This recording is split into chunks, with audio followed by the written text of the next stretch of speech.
Chapter 281. Hua Xiaoheng's car drove over, and he walked over with his head down. Zhao Liangzi hurried forward to open the door for him. Hua Xiaoheng got into the car and sat up straight with his hands on his knees. His entire being was like an unsheathed sword, full of murderous intent. Zhao Liangzi got into the car and knocked on the driver's seat to signal for Fan Jian to drive. After the car started, Zhao Liangzi explained the details of Yin Shixiang's situation to Hua Xiaoheng. The suicides were two Caucasians with British passports, but they could be fake. Zhao Liangzi showed Hua Xiaoheng the photos Yin Shixiang had sent. We still need to verify their authenticity. The drug they used to commit murder and suicide was a lethal agent commonly used by Israel's Mossad, but we still can't tell if they were from Mossad. Mossad was Israel's intelligence organization. Its international reputation wasn't as great as the CIA or MI5, but a dog that bites doesn't bark. No one would overlook the Mossad's fearsomeness. Hua Xiaoheng stared at the photos and shook his head. It can't be Mossad. There's no doubt about that. Oh. Zhao Liangzi didn't ask further. Since Hua Xiaoheng said it wasn't done by Mossad, then it definitely wasn't. They had absolute trust in Hua Xiaoheng. The reason why Hua Xiaoheng dared to make such a conclusion was that he knew Mossad better than the CIA and Britain's MI5. The instructor who had guided him into the profession was a senior figure in Mossad. Also, Mossad doesn't have exclusive rights to the drugs they use. Anyone who can afford it can buy it from Mossad. Hua Xiaoheng looked at Zhao Liangzi. This was clearly stated in the training course. Zhao Liangzi also remembered and quickly said, yes, we can't be sure it was Mossad just from the drugs. These two people are most likely spies from the British MI5. Tell Big Xiong to start with the British MI5. Don't waste time. Hua Xiaoheng gave the order, and Zhao Liangzi passed it on to Yin Shixiang. Yin Shixiang was currently arguing with Bai Yueran. Yin Shixiang and Hua Xiaoheng had the same opinion. They both believed that it wasn't the Mossad's doing, but Bai Yueran felt that they couldn't rule out the Mossad's suspicions. Upon receiving Hua Xiaoheng's order, Yin Shixiang smiled triumphantly at Bai Yueran and spread his hands. I'm sorry, Director Bai. Hua Xiao has ordered us to investigate the British Military Intelligence Directorate first and not Mossad for now. Although Bai Yueran had a different opinion, she didn't object. She only nodded. Since it's Hua Xiao's order, we naturally have to obey. She then said, you go ahead with your work. I'll go back to the plane to collect evidence. This case involved the death of a foreigner and had already transcended national boundaries. Although the legal department of the Special Operations Forces would not directly appear in court to confront the family of a foreigner, they needed to collect all kinds of evidence and prepare testimony so that they could defend the case for their colleagues in civil law. With the right direction of investigation, the work of finding clues became very simple. By the next morning, they had collected enough evidence to send it directly to the British Military Intelligence Directorate.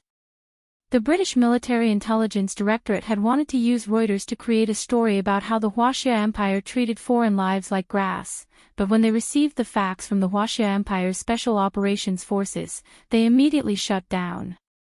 They didn't even dare to retrieve the bodies of the two spies and pretended nothing had happened. Dou Qingyan's case progressed very quickly. On the 3rd of January, the case was heard by the Special Military Court. Prime Minister Dou and his wife waited anxiously at home.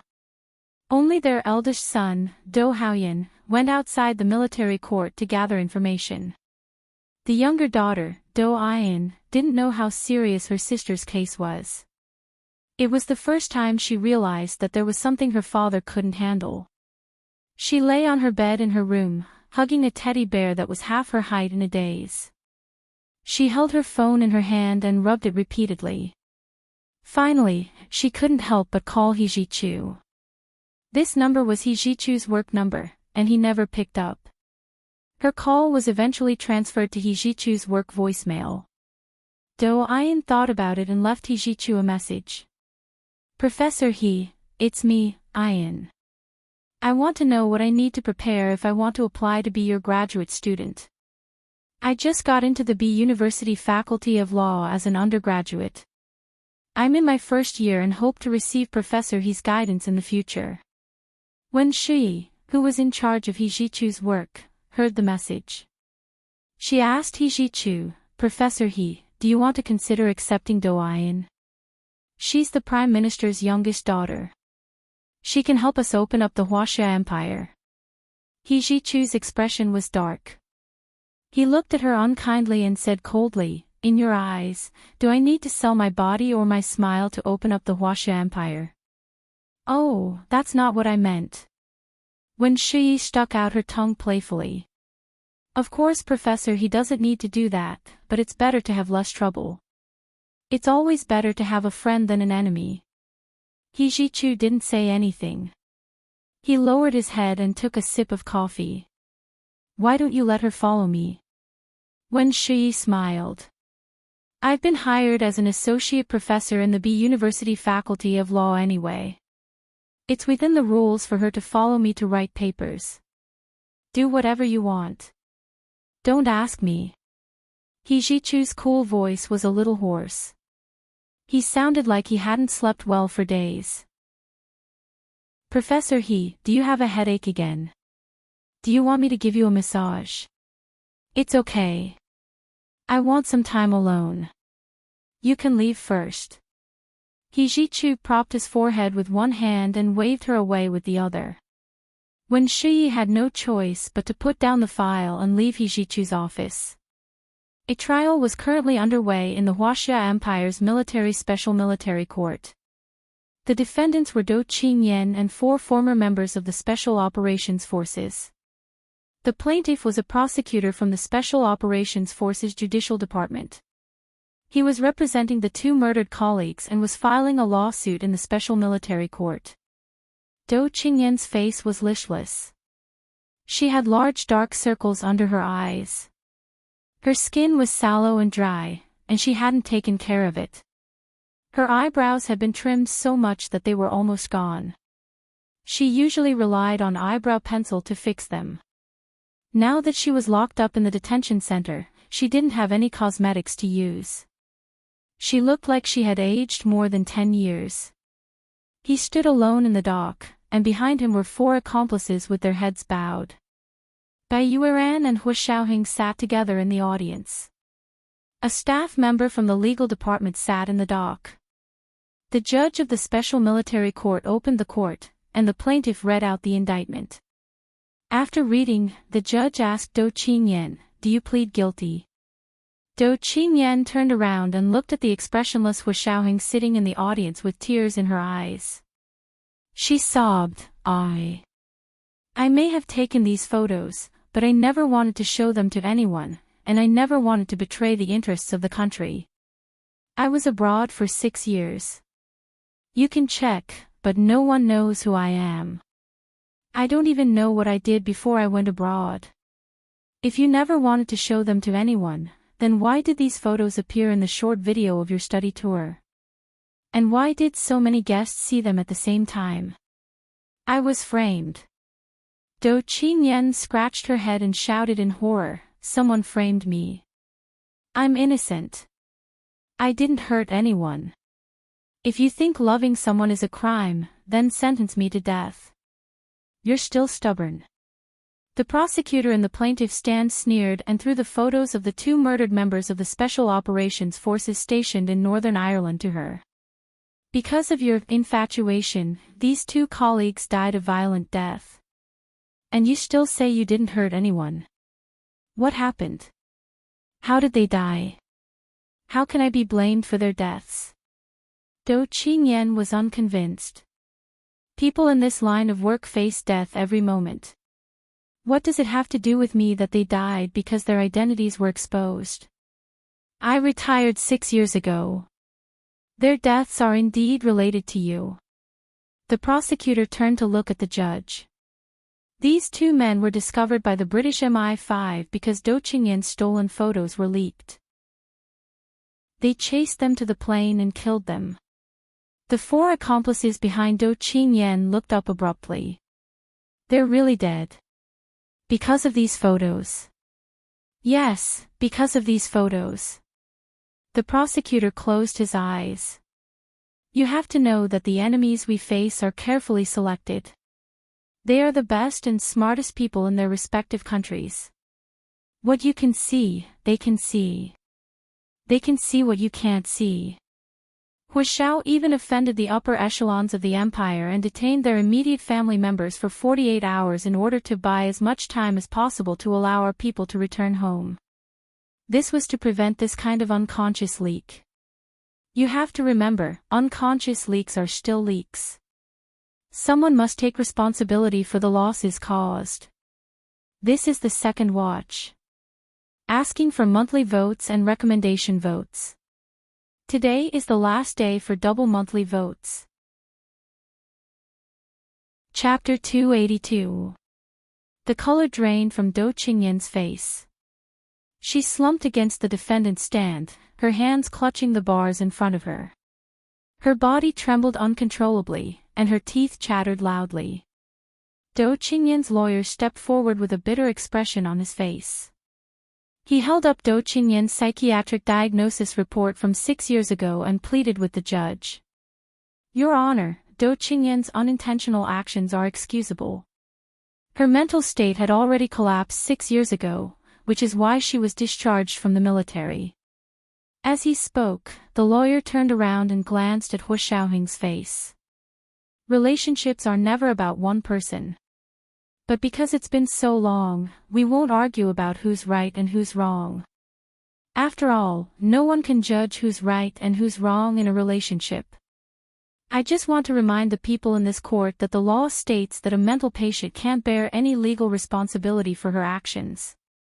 Even if she killed someone with her own hands, she can't be convicted. What's more, the death of the 2 Special Operations Forces members was just an accident, not. Hu Xiaoheng stood up and interrupted the lawyer. He said calmly, because this trial will be held in secret and will not be made public, I can only remind you that the deaths of the 2 Special Operations Forces members were not an accident, but an act of revenge by the other party. As for why they retaliated, it had something to do with the mission I was assigned to with Dou Qingyan in Europe 7 years ago. That's all I have to say. I hope the judge will consider it. As soon as Hu Xiaoheng stood up to speak, Dou Qingyan's eyes lit up, and her eyes shone brightly. After listening to Hu Xiaoheng's words, she seemed to be immersed in the memories of that mission. The expression on her face changed unpredictably. One moment it was sweet, the next moment it was sad, the next moment it was terrified, and the next moment it was filled with endless sorrow. At last she broke into song.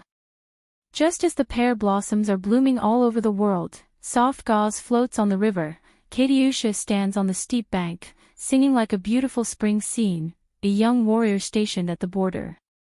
His heart longs for a distant girl. He bravely fights to protect his country. Katyusha's love will always belong to him. Dou Qingyan's voice was gentle and beautiful, and the melody of Katyusha was especially beautiful. However, Hu Xiaoheng felt an inexplicable sense of irony when she sang it. He interrupted her singing. You don't deserve to sing this song. Your Honor, I still have something to attend to, so I'll take my leave first. Hu Xiaoheng turned to leave, and Dou Qingyan's singing stopped abruptly. She stared blankly at Hu Xiaoheng's back and let out an earth-shattering cry. Hu Xiaoheng. Is your heart made of iron? You're not human. You are a killing machine from head to toe. I curse you. I curse you to be alone for the rest of your life. I curse every girl who falls in love with you to not have a good ending. Hu Xiaoheng stopped in his tracks and raised his head. After a moment of silence, he turned around and said, You can still curse others. Your mental illness probably doesn't require medication anymore. Your Honor, add to the charge of falsifying a psychiatric record. I hope this case can be tried fairly, and we can make up for the belated justice for our fallen soldiers. Although justice came late, it still came. There was no longer any suspense in this trial. Do Qingyan's lawyer's face turned ashen, but he forced himself to remain calm and did not leave. Bai Yueran also participated in the questioning of Do Qingyan and the 4 accomplices behind her. Not only did she have evidence that the 4 men had stolen the secret prop photos, but she also had evidence that they had stolen secret information from the Special Operations Forces system. During the last election, Prime Minister Do's counterattack, the day before the election, had been closely linked to these 4 men. The judge of the Special Military Court had an ugly expression on his face. At 4:00 in the afternoon, he announced the verdict. Do Qingyan stole secret military information and leaked military secrets, causing serious consequences and causing great losses to our Special Operations Forces in Europe. She falsified a psychiatric record in an attempt to escape legal punishment, and maliciously defamed others. The first trial sentenced her to life imprisonment and deprivation of political rights for life. When Do Qingyan heard this, her body swayed, and her legs gave way. She finally collapsed on the bench in the dock and fainted. The 4 accomplices behind her didn't look much better, but they still managed to hold on. The judge sentenced them according to the standard of being an accomplice. They were also charged with betraying their own organizations, selling secret information, and other crimes. The final verdict of the first trial was the same as Do Qingyan's life imprisonment. After the trial, Bai Yueran called Hu Xiaoheng to leave a message. Mr. Hua, I've sentenced them to life imprisonment, without the possibility of parole. Hu Xiaoheng didn't answer the phone. To him, the matter had come to an end.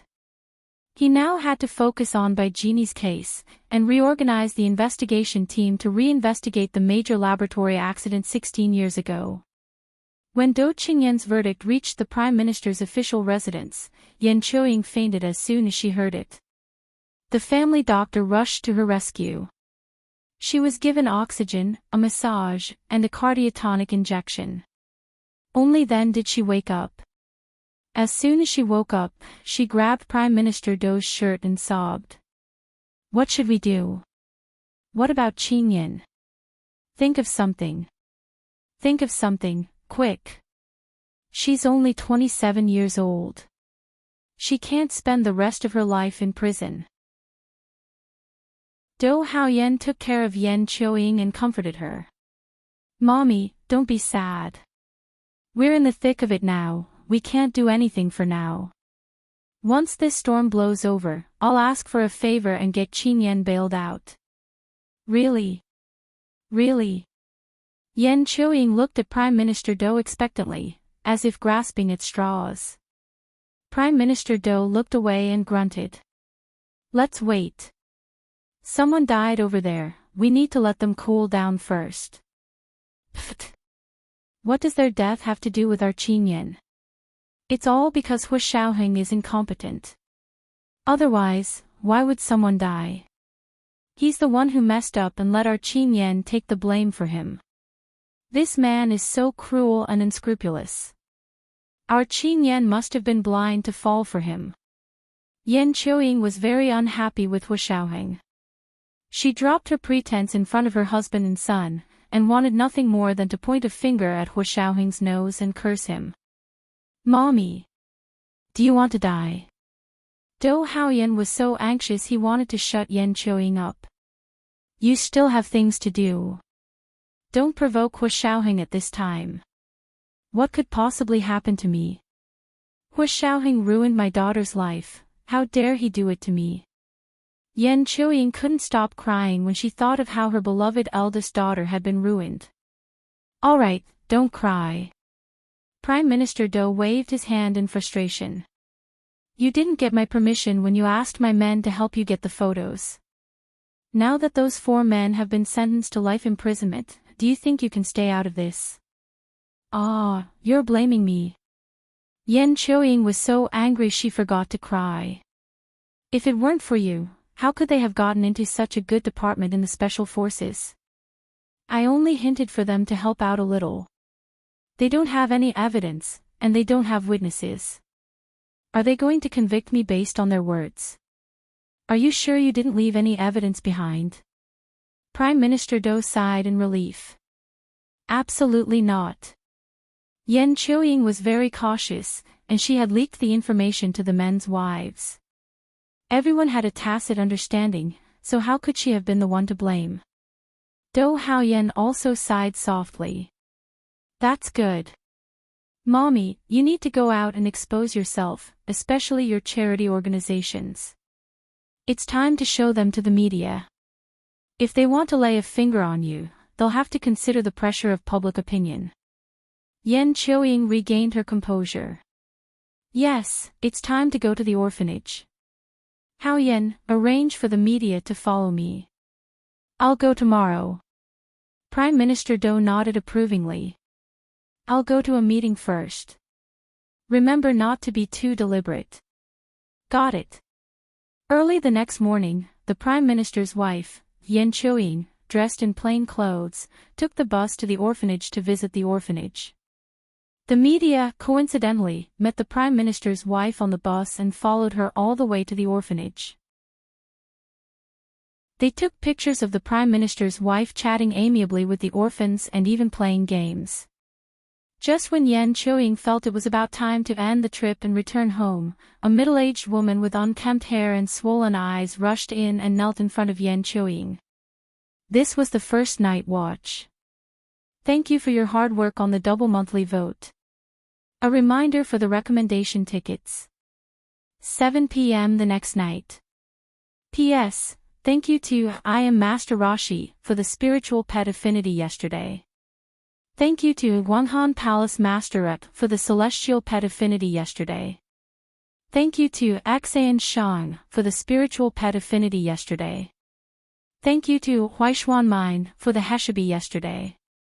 Congratulations to I Am Master Rashi for becoming the 11th Chief of the Major General. Congratulations to I Am Master Rashi for becoming the 12th Chief of the Major General. Mwah. Chapter 283.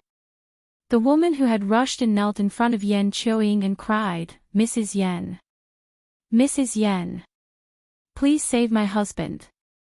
He only went to steal the photos for eldest miss because of your instructions. Please save him. I'm kowtowing to you. As she spoke, she kowtowed until her forehead was red and swollen. Then, more media jumped in from outside the door, holding cameras and video cameras, taking pictures of Yan Qiuying and the middle-aged woman who was kowtowing to them. Yan Qiuying froze for a moment before recognizing the middle-aged woman as the wife of one of the four men. What are you talking about? I'm very sorry about this. My daughter acted recklessly and implicated your husband. Yan Qiuying immediately began to cry. Do Haoyan, who saw that the situation had taken a turn for the worse, squeezed over and escorted Yan Qiuying away. What's going on? Why would someone go to the orphanage to beg you? Prime Minister Do was furious. He had been elected to power and knew better than anyone the importance of public image. His wife had done charity work for many years and had given him many points. This time, it was likely that she would be a hindrance. Even the charity activities that had given him points in the past would be questioned. It was an accident. No one expected this to be known by others. Do Haoyan supported his head with his hand and sat on the sofa. He glanced at his crying mother, then at his furious father, and advised, Dad, hurry up and think about how to deal with this. We must control the media and prevent them from broadcasting these uncensored videos. Prime Minister Do left home with a grim expression and went to his office to discuss the matter with his aides. After an emergency PR, the major Huaxia TV stations, newspapers, and magazines agreed not to broadcast the video or report on it. However, they hoped that the Prime Minister would give them other opportunities as compensation. Just as Prime Minister Do's family thought that the matter had died down, a cell phone video suddenly appeared on social media. Although the image was not very clear, everyone could tell who the gentle and virtuous woman in the video was. The Prime Minister's wife had campaigned with the Prime Minister twice and had a high level of exposure. She was born into a wealthy merchant family and married Prime Minister Do, who was born a commoner. She had stayed at home to support her husband and children and helped him ascend to the position of prime minister. The story had been repeatedly exaggerated by the media and everyone in the Huaxia Empire knew about it. Haven't they been suppressed? Why is it being broadcasted again? Yan Qiuying was furious when she saw her image on the video. The prime minister ordered someone to question them, but they said that this was social media, not television stations, newspapers, and magazines. The Prime Minister only asked them not to broadcast on television, newspapers, and magazines, but did not ask them not to broadcast on social media. At this time, the Dou family knew that someone was deliberately messing with them. However, they had too many political enemies, so they couldn't figure out who did it. Therefore, they couldn't eliminate the source immediately. For example, the candidate who was ousted by Prime Minister Dou last time would definitely not let them off the hook after finding out the truth. Also, the potential competitors that Prime Minister Dou usually attacked were all suspects. Before they could figure out how to crack down on the social media accounts that publicized the video of the First Lady, the video had already spread like wildfire across the country. The number of reposts was shockingly high, and it instantly became a hot topic in society. The TV stations, newspapers, and magazines could no longer hold it in and refused to let go of this craze. Within a few days, the news of the Prime Minister's daughter and the Prime Minister's wife conspiring to abuse their power for personal gain spread through the media. This news was very subtle. It didn't mention the specifics, but only made groundless accusations that the Prime Minister's wife had asked her subordinate to abuse his power for personal gain, which led to serious consequences. Now the subordinate was arrested and imprisoned, and the Prime Minister's daughter was sentenced to life imprisonment, but the instigator, the Prime Minister's wife, was still free. Coupled with the video of the Prime Minister's wife kowtowing to the Prime Minister's wife in the orphanage, the public was shocked. I didn't expect you to be this kind of Prime Minister. If a prince breaks the law, he will be punished the same as a commoner. Moreover, the Prime Minister is elected by the voters. Does he really think he's a superior emperor? He wants to be an emperor. Does he deserve it? The ability of the infuriated public to expose others was limitless. Soon, Prime Minister Dou and the Prime Minister's wife's family was turned upside down. Many clues that they had missed during the election were connected. Looking at Prime Minister Dou again, he was a living hypocrite. He's Yu Buchuan. He should be called Dou Buchuan. The famous hypocrite in literature, Yu Buchuan, became Prime Minister Dou's nickname. For the next few days, Prime Minister Dou was in a terrible fix. He was almost forced to resign by the Senate. That night, he returned home dejectedly. Looking at the luxurious Prime Minister's official residence, he thought about how his life's work and dreams were about to be completely destroyed by this incident. He was so sad that he drank alone in the kitchen. His youngest daughter, Dou Ayan, quietly walked in and sat opposite him. She asked in a low voice, "Daddy, if this situation worsens, what will the consequences be?" "Worsens? Can it get any worse?" "Your daddy is about to be forced to resign by the Senate." Prime Minister Dou poured himself a glass of whiskey. Strong liquor could always numb a person's nerves. It could temporarily avoid the consequences. Dou Ayan was shocked. If her daddy was forced to resign, what else did she have? She was no longer the Prime Minister's beloved daughter. No one would support her when she went out. At this moment, she was very dissatisfied with her sister. She was too headstrong. For her so-called love, she had almost destroyed the whole family. The depressed Dou Ayan couldn't sleep at night. She called Wen Shui and poured out her troubles.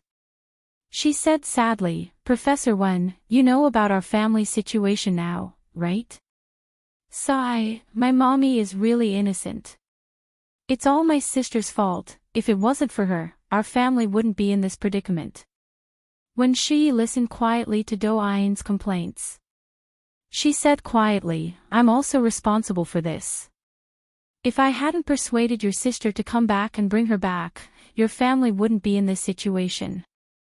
At the end of the day, it's all men's fault. Ian, you see, men can be so cruel when they have a change of heart. Their hearts are as hard as steel. You mean, Major General Hua? Do Ian frowned. But Major General Hua never liked my sister. It was my sister who threw herself at him, but he didn't want her. She punched the bed angrily. Do you have any shame? Ian, you're too young. Do you really think that if Major General Hua really didn't have any feelings for your sister would love him to death? When it comes to love, it takes two hands to clap. Wen Shiyi reminded Do Ian earnestly. Do Ian was silent for a while. She still shook her head. No, Professor Wen, you don't know my sister. She's such a one-sided person. It's not like she didn't know Major General Hua didn't like her. Otherwise, why would she commit suicide by cutting her wrist and steal photos to leave the country? Your sister committed suicide. Wen Shiyi wasn't very clear about the details of Do Qingyan and Hua Xiaoheng's relationship all those years ago. Of course, I was only 12 at the time, but I remember it clearly. She first asked my dad to go to the military to get Major General Hua to take up a position in my dad's cabinet. The military wouldn't let him go, so she went to see Major General Hua and wanted him to personally ask for a transfer. Major General Hua thought she was crazy and kicked her out. A lot of people saw it at the time. She was embarrassed, so she cut her wrist and committed suicide. She still has a scar on her wrist. Didn't you see it, Professor Wen? Wen Shiyi suddenly remembered that Do Qingyan always wore a flat, wide gold bracelet on her wrist. So it was to hide the scar. What a pitiful person. Wen Shiyi sighed. She said gently to Do Ian, Ian, she's your sister. You can't help her. No matter how displeased you are, you can't say it in front of others, understand? I know, I'm just complaining to Professor Wen. I won't say it in front of outsiders. I really don't know what to do, so I wanted to ask for your advice. Professor Wen, you're a great lawyer in the United States. Can you help my mom send a lawyer's letter? Do Ian immediately tried to get on Wen Shiyi's good side. She actually wanted Wen Shiyi to be her mom's defense lawyer and send a lawyer's letter to the unscrupulous media that slandered her family. Chapter 284. Although she knew Do Ian was trying to suck up to her, Wen Shiyi still enjoyed it. She stood in front of the window with the phone in her hand and looked out at the deep blue night sky. She smiled, as long as you know. As for the lawyer's letter, it's not suitable for your family situation right now. If you send a lawyer's letter, it'll backfire and people will accuse you of bullying others. What should I do then? Do Ian was worried sick. If you really want to help your mom out, I have an idea. It's to make your mom suffer a little. When she laughed quietly over the phone, for example, you can learn from your sister and make your mom unable to take it anymore and attempt suicide. Do Ian paused and thought carefully.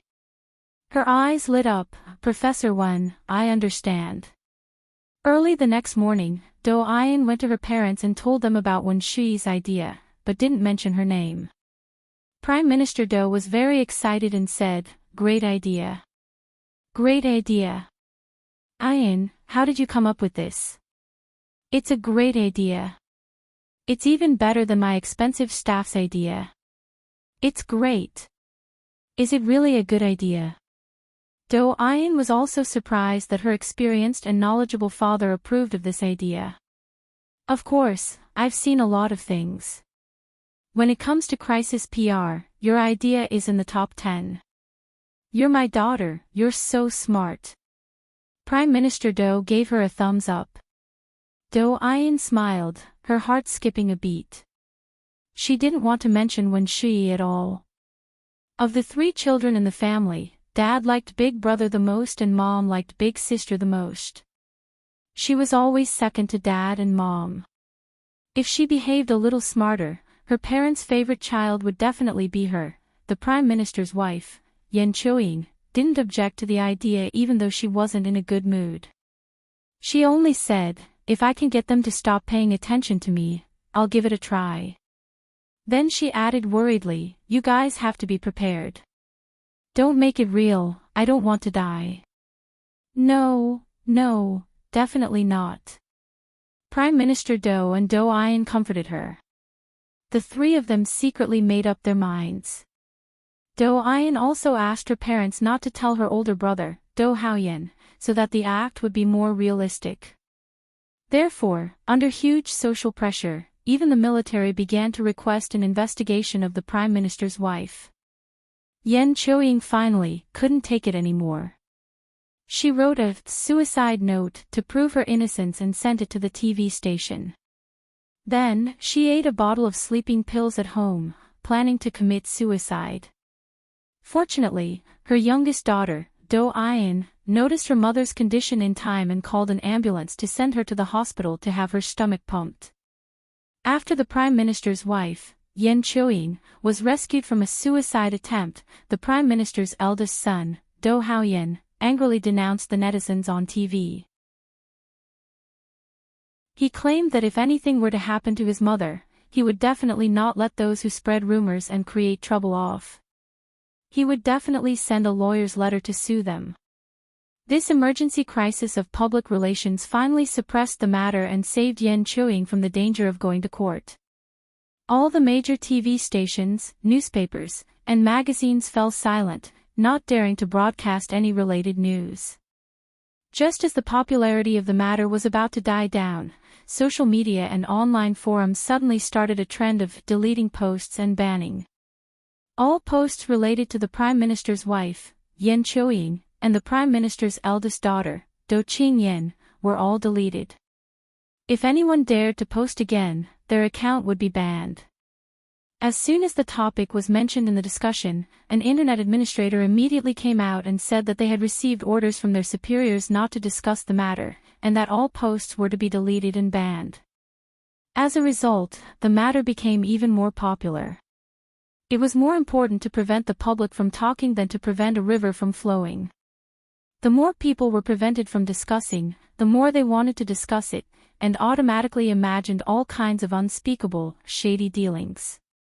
In order to avoid the internet administrators and machines from deleting posts with keywords, netizens invented all kinds of shady names, such as unsociable wife, which referred to the Prime Minister's wife, Yen Choying, and senior sister, which referred to the Prime Minister's eldest daughter, Do Qingyan. There were also alphabetic references, nicknames, and so on. Everyone looked at it as if they were reading a book from the heavens, but the amazing thing was that everyone actually knew what was going on. Gu Nianji was in Hu Xiaohing's study, lounging on the large sofa as she browsed the web. She couldn't help but laugh when she saw the overwhelming number of posts on the online forums and social media that condemned the Prime Minister for abusing his power for personal gain and obstructing the public's freedom of speech. Hu Xiaohing happened to look up and saw her laugh. He asked casually, "What are you reading so happily?" "Oh, this." Gu Nianji took the iPad and showed it to Hu Xiaohing. "The person behind the scenes is very scheming. He's pretending to be loyal to the Prime Minister. He used the post deletion and ban to successfully divert everyone's anger from the Prime Minister's wife and daughter to the Prime Minister himself. The Prime Minister is really something. He's been around for so many years, but he still can't see through it. How do you know that the post deletion and ban wasn't the Prime Minister's own order?" Hu Xiaohing smiled. Sometimes, when people reach a high position, it's easy to forget their own status and believe that they're superior to others. The law is used to restrict others, but not themselves. Prime Minister Do is that stupid? Gu Nianji wrinkled her delicate little nose. He was even re-elected twice. This isn't called being stupid. This is called not using power when it's expired. Hua Xiaoheng turned off the computer and sat down with Gu Nianji on the sofa. Smart people often do things that are too smart for their own good. You don't have to be confused. It's not that I don't understand. Gu Nianji was a bit disappointed. She discreetly chose the best angle to rest her head on Hua Xiaoheng's shoulder. Actually, they're not stupid. The fact that Prime Minister Do was able to force the Prime Minister's wife to commit suicide is enough to prove that Prime Minister Do is a ruthless character. Hua Xiaoheng was silent for a moment. He took the iPad away and threw it on the coffee table in front of him. What's so interesting about this? It's a waste of time. Are you ready to be my mother's defense lawyer in court? Yes. Gu Nianji became excited again at the mention of this. I've been gathering information and watching all kinds of court debates. Then did you get your trial lawyer license? Hua Xiaoheng leaned forward and took out a pack of cigarettes from his trouser pocket. He squeezed it in his hand. Gu Nianji saw it and reached out to take the pack of cigarettes from his hand. Ha! No brand. Specially supplied. Hua Xiaoheng grunted. Give it back to me. I'm not giving it back. Gu Nianji shook her head. She took out a cigarette and put it to her lips. She winked at Hua Xiaoheng. Hua Xiao, light a cigarette for me. Hua Xiaoheng looked at her. His eyes gradually sharpened. When did you learn to smoke? I don't know how to smoke. Gu Nianji pouted. She removed the cigarette from her mouth and rubbed it in her hand. I just always see Hua Xiao smoking. I think he looks pretty handsome. Good girls don't smoke. Hua Xiaoheng took the cigarette from Gu Nianji's hand and threw it into the trash can. At the same time, he took the pack of cigarettes from her hand. Who said that? Whether I'm good or not has nothing to do with whether I smoke or not. Hua Xiao, you're really full of excuses. Gu Nianji looked at Hua Xiaoheng with dissatisfaction as he stuffed the pack of cigarettes back into his trouser pocket. Hua Xiaoheng casually rested an arm on the back of the sofa behind her. He turned to look at her. His voice was very low. I won't kiss a girl who smokes. As he spoke, he had already pressed down and gently licked Gu Nianji's lips. He only touched them for a moment before pulling away. There was no trace of reluctance. I'll remember. His voice was like a cello in the dark night. It was deep and captivating. Gu Nianji's entire body was numb. She lazily leaned against the sofa. She was so weak that she didn't even have the strength to raise her arms. Her eyes were watery, but she still stubbornly said, Hua Xiao, you smoke so much. I didn't despise you, you can despise me too. Hua Xiaoheng turned to look at her. A smile appeared on his face. He moved closer to her. You can swear not to kiss me.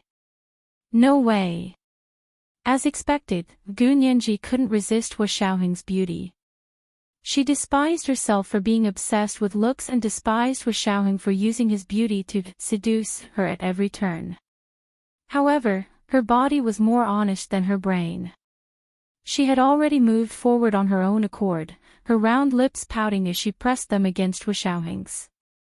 Gu Nianji had always thought that Hua Xiaoheng's lips were perfect. They were just the right amount of softness and hardness. They were very suitable for kissing. This was the first watch. Let me remind you about the monthly votes and recommendation votes. It was 7:00 in the evening. Chapter 285. Gu Nianji was so engrossed in the kiss that she didn't know that her curvy lips were also an irresistible temptation for Hua Xiaoheng. Seeing that Gu Nianji's body was about to slide to the floor, Hua Xiaoheng quickly grabbed the back of her head and lifted her up to lean against the sofa. He leaned over her and pressed the tip of his tongue between her lips. This time, the two of them didn't seem to need any more finesse to kiss each other until they were panting. The sensations in their bodies grew stronger and stronger as electricity flowed between their lips, bringing with it waves of numbness and sparks. Gu Nianji wrapped her arms around Hua Xiaoheng's neck in satisfaction and murmured against his lips. "When can we kiss in public?" Hua Xiaoheng said. "Never." "Why not?" Gu Nianji smiled slyly and stretched out a finger to separate her lips from Hua Xiaoheng's. "There are so many people kissing in front of others. I can't help it if I want to." "Okay, then keep working hard. When you finally seduce me, I'll kiss you in public." Hua Xiaoheng's voice was very calm and emotionless, but Gu Nianji's heart pounded. "Really? You're not lying to me. When have I ever lied to you?" "Okay, I'll keep working hard." Gu Nianji rubbed her palms together and almost swore. Hua Xiaoheng patted her head and looked at her with a complicated expression. He kissed her forehead again. "Nianji, give me some time. Let me think about it." His voice sounded very gentle at that moment, and Gu Nianji was momentarily intoxicated by his voice. After a long time, she finally snapped back to her senses and immediately jumped on top of him. She grabbed his collar and asked nervously, "What do you mean think about it? Didn't you agree already? You promised that if I seduce you, you'll be mine." Hua Xiaoheng pulled her hand away in amusement. "I was just saying it to test you, and you took it seriously. Don't try it like that." "I'll take it seriously." Gu Nianji panicked.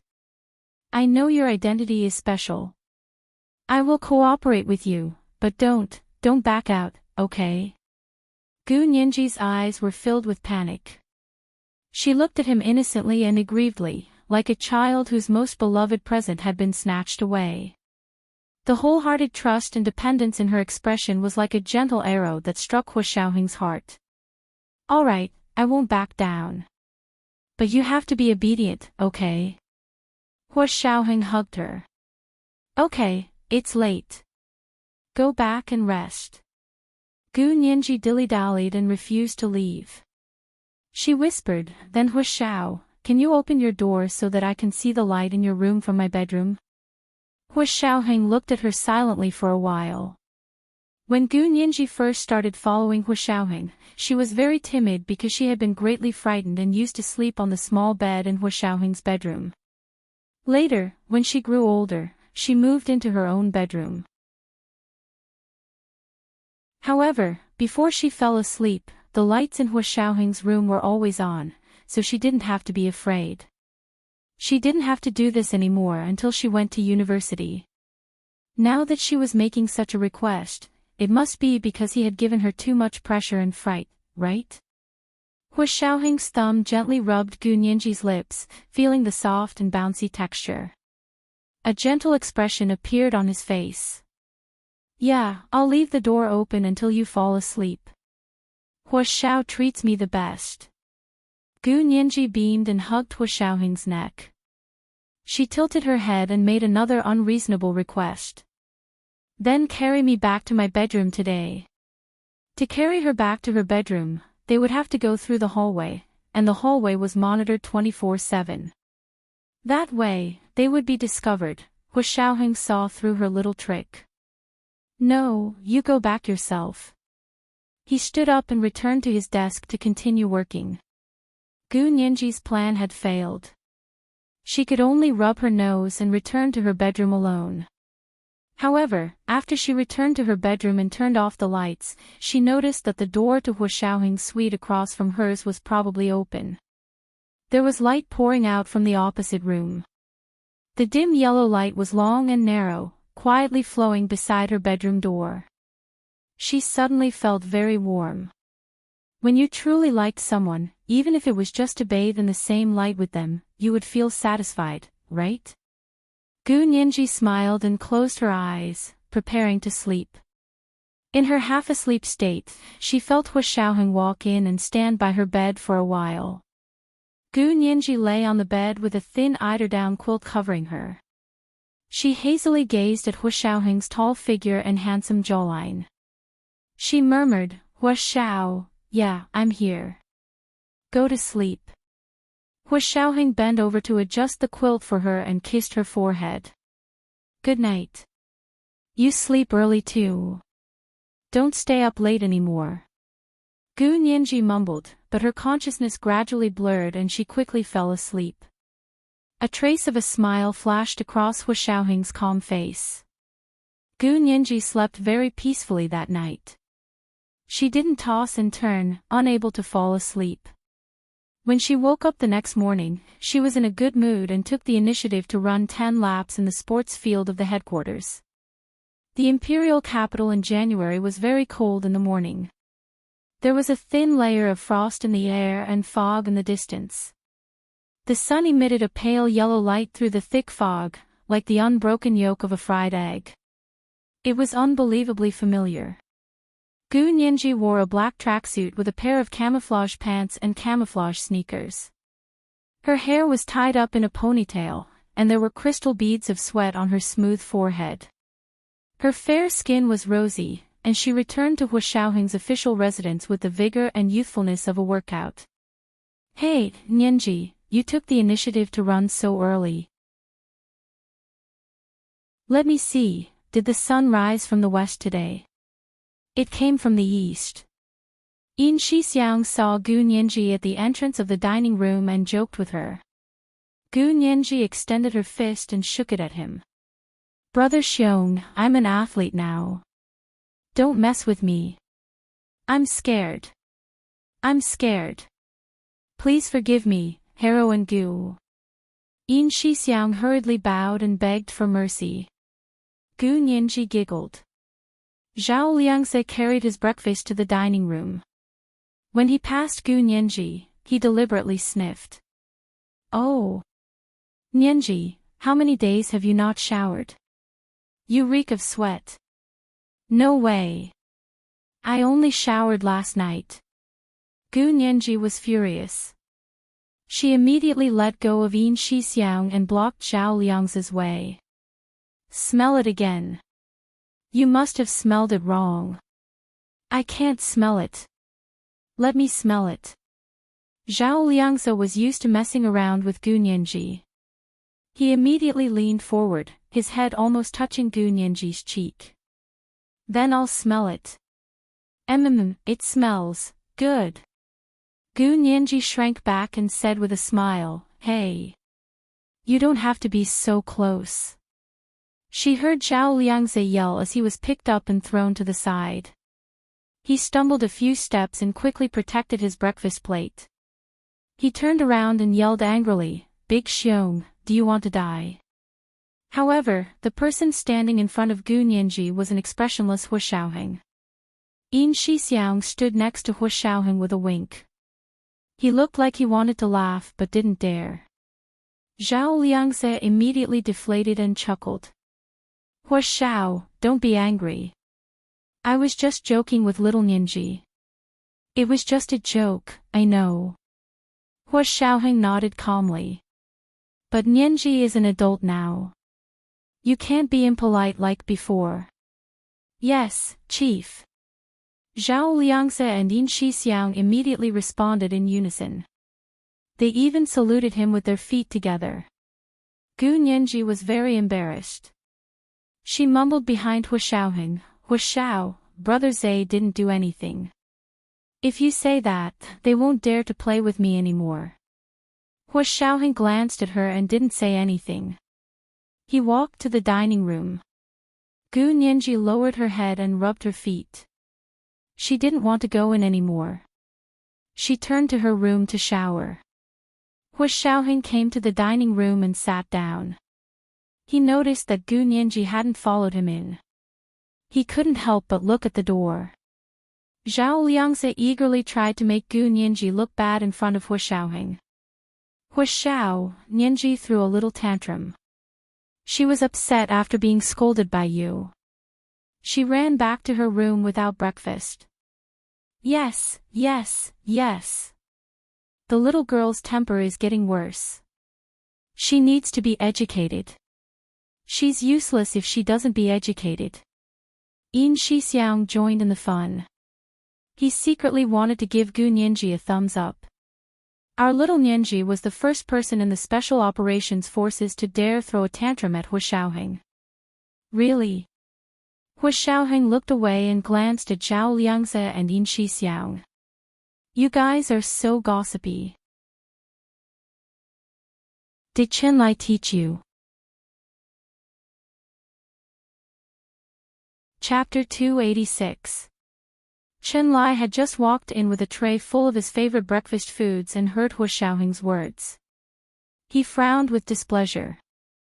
Hu Xiao, it's your business to scold little Zay and Big Xiong, but it's not nice of you to drag me into this. When have I ever gossiped? Pfft. What a joke. The Military General Hospital's coldest Prince Charming is my nickname. Pfft. Zhao Liangze and Yin Shixiang burst out laughing. What? You don't believe me? If you don't believe me, don't come looking for me next time you're sick. Qianlai used his trump card. Zhao Liangze and Yin Shixiang immediately rebelled and bowed to Qianlai. One of them pulled out a chair for him and the other poured him milk. They said eagerly, Brother Qin, please sit. Brother Qin, are you tired? Brother Qin, do you want us to feed you? Pfft. Go sit on the side. Qianlai glanced at Hu Xiaoheng, then at the people in the dining room. He was surprised. Where's Nianji? Where's Mrs. Song? Mrs. Song said she wanted to have breakfast in her room. She didn't come down today. The orderly in charge of serving them in the dining room quickly answered. Hu Xiao, should we ask Mrs. Song to come down? No need. Hu Xiaoheng waved his hand and looked at the breakfast on the table. He ordered, bring Nianji's breakfast to her room and bring the tray out when she's finished. Yes, sir. The orderly brought Gu Nianji's breakfast tray to her room and knocked on the door. No one answered. Miss Gu, breakfast. He turned on the intercom at the door and spoke to the person inside. Gu Nianji was in the middle of a shower when she heard the intercom in the bathroom. She quickly turned off the water and raised her voice. Just put it in the living room. Thank you. I'm in the shower. Open the door yourself. It's not locked. Okay, I've put the breakfast on the coffee table in your living room. The orderly opened the door and put the tray down. He closed the door and returned to the dining room. Zhao Liangze saw him return and asked worriedly, did Nianji eat? The orderly shook his head. Lieutenant Colonel, Miss Gu was taking a shower. I put the tray on the coffee table and came out. Zhao Liangze and Yin Shixiang breathed a sigh of relief. They looked at each other and snickered. It looked like Nianji minded Zhao Liangze saying she smelled like sweat. Yo! Little girl, you've grown up, ha ha ha ha. Zhao Liangze and Yin Shixiang instantly felt like they had a girl in their house. They smiled happily. Hu Xiaoheng expressionlessly picked up his knife and fork to eat his breakfast. He did not react at all. Recalling how Hu Xiaoheng had called him a master of gossip, Qianlai grinned darkly and turned to ask the orderly, is Miss Gu taking a shower? Then how did you get in? The orderly was only 17 or 18 years old, so he was even younger than Gu Nianji. He had a simple and honest expression on his face as he replied very seriously, Miss Gu said the door wasn't locked, so she told me to push the door open and go in myself. The door wasn't locked. Qianlai said meaningfully, his eyes constantly drifting to Hu Xiaoheng.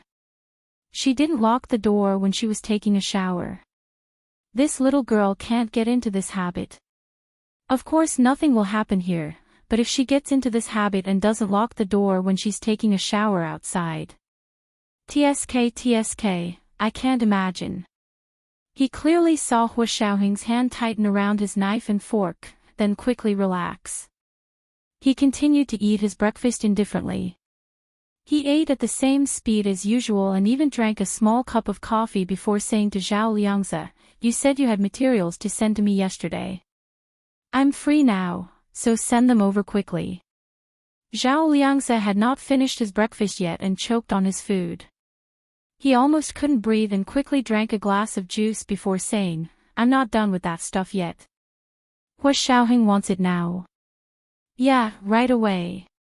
I have half a day off. I have a meeting with the Supreme Military Council in the afternoon. Hua Xiaoheng stood up and strode out of the dining room. Yes, sir. Zhao Liangze immediately put down his breakfast and hurried to organize the materials for Hua Xiaoheng. Chen Lai rubbed his chin and looked at Hua Xiaoheng's retreating figure in deep thought. Why was this bastard more reserved in his emotions? Even he couldn't see any clues. How amazing! Chen Lai gave Hua Xiaoheng a thumbs up. Yin Shixiang looked at him in confusion and stuffed a large mouthful of cheese and mashed potatoes into his mouth. He asked in a muffled voice, "Dr. Chen, what do you mean by that?" "I'm complimenting your Hua Xiaoheng. He's getting better and better. His steadiness and composure has reached perfection," Chen Lai said with a smile. Of course. Otherwise, how could he be a major general and I a lieutenant colonel when we're the same age? Yin Shixiang rolled his eyes. Dr. Chen, if you learn from Hua Xiaoheng, you wouldn't be stuck at the position of senior colonel for so long without being promoted. This was also something that hurt Chen Lai. He felt that Hua Xiaoheng's personal secretary was as annoying as he was. He roared, "Get out!" He wanted nothing more than to glare at Yin Shixiang. Yin Shixiang laughed out loud and stuffed the 2 dumplings into his mouth. Only then did he stagger out of the room to work. Hua Xiaoheng returned to the 2nd floor. He was supposed to return to his suite, but he stood at the door to his suite and looked at Gu Nianji's bedroom door. He walked over and opened the door. The door wasn't locked, and there was breakfast on the coffee table. Was it not done yet? Hua Xiaoheng locked the door and walked past the living room to the bedroom inside. The bathroom was inside the bedroom. When he arrived at the bedroom, he didn't hear the sound of running water in the bathroom. Hua Xiaoheng was a bit confused and called out, "Nianji." Gu Nianji was applying body lotion in the bathroom, but her eyes were fixed on the bottles of perfume on the bathroom vanity. When she heard Hua Xiaoheng's voice, she froze and hurriedly wrapped a towel around herself. "Hua Xiao. What's the matter?" Hua Xiaoheng looked up to see Gu Nianji standing in front of him. Her pitch-black hair was wet and still dripping water. The towel was only wrapped around her chest and covered her thighs. Her skin, which had just come out of the shower, was fair and glowing. The luster came from the inner layer of her skin, like a layer of light reflecting on the surface. Hua Xiaoheng's Adam's apple bobbed up and down, and his voice became even deeper. "Who taught you not to lock the door when you shower?" Gu Nianji looked around in confusion and said, "This is your official residence, Hua Xiao. It's absolutely safe. I'll be fine even if I run around naked. You're in the right now." Although what Gu Nianji said was correct, Hua Xiaoheng couldn't help but be enraged when he heard it. He took 2 steps forward, his expression stern. "Say that again." Gu Nianji was so scared that she took 2 steps back and wrapped the towel around her chest. She gathered her courage and said, "What did I say wrong? Hua Xiao has good people here. They won't do anything to me. Besides, even if someone wants to do anything, with Hua Xiao's tight security, they'll probably be taken down before they can do anything. What am I afraid of? Why would I lock the door? Then you can leave the door unlocked when you shower. And you want to run around naked." Hua Xiaoheng frowned at Gu Nianji. To be so unguarded against a man, was it because she was too careless, or was it because his education had failed? Gu Nianji didn't understand what Hua Xiaoheng was conflicted about. She blinked her large, misty eyes and muttered quietly, "I was just making an example. It's not like I'm really going to run around naked. Even if they don't do anything to me, I'm still embarrassed." "Okay, what kind of example is not good?" Hua Xiaoheng folded his hands behind his back and stopped walking. Remember, no matter where you are, always lock the door when you shower. The bathroom door. Of course. Gu Nianji suddenly remembered that she hadn't actually locked the bathroom door just now. She didn't dare to think too much about it and immediately nodded guiltily. Okay, I'll definitely lock the outside door in the future. Hu Xiaoheng could tell something was wrong from her tone. Don't tell me you didn't even lock the bathroom door just now. If Hu Xiaoheng hadn't asked, Gu Nianji could have kept it a secret and comforted herself that she hadn't lied to him. But now that Hu Xiaoheng had asked, Gu Nianji had no choice but to tell him. However, Hu Xiaoheng had been so angry just now. Gu Nianji was worried that if she told him, he would be even more displeased with her. Tears welled up in her eyes, but she stubbornly refused to let them fall. This was the first watch. Let me remind you about the monthly votes and recommendation votes. Today was Monday, especially the recommendation votes. 7 p.m. the next watch.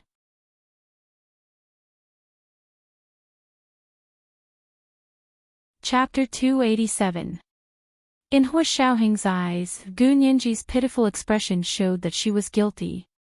It was no different from admitting that she hadn't locked the bathroom door. You really didn't lock the bathroom door. Hu Xiaoheng's voice was dangerously low. Gu Nianji originally wanted to argue that the front door was closed, but then she thought about the fact that the bathroom door wasn't locked, and the front door wasn't locked either. It seemed too careless of her to just shower without any qualms. Looking at Hu Xiaoheng's increasingly solemn face, Gu Nianji's mind raced. She blinked her big misty eyes and suddenly reached out to throw herself into Hu Xiaoheng's arms.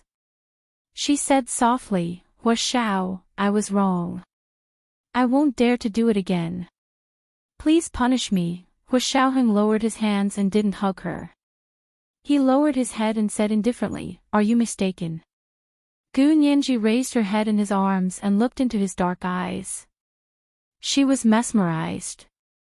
I was wrong. I was really wrong. I won't do it again. Believe me. You can punish me. You want me to punish you? Come on, do you want to force a kiss, or do you want to use violence? I'll stand there obediently and not resist. Gu Nianji even closed her eyes and pouted. Hu Xiaoheng slowly extended a slender and clean finger and pressed it against Gu Nianji's lips. He used a bit of force to push her back. Is this your punishment? Don't be too optimistic. Gu Nianji buried her head in Hu Xiaoheng's chest in disappointment, but the corners of her lips curled up. Although she didn't succeed, at least Hu Xiaoheng's anger had disappeared without a trace. Don't laugh too early. Hu Xiaoheng looked down and saw the smile on Gu Nianji's face. Punishment is a must, but I decide how and where to punish him. Gu Nianji looked up happily. Oh. Really? How does Hu Xiao want to punish me? Give me a hint so that I can prepare, whip, candle, or... Hu Xiaoheng's expression changed, and he interrupted her. Nianji, how do you know so much nonsense? Gu Nianji pursed her lips tightly. Oh no, she had gotten carried away and blurted all this out. Say it. Are you mute? In her panic, Gu Nianji blurted out, It sounds like Hu Xiao knows about these things too. Then how did Hu Xiao find out? I'm asking you a question, not asking you to ask me back. Hu Xiaoheng ignored her question and pushed her away as he spoke. Leaving his broad and warm embrace, Gu Nianji instantly felt very disappointed. Her eyes dimmed, and the bright stars seemed to disappear from her eyes. Hu Xiaoheng couldn't bear to see her like this, but if he didn't teach her a lesson this time, who knew what kind of big mistake she would make in the future? He knew how to prepare for a rainy day, and he also knew how to develop good habits to avoid unexpected situations. Say it. Hu Xiaoheng raised his wrist to look at his watch. I only have 5 minutes. If you don't tell me, I'm going to, no. Gu Nianji was flustered. She clutched the towel in front of her chest and stammered, I saw it on the internet, Yeah, the Wiki Encyclopedia. I heard someone talk about SM once, so I was curious, so I went to look it up. Then I found a detailed explanation. Gu Nianji said as she lowered her head in embarrassment. Her face was red. Hua Xiaoheng asked calmly, then did you watch the videos? No. I really didn't. Gu Nianji quickly shook her head. Although I'm also very interested in the romance movies my classmate talked about, I didn't find any resources. Actually, the computer, phone, and iPad she used all had security programs installed by Zhao Liangzi. Those resource websites had long been set as inaccessible, so they were all blocked. The only one that slipped through was the wiki, but it was really just introductions of knowledge and not inappropriate content. Hua Xiaoheng knew that, but he was worried that Gu Nianji would see those things on other people's computers or phones. He nodded. Okay, I'll believe you this once. Hua Xiao, believe me, I really didn't. Gu Nianji finally couldn't hold it in anymore. Her tears flowed down her face. Her crystal-clear tears rolled down her clean skin, and Hua Xiaoheng's heart trembled. She stood in front of Hua Xiaoheng, crying like a doll. She was barefoot, and her perfectly sculpted legs were dazzlingly white. Hua Xiaoheng turned around and said dryly, "Stop crying. Hurry up and go change." Gu Nianji wiped her tears with the back of her hand and went to the closet to find a set of clothes. She carried them to the bathroom to change. Hua Xiao. She stood timidly behind Hua Xiaoheng and called out to him. She didn't dare to act spoiled anymore. Hua Xiaoheng turned around to see her wearing a pea green turtleneck short wool pullover and very slim custom-made wool trousers. She stood in front of him somewhat awkwardly. There were still tears on her face, and her hair was still wet. It was wrapped in a hair towel. She was like a slender and elegant new lotus, still fresh and dewy. He waved. "Come here." Gu Nianji hesitated for a moment, then slowly walked over. Hua Xiao. I was wrong. I won't dare to do it again. I'll remember to lock the door, no matter where it is. Okay, as long as you remember. Hua Xiaoheng held her shoulders. It's for your own good. We can't be by your side all the time. You have to be able to protect yourself. I will. Gu Nianji's voice was still a bit timid. Hua Xiaoheng knew he had scared her, but it was a necessary punishment. If he wasn't so harsh, she wouldn't remember it. Come, eat breakfast. Hua Xiaoheng put one arm around her shoulder and led her to the living room outside. Don't you usually shower after breakfast? Why didn't you eat breakfast today? Gu Nianji thought about her bad luck today. It started from Zhao Liangzi's joke. She couldn't help but complain. It's all Brother Zay's fault. He said I smell sweat after running. She looked up at Hua Xiaoheng. I don't want you to smell it. Hua Xiaoheng was speechless. He wanted to laugh. He pulled her to sit on the sofa in the living room and asked, in your heart, am I someone who can't even stand the smell of sweat? Then how did I survive all these years of carrying out missions outside? Gu Nianji was a bit embarrassed. It was clearly not the same thing. Hua Xiao was also deliberately changing the topic. But she had just been taught a lesson, so she didn't dare to say anything else. She lowered her head and remained silent. She was very reserved. Hua Xiaoheng saw her like this and thought she was probably embarrassed. After all, he had just scolded her. After thinking about it, Hua Xiaoheng leaned over to her ear and whispered, be good. Don't go to other people's places to look at these messy things. I definitely won't look. Gu Nianji shook her head so hard that it was almost clanking. If you really want to look, you can look for me. As Hua Xiaoheng spoke, his voice and body lowered. His perfectly sculpted lips circled from Gu Nianji's ear to her curvy lips. He touched them once and separated again, stopping at a place that was inches away, but not touching. Gu Nianji could almost feel Hua Xiaoheng's hot breath going in and out of his lips. She was like a candle that was about to be completely melted by him. Really? Really?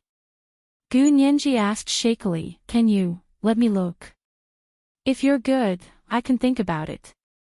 Hua Xiaoheng ran one hand through her hair and held the back of her head. His movements were gentle but firm as he pressed her against him. In this kiss, he was the only one who was in charge. She could only receive if he gave. If he didn't give, she could only look up to him.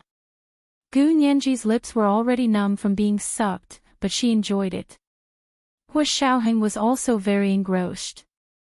He didn't let go of Gu Nianji until Zhao Liangzi called him over the earpiece. His head pressed against hers and his voice was hoarse. Be good. I'll be worried if you do this again. Gu Nianji was so touched that she shivered. All the hugs and kisses from before were not as touching as his words. I won't do it again. I won't do it again. Hua Xiao, I won't do what you don't want me to do. Gu Nianji couldn't help crying again. But this time, she was crying from being moved, not from being wronged or afraid. Hua Xiaoheng sat quietly with her in his arms for a while before getting up. You eat breakfast. I'm going to work. Gu Nianji walked him to the door. It was actually just a corridor away. Hua Xiaoheng shook his head at her speechlessly and didn't say anything else. He walked to the suite across the street to look at the materials. Gu Nianji was in a great mood. She cheered up and ate breakfast. She called He Jichu and told him that she was going to the school to talk about signing the papers. She asked if he was free. It was the second watch. A reminder about the monthly votes and recommendation votes. Today was Monday, especially the recommendation votes.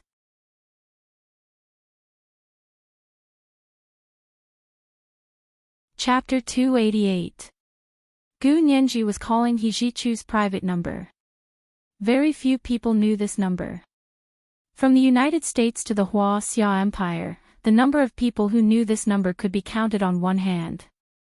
He Jichu had just finished breakfast and was working on some work emails in front of his computer.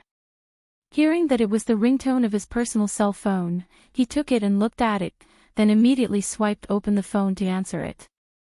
Professor He, good morning.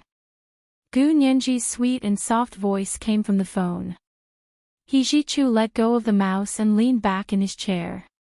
His voice was distant. Hi, Nianji. Gu Nianji breathed a sigh of relief. He Jichu could still answer her call, so he probably wouldn't be too angry. Professor He, I told you I needed your signature last time. When are you free? Gu Nianji asked with a smile. He Jichu played with a pen in his hand and slammed it on the table. He asked her coldly, you're not going to be a negotiator for the special forces anymore. That was just a temporary measure. Professor He, you don't think Hua Xiao would give me a job for personal reasons, do you? Gu Nianji retorted with a smile. Then are you or are you not? He Jichu ignored her provocation and asked her stubbornly. Gu Nianji could only purse her lips and whisper. No. Okay, then are you free now? I'll be right there. He Jichu hung up. Gu Nianji stared at the phone. He didn't even say where he was. How am I going to find you? She thought about it and sent He Jichu another text. Professor He, where are you? He Jichu replied to his address at the B University Law Faculty building and went to the bathroom to take a quick shower. He wore a bathrobe with a loose belt and a towel around his neck. He used the towel to dry his hair as he walked.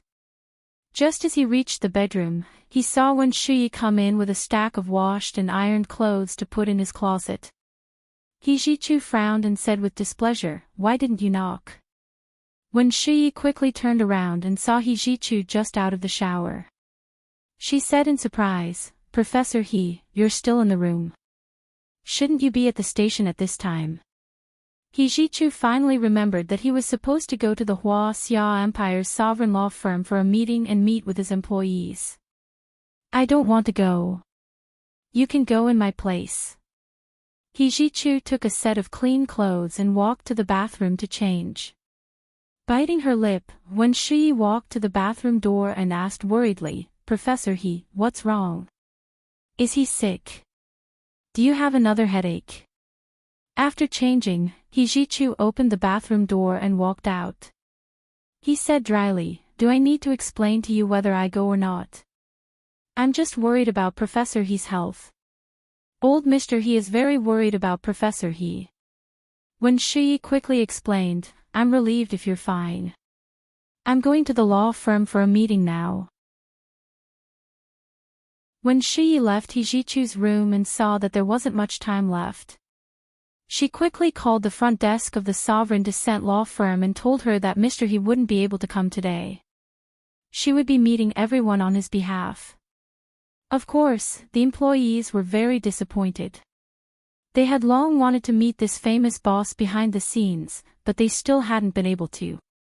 After when Shi left, He Jichu walked to the sofa and sat down. He picked up a newspaper and began reading, but he wasn't calm. He kept glancing at his watch and at his personal phone. Gu Nianji arranged to meet with He Jichu and then went to find Yin Shixiang to ask him to find a car for her. She was going to be university in the north of the imperial capital. It was in the north and south of the Special Operations Forces, so they were quite far apart.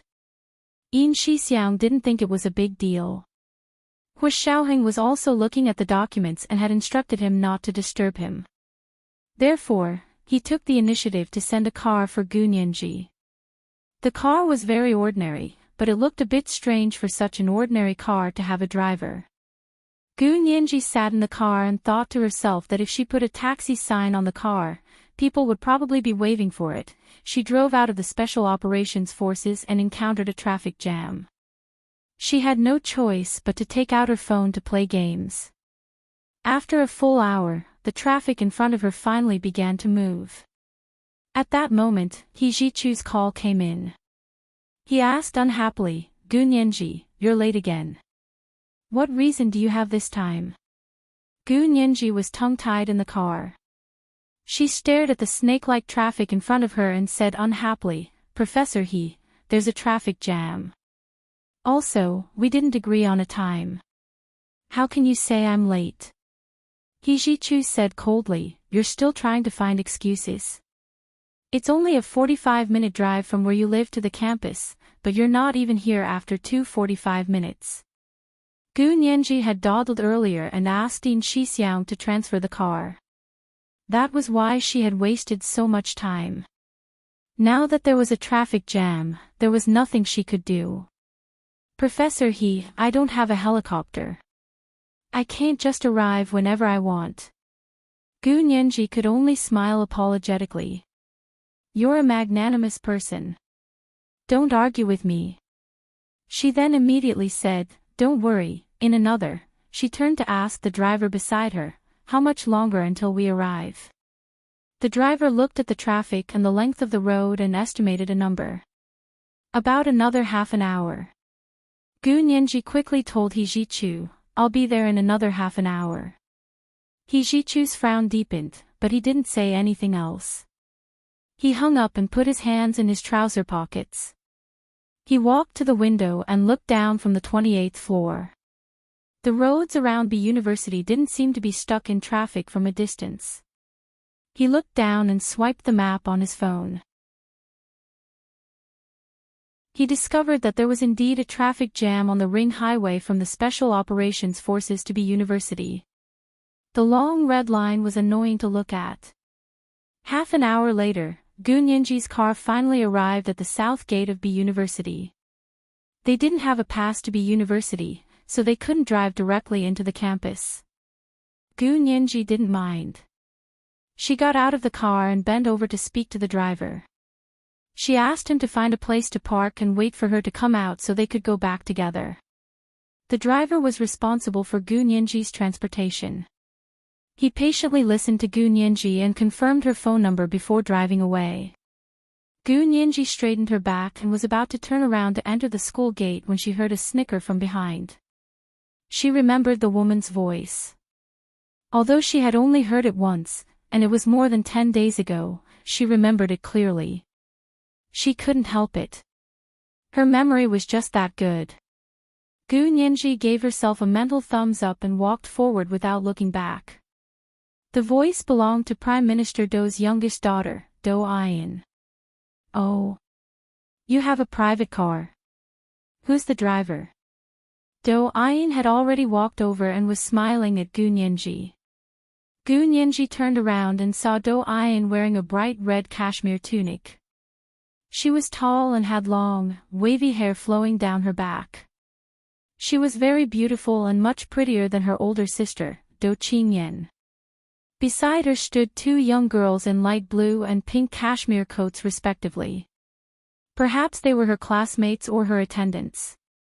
Gu Nianji glanced at them and ignored them. She continued to walk towards the south gate. Dou Ayan didn't expect someone to ignore her. She froze and chased after her. Hey! I'm talking to you. What's wrong with you? Gu Nianji stopped in her tracks and turned to look at her. May I ask who you are? Are you talking to me? Then please be polite. You don't recognize me. Dou Ayan didn't expect Gu Nianji to pretend not to know her. You were a guest at my house a few days ago. How can you not remember me so soon? The other 2 young girls beside Dou Ayan also laughed. You're so good at pretending. Gu Nianji gripped the strap of her backpack. She smiled. I've been invited to many people's houses. If the host didn't introduce himself, I really wouldn't remember. Alright, you're blocking my way. Please move aside. Dou Ayan watched as she walked to the school gates and exchanged a few words with the campus police before entering. Dou Ayan stomped her foot. What's so great about her? She only got to do this because she was licking Huashao's boots. She's just an orphan girl, what's there to be arrogant about? Once Huashao has a wife, you'll show your true colors. This was the first watch. A reminder for monthly votes and recommendation votes. 7 p.m. the next watch. Mwah.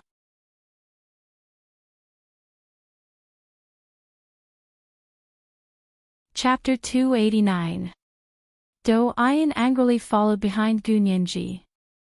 The 2 girls beside her were her friends who also studied at B University but weren't law students. Their fathers were Prime Minister Dou's subordinates and had close ties with the Dou family. They also had a good relationship with Dou Ayan at school.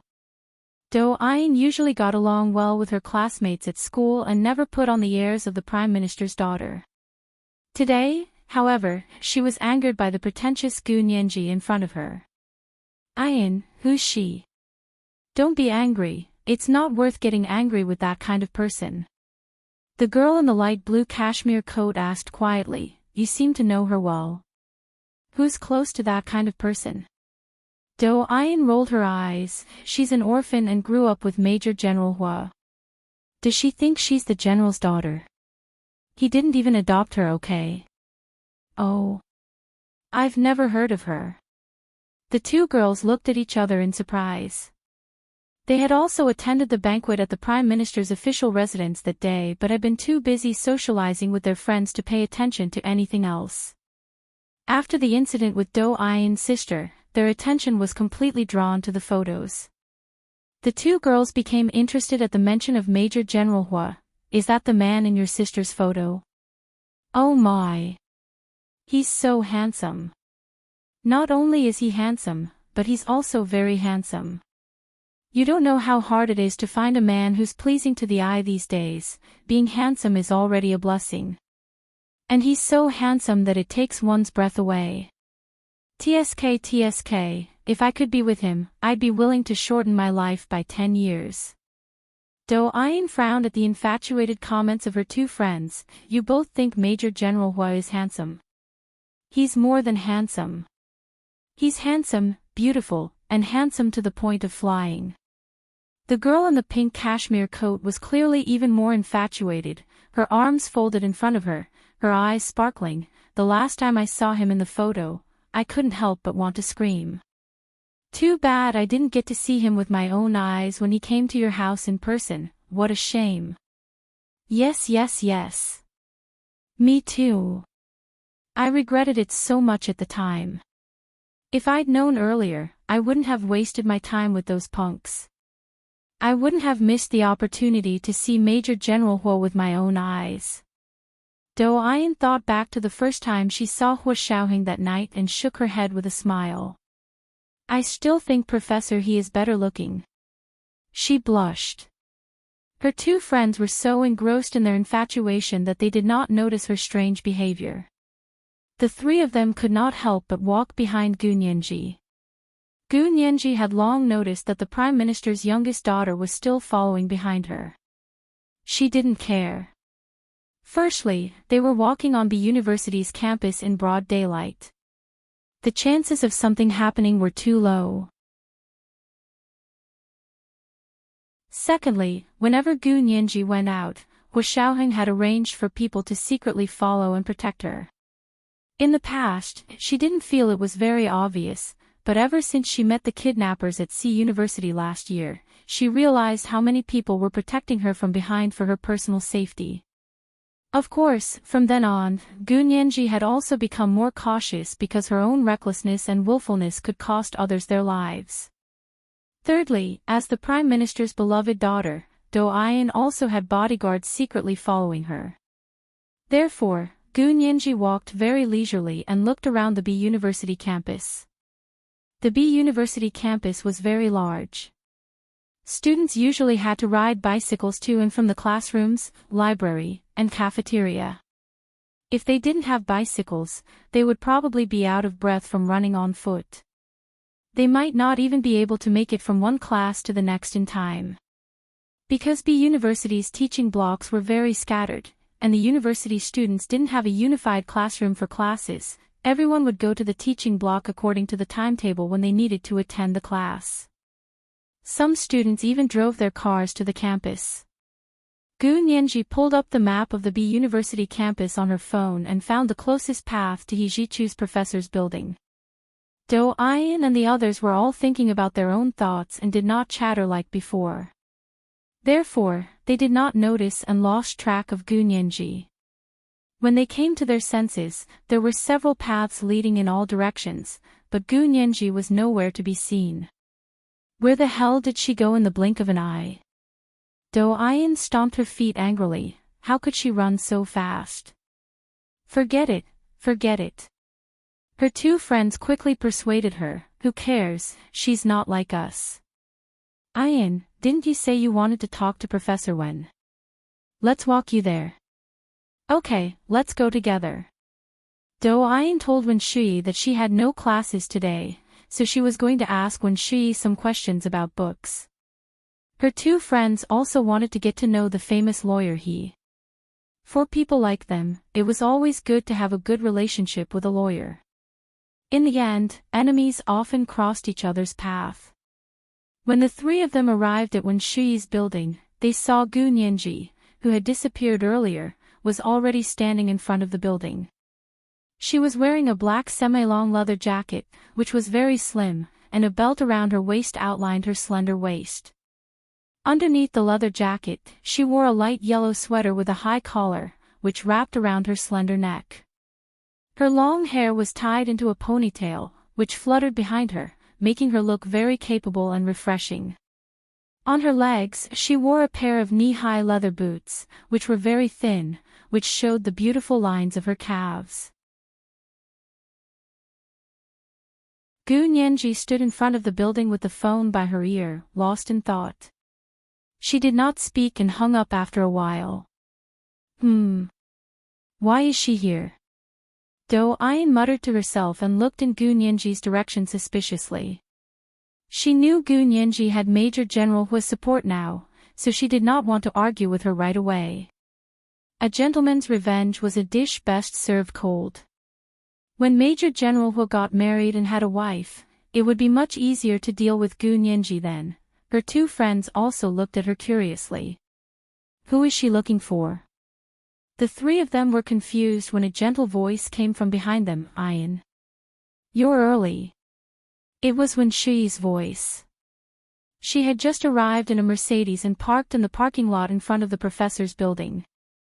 This spot was especially valuable because it could only be parked by cars belonging to people with disabilities.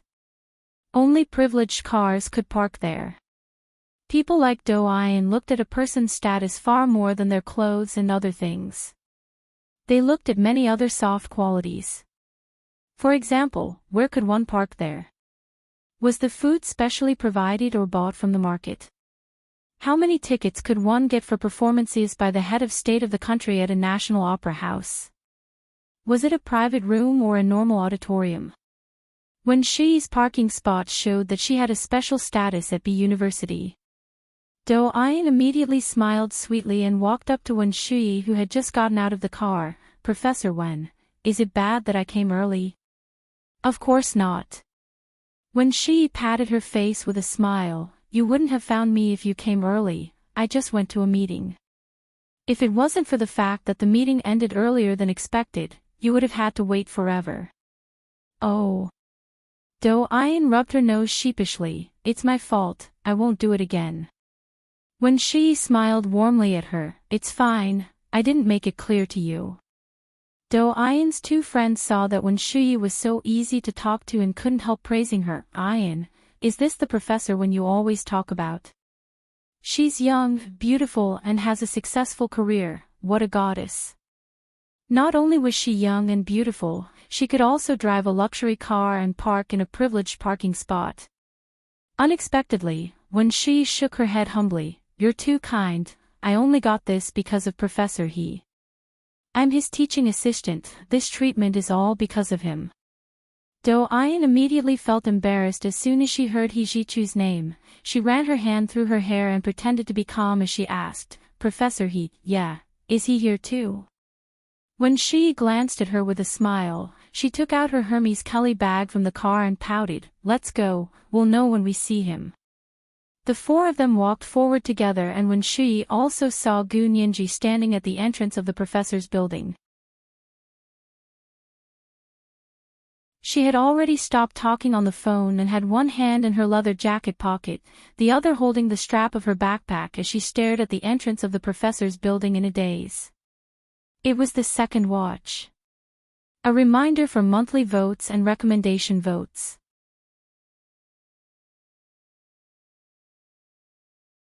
Chapter 290. When she saw that Gu Nianji was also there and instantly understood why He Jichu suddenly didn't want to go to the meeting.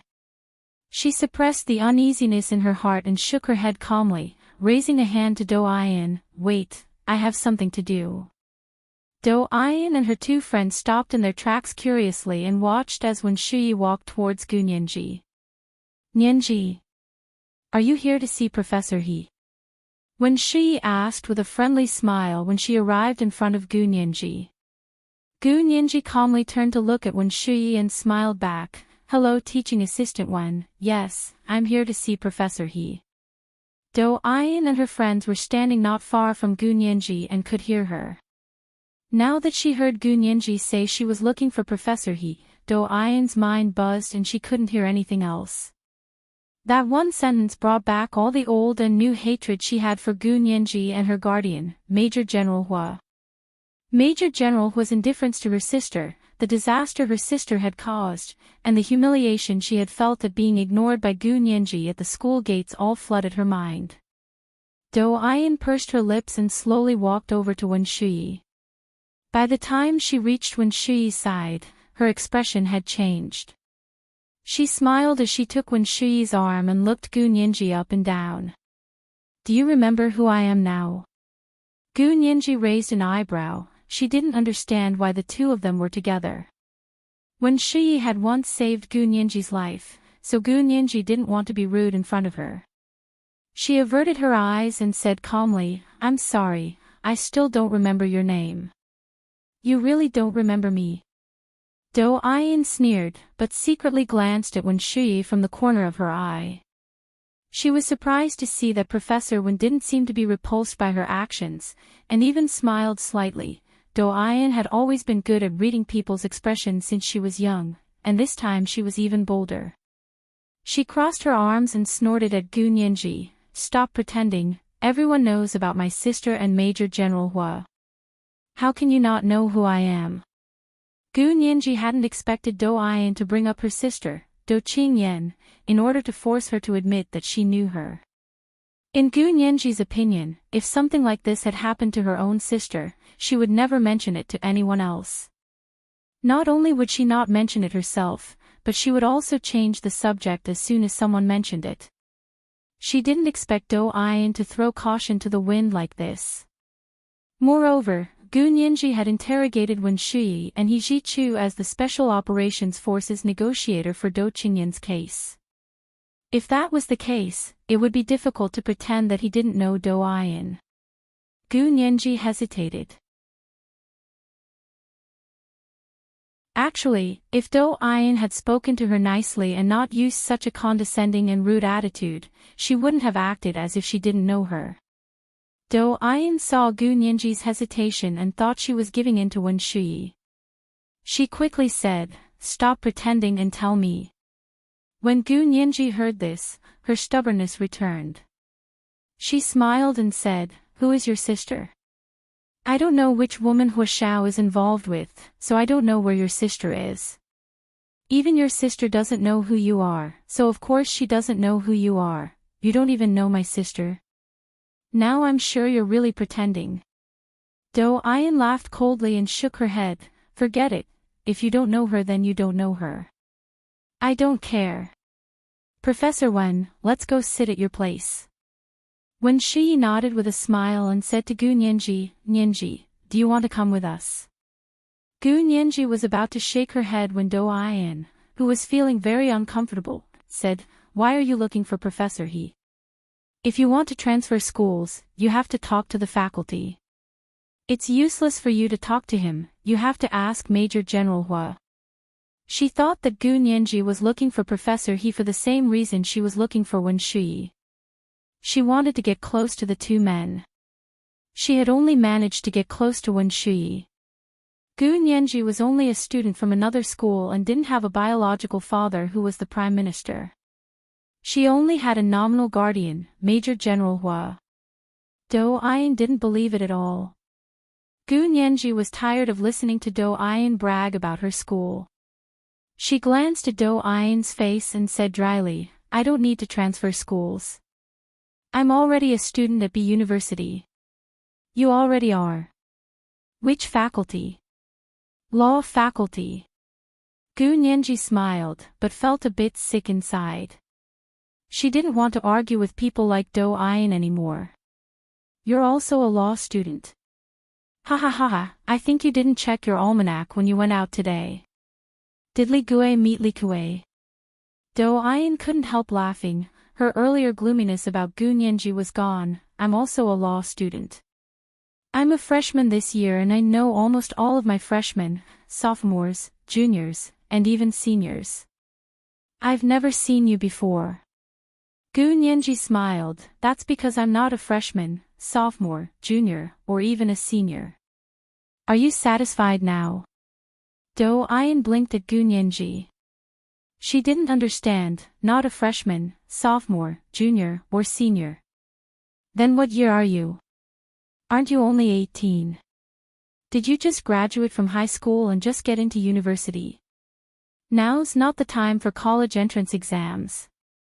Gu Nianji finally couldn't help but roll her eyes. Prime Minister Do's eldest daughter was an idiot, and this youngest daughter was an idiot. They were both arrogant pieces of trash. "I graduated last year and am now a postgraduate student at B University's Faculty of Law. Professor He is my instructor." "Student who loves to check accounts, are you satisfied now?" Do Ayin's face flushed red, then quickly turned purple. She glared at Gu Nianji. You're really only 18. You didn't change your age, did you graduate with a master's degree at 18? Do you think I'm stupid? Do you think I believe that? Gu Nianji suddenly remembered by Genie, who had changed her age in order to retain the title of genius girl. She giggled and shook her head. I'm an orphan, I don't have the power to change my age. You think too highly of me, classmate.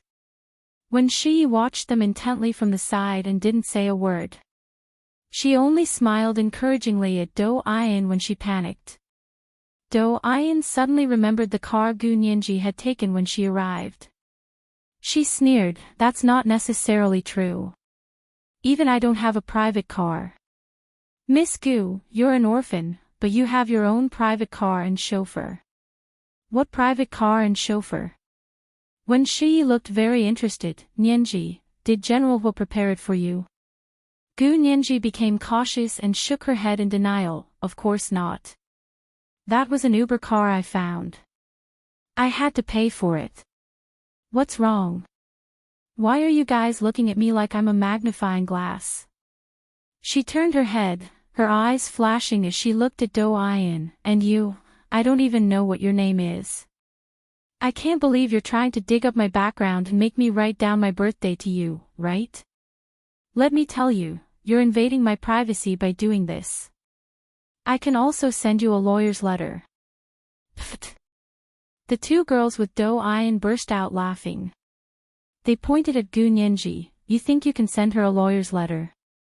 Oh my, now I really believe you don't know who she is. They looked at Do Ayan. Ayan, don't talk to people who are different from you. It's lowering your status and lowering your status. Gu Nianji nodded. I think you're right too, so I won't keep you company. You guys go ahead and have fun. She stepped aside to let them in first. Wen Shi was full of smiles and was about to say a few more words when she suddenly caught a glimpse of a tall and handsome figure standing at the entrance of the professor's building from the corner of her eye. She didn't know how long he had been standing there, but his gaze was heavy and cold as he looked over. It was He Zhichu. Wen Shi shuddered, but quickly calmed down and smiled at Gu Nianji. She didn't even have time to say a few words to Gu Nianji before He Zhichu strode over with his hands in his trouser pockets, looking at Gu Nianji with displeasure. Hurry up and come up, I've been waiting for you. Gu Nianji quickly replied, Hello Professor He. I tried to call you earlier but couldn't get through. This was the first watch. Just a reminder for monthly votes and recommendation votes. 7 p.m. the next watch.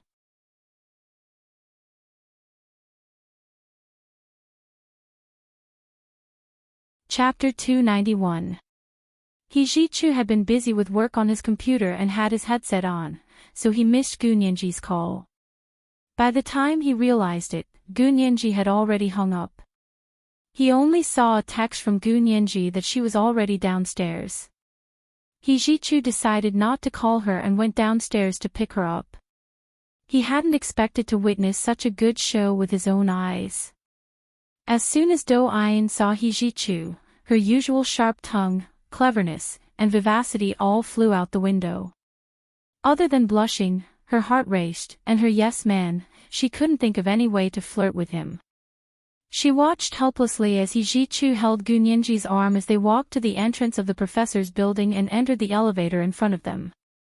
The elevator doors slowly closed in front of her eyes, the red light went off and the elevator went up. She could no longer see the people inside. Do Ayan snapped out of her daze and looked at Wen Shi. Professor Wen, is what she said true? Wen Shi smiled and nodded, of course it's true. Ayan, be careful in the future and don't make things difficult for Gu Nianji. She's the only master's student personally taught by Professor He, so she has a special background. You understand? Oh. Did she really graduate at the age of 18? And got into Professor He's master's program? Do Ayan's heart felt like it was in free fall from a 30-story building. Her ears were filled with the howling of the wind, so loud it drowned out all other sounds. It was like a loud ringing in her ears. Wen Shi looked at her and laughed. What's the big deal? I also graduated from university when I was 18. Professor Wen, you're different, you graduated at 18, I completely believe you. As for her, Do-Ayan couldn't help pouting, let's keep our doubts to ourselves for now. Wen Shi smiled but didn't say anything. She led Do-Ayan and her two friends to the entrance of the professor's building. The four of them entered the elevator together and went up to the 28th floor. Wen Shi pointed to room A across the way, Professor, he lives there, I live in room B. The professor's building was for advanced specialists. There were 2 elevators in the building and only special access cards allowed access to their own floors. It was very private. Do-Ayan and her 2 friends looked at room A for a while before following Wen Shi into her suite. Gu Nianji had already followed He Zhichu to the 28th floor and entered He Zhichu's room A. This was a huge suite with 3 bedrooms, 3 living rooms, and 3 bathrooms. There was also a kitchen, a sunroom, a gym, and a small conference room. It completely met the teaching needs of a professor. Even if He Zhichu didn't go to the academic building, he could teach his graduate students here. Gu Nianji sat in He Zhichu's sunroom with a cup of cappuccino in her hand. Sunlight shone in through the floor-to-ceiling glass window. The green plants in the room were lush and lush. There were a few hanging pots of spider plants of unknown species that seemed to be about to bloom. A faint orchid fragrance flowed in the sunroom. Gu Nianji took a deep breath and complimented He Zhichu with a smile. Professor He, your sunroom is really tasteful and very comfortable. The air seems fresher than anywhere else. He Zhichu's expression was cold as he looked at the internship report that Gu Nianji had given him to sign. He confirmed again, you're really no longer a negotiator for the Special Operations Forces, right? Absolutely not, I can swear. Gu Nianji raised her right hand. There's no need. He Zhichu nodded indifferently and wrote his name on her internship report in a flourish. He handed it back to her and asked, is there anything else? Also, I'd like you to endorse me so I can be Auntie Song's defense lawyer in court. Gu Nianji said carefully, this is something I want to do, and it's related to my profession. Professor He, you'll agree, right? Who's Auntie Song? He Zhichu asked noncommittally as he took a sip of coffee. Gu Nianji grunted and thought about it. She decided to tell him the truth. It's Hua Xiao's mother. His mother is also a victim in this case. So it's a Hua family matter. He Zhichu put down his coffee cup and tapped his fingers on the glass coffee table. He looked at Gu Nianji thoughtfully, are you really going to meddle in their family matters? I can't say I'm going to meddle. Gu Nianji patiently explained to He Zhichu, Auntie Song has been insane for 16 years and her treatment was delayed by genie. Anyone would be angry at something like that. Me too. Stop right there. He Zhichu's expression darkened as he reached out to stop her from continuing. If you're going to defend your Auntie Song just because you're angry, then I won't help you. Why? Gu Nianji didn't understand. Her large, watery eyes widened. Her inky black irises were like the dark starry sky, reflecting the stars in the sky. It was very moving. He Zhichu's heart skipped a beat when he saw those eyes. He closed his eyes and said, as a lawyer, have you forgotten your professionalism? Using emotions to replace rational judgment will lead to errors in judgment. Not only will you lose the case, but you may also go astray. Gu Nianji didn't speak for a long time. She thought about it for a while and refuted He Zhichu, using emotions to replace rational judgment definitely won't work. Not only does it lack the professionalism that a lawyer should have, but it's also very disrespectful to the client. But I believe that a lawyer can't do without their own emotions and standpoint. If you're only defending for the sake of defending and make an issue out of legal provisions and procedures, even if you win the case, it'll be like killing the goose that lays the golden eggs. It's not a long-term solution. You think so? He Zhichu raised his eyebrows in surprise, then you must first agree with the client emotionally before you accept the client's case. You can say that. Gu Nianji smiled helplessly. If Professor He thinks I'm not professional on this, then I'm indeed not very professional at the moment. Maybe I'll be calmer in the future and deal with my business without any personal emotions. That's not something I can do right now. He Ji-chu sat on the sofa and propped his head up with one hand. He half closed his eyes and thought for a long time before saying, "Fine, you just graduated, so it's understandable that you're so passionate. I'll believe you this once." Gu Nianji's eyes lit up and she suddenly became happy. "Professor He is willing to endorse me." "Yes." He Ji-chu stood up. "Come with me to the study." Gu Nianji quickly followed him to the study with a smile. When she arrived at He Ji-chu's study, Gu Nianji quickly looked around and couldn't help admiring it in her heart. He Ji-chu's study was completely decorated in black and white. It was very clean and crisp. The large desk was a long black surface with 4 stainless steel pillars. It didn't even have a drawer, and a row of stainless steel safe-like filing cabinets lined the side of the desk. An all-in-one Apple computer was placed on the desk. He Ji-chu sat in the computer chair behind the desk, and a tree-like floor lamp extended from the back of the computer chair to fall right on top of He Ji-chu's head. The LED light was bright and soft, and most importantly, it was very protective. On the south wall of the study was a large French window with automatic sound-activated blinds. Both sides of the blinds were soundproof curtains with black and white linings. On the west and east walls were 2 rows of bookcases that covered the entire wall. In the middle of the study was a circle of small sofas with simple designs, probably for guests to sit and chat. In the middle of the sofa was a round coffee table with a plate of fruit and several bottles of unopened bottled water. The floor was polished ebony, and the ceiling was equipped with a recessed ceiling light. The ceiling light wasn't turned on at the moment, and only the tree-like floor lamp behind He Ji-chu's computer chair was turned on. Gu Nianji sat on a square stool across from He Ji-chu's desk. She rested her arms on the desk and watched with interest as He Ji-chu typed on the keyboard. An endorsement for a prospective lawyer who had passed the bar exam but hadn't yet met the work experience requirement needed to sign a special document. He Ji-chu downloaded the document from the Ministry of Justice's website, filled out the contents, and printed it out in 3 copies. He signed each one. He handed the 3 signed endorsement documents to Gu Nianji and pointed them out to her. "You also sign here." Gu Nianji carefully read the 3 endorsement documents before neatly signing her name on them.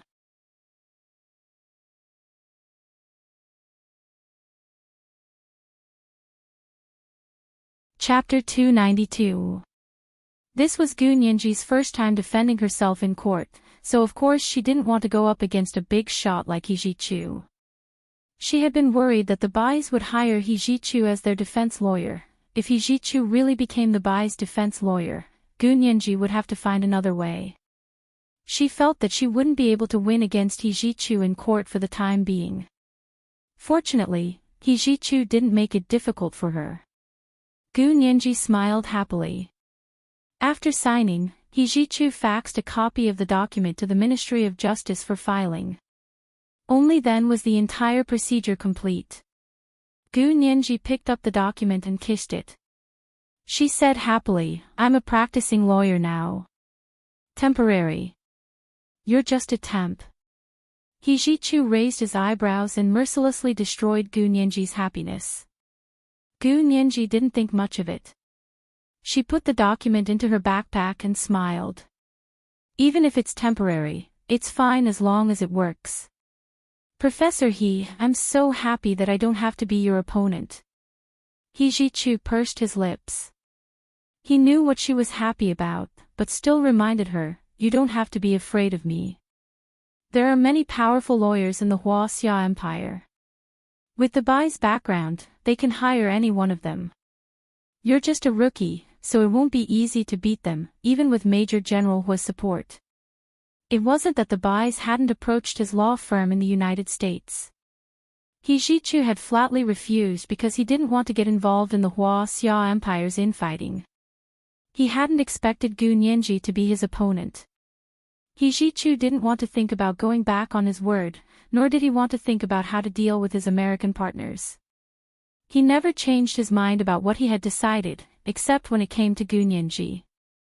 Gu Nianji didn't know how her request would affect He Jichu. She excitedly took out the notes she had prepared from her backpack and printed out a thick stack of A4 paper. "Professor He, this is my homework related to the case. Can you take a look at it for me?" He Jichu didn't look at the notes she had prepared. His shimmering almond-shaped eyes narrowed as he looked at her meaningfully. "Nianji, this is a great opportunity to train. In order to make it more challenging and difficult for you, I won't be participating. I'll carefully observe your performance and find out what you need to improve. But before that, you have to rely on yourself to open up the situation." Gu Nianji froze for a moment before sheepishly retrieving the notes she had prepared and slowly putting them back into her backpack. Glancing at Gu Nianji's disappointed expression, He Jichu looked away and said coldly, "You're not about to face a mock court, nor are you going to debate homework. You're actually going to fight the defendant's lawyer in court. Don't tell me you want me to go through every debate for you." "Of course not." Gu Nianji bit her lip. "It's not that I want Professor He to help me with this. It's just that this case has almost no witnesses or physical evidence, and it's been going on for 10 years. I don't know if I'm going in the right direction. If the direction was wrong from the start, then no matter how hard she tried, she would never reach the destination." He Jichu pursed his lips and extended his hand to Gu Nianji. "Give it to me." "What?" "Your notes." "Let me see." He Jichu said impatiently. "Hurry up, I don't have much time." Gu Nianji felt like it hurt her self-esteem. She stubbornly shook her head. "No need, Professor He. What you said earlier was very well said. Indeed, I can't push my luck. I've been counting on you." She stood up and bowed to He Jichu. "Sorry for disturbing Professor He. Goodbye." He Jichu didn't say anything. He had been sitting on his computer chair the entire time. He looked up at Gu Nianji. His expression was unreadable, and his expression was grim. However, he didn't call out to her. He Jichu waited until Gu Nianji was almost at the door of the study before pressing a hidden button under the desk. The door to the study was locked with a click. Gu Nianji knew something was wrong as soon as her hand touched the lock. She tried to turn the lock left and right, but it didn't budge. She couldn't help but sigh softly. She looked up at the ceiling for a while to calm down. When she had completely calmed down, Gu Nianji turned to look at He Jichu. "Professor He, please open the door. I said I wanted to see your notes. If you don't let me see them, you can't leave this room today." He Jichu leaned back in his chair and folded his arms slightly in front of his chest. His gaze was firm and unquestionable. Gu Nianji hugged her backpack and said stubbornly, "You already rejected me just now. There's only one chance, and there's no more after that." Gu Nianji didn't mean anything else when she said this, but to He Jichu, it was like a nuclear bomb exploding in his head. A mushroom cloud filled the sky. His expression changed abruptly, and the corners of his eyes quickly turned red. He rushed out from behind the desk and strode forward. Almost instantly, he was in front of Gu Nianji. He stretched out his hand and strangled Gu Nianji. "What did you say? Say it again." Gu Nianji's stubbornness really came. She threw away the backpack in her hand and quickly grabbed He Jichu's hand that was strangling her neck. She used the small grappling technique that she had learned in the Special Operations Forces to twist and release her hand, but she couldn't break free from He Jichu's hand. He Jichu was still in a state of rage, and when he realized that Gu Nianji was actually trying to break free of his shackles, he became even more furious. His mind buzzed, and mist filled his eyes. He heard his own voice squeezed out from between his teeth as he asked her in a suppressed voice. Why is there only one chance? Why can't you wait after that? It's not my fault that I can't find you. I've been looking for you for so many years. His voice was chilly and condensed, like a block of ice, but his heart was burning hot, raging with rage. Gu Nianji struggled with all her might, but He Jichu didn't hesitate to firmly clamp her hands together behind her back. His other hand wrapped around the back of her neck, and he looked at her with an unsteady breath. His shimmering almond-shaped eyes were filled with cold despair. Gu Nianji was truly frightened now. She used all her strength to struggle, but He Jichu pressed her heavily against the back of the door and couldn't move. She didn't expect the tall and elegant He Jichu to have such explosive power when he was angry. His arms were strong and strong. He pressed her shoulders tightly against the door of the study. The corners of He Jichu's eyes were red, and his entire body was exuding anger. He held the back of her neck firmly and looked down at her. His expression was cold, but his gaze was incomparably hot. It was like ice and fire had gathered together. Gu Nianji finally broke down and cried. Let me go. Professor He. Please, let me go. She shook her head desperately, and tears quickly rolled down her cheeks. He Jichu stared at her steadily. He looked at her tear-stained face, her terrified expression, and her hoarse screams. It was like a rope that bound him so tightly that he couldn't move an inch. He remained motionless with his hands around the back of Gu Nianji's neck. Just like that, he stopped at an arm's length away, unable to take another step. Gu Nianji cried her heart out, and her entire body trembled. She was truly afraid at this moment. She never thought that the elegant He Jichu would be like this when he was angry. After an indeterminate amount of time, He Jichu finally took a deep breath and let go of the back of Gu Nianji's head. He placed his hands on her back and slowly soothed her up and down. He said in a hoarse voice, Nianji, I'm sorry. I mistook you for someone else. Gu Nianji's entire body shook from crying. She choked out, mistook you for someone else. You can do this just because you mistook me for someone else. Only a ghost would believe you. Get out. Get out. I want to sue you for harassing your own student. He Jichu let go of her hands dejectedly and turned to leave. His tall figure was extremely lonely and desolate. He walked back to the sofa in the middle of the study and sat down. Looking at the fruit bowl on the coffee table, he said dryly, if you want to sue me, go ahead. I won't refute you. I'll punish you however I want. Don't worry, if I quibble, He Jichu, will die here for the rest of my life. Gu Nianji had always been amenable to coaxing but not coercion. If He Jichu tried to quibble, Gu Nianji would definitely fight him to the end. But seeing his dejected and unrepentant posture, she didn't know how to continue. She picked up her backpack from the floor and hugged it to her chest. Sobbing, she said, Professor He, please open the door. I want to go out. He Jichu had no intention of opening the door. He pointed to the sofa across from him. His cool and aloof voice became hoarse. Nianji, sit with me for a while, okay? This was the first watch. A reminder of the monthly votes and recommendation votes. 7:00 the next watch.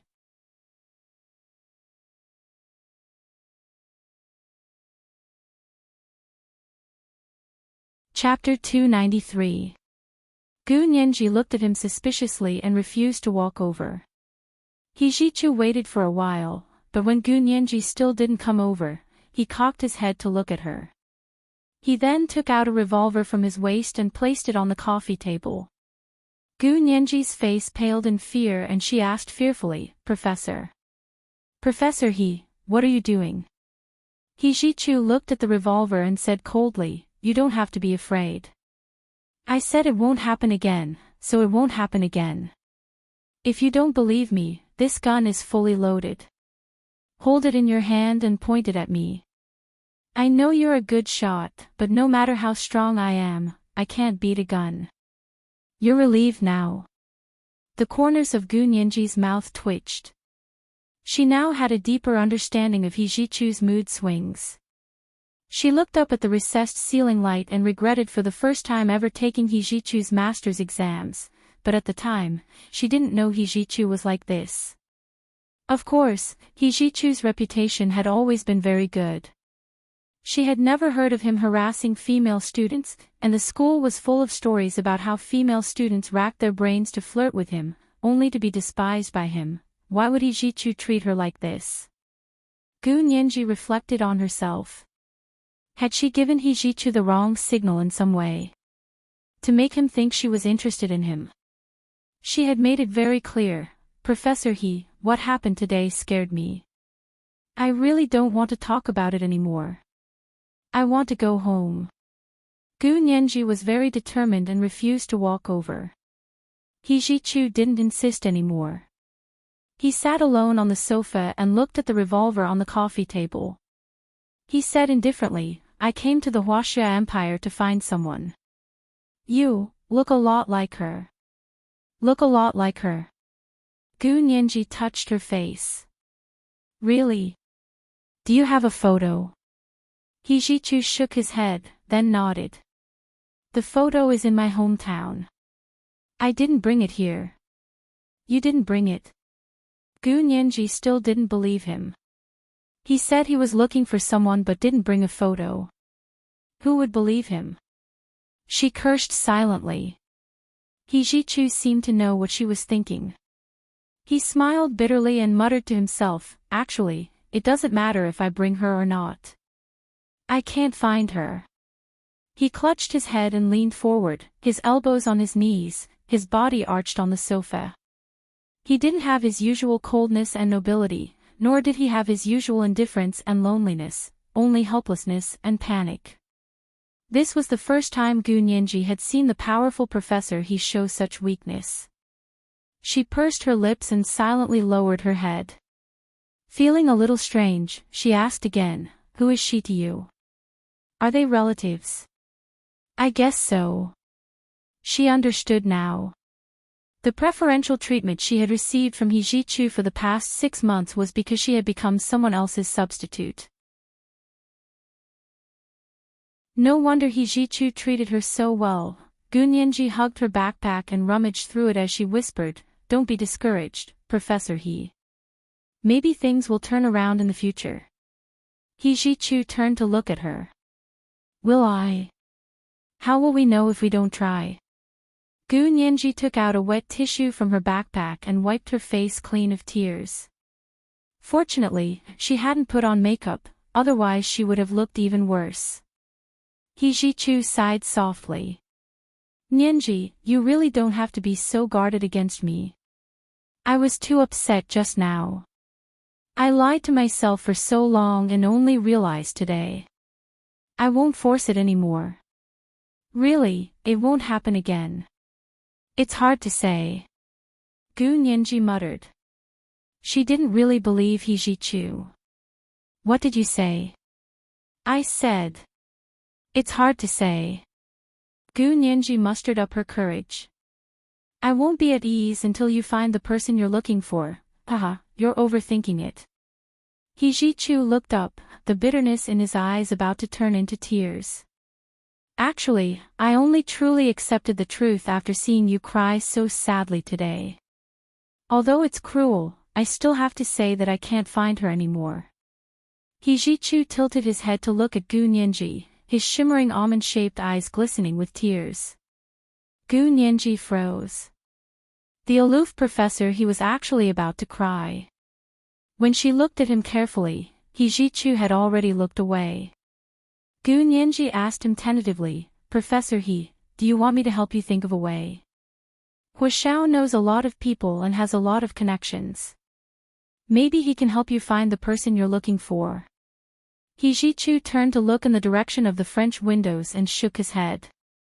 No need. Nianji, thank you. Please don't tell Hu Xiao and the others. This is a private matter between me and her. I don't want anyone else to know. Why? Because she's someone I can never let go of for the rest of my life. He Jichu lowered his head. His voice seemed to come from the depths of his heart. It was full of regret and self-blame. She's been with me since she could walk. I never thought she would leave me. But one day, I went out and came home to find that she had already disappeared. I started looking for her. I looked for her everywhere. After searching for so many years, I thought I would find her traces. But when I came here, I realized everything was different. Oh. Really? Then you found her. Seeing He Jichu in so much pain, Gu Nianji felt even more uneasy.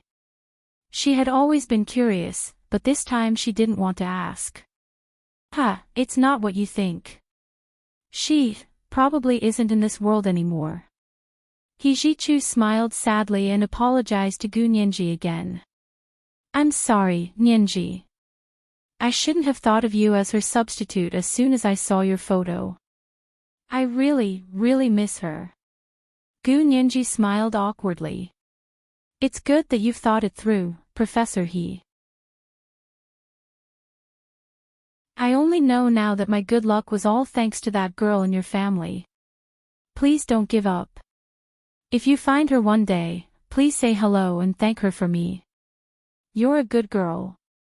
He Jichu sighed. Although I don't have any hope of finding her, if that day comes, I will definitely pass on your words. Gu Nianji nodded.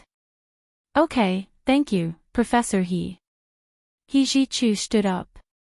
I'm sorry for the fright today. He paused. Are you sure you don't want to show me the notes you prepared and discuss the case with me? Gu Nianji shook her head. No, Professor He. I want to go home. Pausing, she whispered, I won't. I won't tell anyone about what happened today. This meant she wouldn't report him to the school. Professors harassing students was a very serious charge in the United States.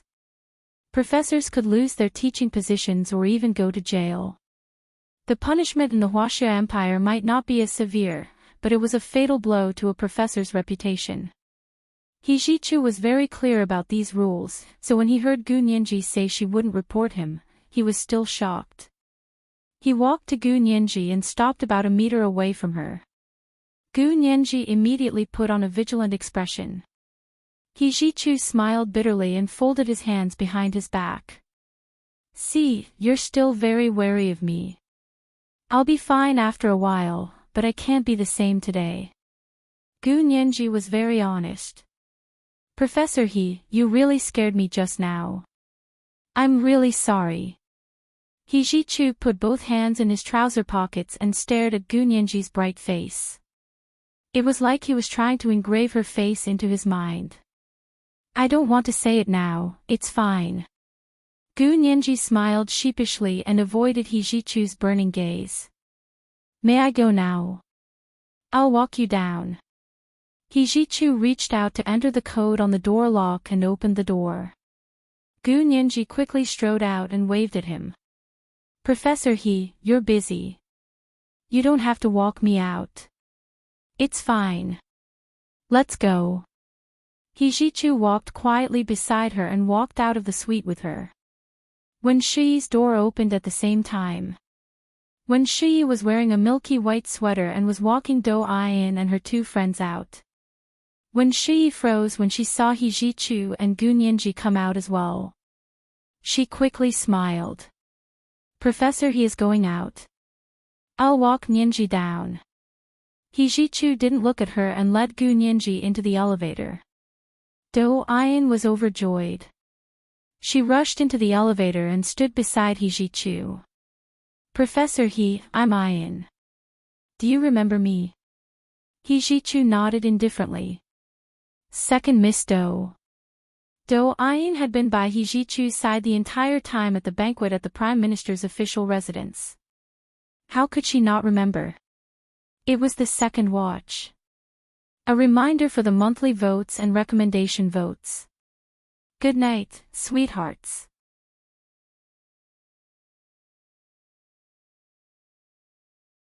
Chapter 294. Professor He, are you going downstairs? Let's go together, okay? Do-Ayin took a small step forward and pushed Gu Nianji to the side. Gu Nianji couldn't have asked for more and shrank into a corner of the elevator, far away from He Jichu. He Jichu saw Gu Nianji like this and didn't reject her approach. He allowed her to separate him and Gu Nianji in the elevator. Do-Ayin's friends saw this and were very happy for Do-Ayin. They entered the elevator and stood on either side of Gu Nianji, as if to prevent her from getting close to He Jichu and ruining Do-Ayin's plans. Gu Nianji didn't know whether to laugh or cry. She couldn't thank Do-Ayin enough, these two were overthinking things. She silently stared at the tips of her boots and didn't look up the entire time. The elevator dinged and soon arrived at the lobby downstairs. He Jichu and Do-Ayin walked out first, followed by Do-Ayin's friends to prevent Gu Nianji from getting a head start. This was actually what Gu Nianji wanted. She was the last to step out of the elevator and immediately called the driver to pick her up at the south gate. Gu Nianji walked out of the lobby of the professor's building to the plaza in front of the building and bowed to He Jichu. Professor He, thank you for your advice. Call me if you have any problems. He Jichu nodded at her. Did you take a taxi or drove here? I took a taxi, I just texted the Uber to wait outside the south gate. Gu Nianji turned and quickly walked away, leaving He Jichu to watch her panicked back. He Jichu glanced at her and nodded at Do-Ayin before walking back to the lobby of the professor's building. In suite B on the 28th floor, when Shuyi hid behind the curtains of the French windows in her bedroom, she saw Gu Nianji and He Jichu distancing themselves from each other and shook her head with a sigh. She walked back to her study and wrote letters to old Mr. He and Auntie Qin. Gu Nianji got into the car that picked her up and didn't speak on the way back to the military base. When she entered Hu Xiaoheng's official residence, the orderly standing guard at the door blushed when he saw her and stammered, Miss Gu is back. Hu Xiao wants you to go to his office to look for her when you get back. Oh, got it. Thank you. Gu Nianji felt very tired and didn't want to face Hu Xiaoheng right away. She was worried he would notice something was wrong. She quickly returned to her room, put down her backpack, and immediately went to the bathroom to look at herself in the mirror. His eyelids were slightly swollen, his eyes were bloodshot, and his face was excessively pale. Although his hair was tied up in a ponytail, strands of hair had already fallen out. Gu Nianji hurriedly washed her face again, then dripped some eye drops into her eyes and used an eye mask to cover her upper eyelids. She lay quietly on the sofa for 5 minutes. He took off the eye mask and looked at himself in the mirror. His eyelids were no longer swollen and bloodshot. She took out a pink cream blush and patted it on her cheeks, then applied lip gloss. When color returned to her face, she took her laptop to Hu Xiaoheng's office. Hu Xiaoheng's office wasn't too far from his official residence. Gu Nianji wanted to waste time and walked slowly for 20 minutes before arriving. The exterior of the building looked like an oval building from above. The outer building was tall, and the inner building was low, like a satellite dish. However, the roof and walls were painted with anti-satellite detection and anti-eavesdropping paint. Gu Nianji arrived at the entrance of the office building and showed her temporary pass to the orderly at the door. He then scanned her fingerprint and iris to confirm the data in the database before letting her in. This security process took nearly 10 minutes before Gu Nianji finally entered the office building of the Special Operations Forces base. As soon as she walked in, she couldn't wear her leather jacket anymore. Gu Nianji held the leather jacket on her arm and followed the road signs to the central office area of the entire office building. Hu Xiaoheng's office was in the core of the central office area. When she arrived at the door, she went through another round of security checks. This time, not only did they recheck her iris and fingerprint, but they also checked her handwriting. Gu Nianji was speechless as she wrote a few crooked words. She frowned and said, "Do I have to keep this on file as well?" "Yes, Miss Gu." The female guard in charge of security checks was very kind. She personally led her to Hu Xiaoheng's office and said to the camera at the door, "Lieutenant Colonel Zhao, Miss Gu is here." Zhao Liangse and Yin Shixiang were Hu Xiaoheng's personal secretaries. If they had to work, they would be in the same office as Hu Xiaoheng. Of course, they rarely worked in their own offices. Zhao Liangse pressed a button to open the door. Gu Nianji walked in with one hand on her leather jacket and a small laptop in the other. "Miss Gu, please come in." It wasn't Zhao Liangse who came out to greet her, but one of his orderlies.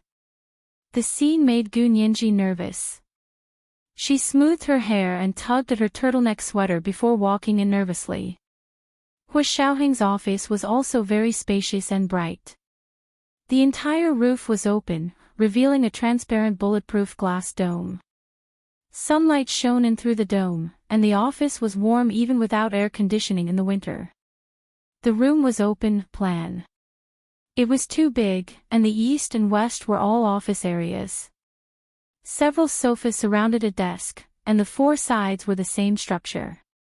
In the middle of the door was a large display cabinet with all kinds of submachine guns. The black muzzles were pointed at the door. Gu Nianji was relatively calm when she came in. She only glanced at it before looking away. "Come with me." Hu Xiaoheng walked out of a small conference room and took the coat from Gu Nianji's arm. He took her hand and led her in. His palms were warm and dry, and he smelled like the sun. Gu Nianji's face instantly flushed. Thousands of thoughts flashed through her mind, but she didn't have time to realize any of them. She was already sitting behind the long oval table in the small conference room. Hu Xiaoheng hung her leather jacket on the hook behind the door and asked her, "Did it go well at school?" Gu Nianji snapped out of her daze and held her cappuccino coffee cup. She smiled and said, "It went well. I was just stuck in traffic for a while." The people in the room were speechless. Zhao Liangse was the first to laugh. "Stuck in traffic and you call that smooth?" "Of course, it was just a traffic jam. Which day in the imperial capital doesn't have traffic jams?" Gu Nianji smiled as she picked up her coffee cup and took a sip. She asked, "Are you guys in a meeting?" Hu Xiaoheng walked over and pulled out a chair beside her to sit down. "Yes, we were discussing Bai Genie's case." Gu Nianji quickly sat up straight and opened her laptop. She pulled up her notes and opened a new chapter. "What was discussed earlier? Do you have the minutes?" Hu Xiaoheng asked her first, "Did you get your defense lawyer license settled?" "Of course it's settled. Professor, he endorsed it for me." Gu Nianji took out the document He Zhichu had signed for Hu Xiaoheng to see. "It's already on file at the Ministry of Justice."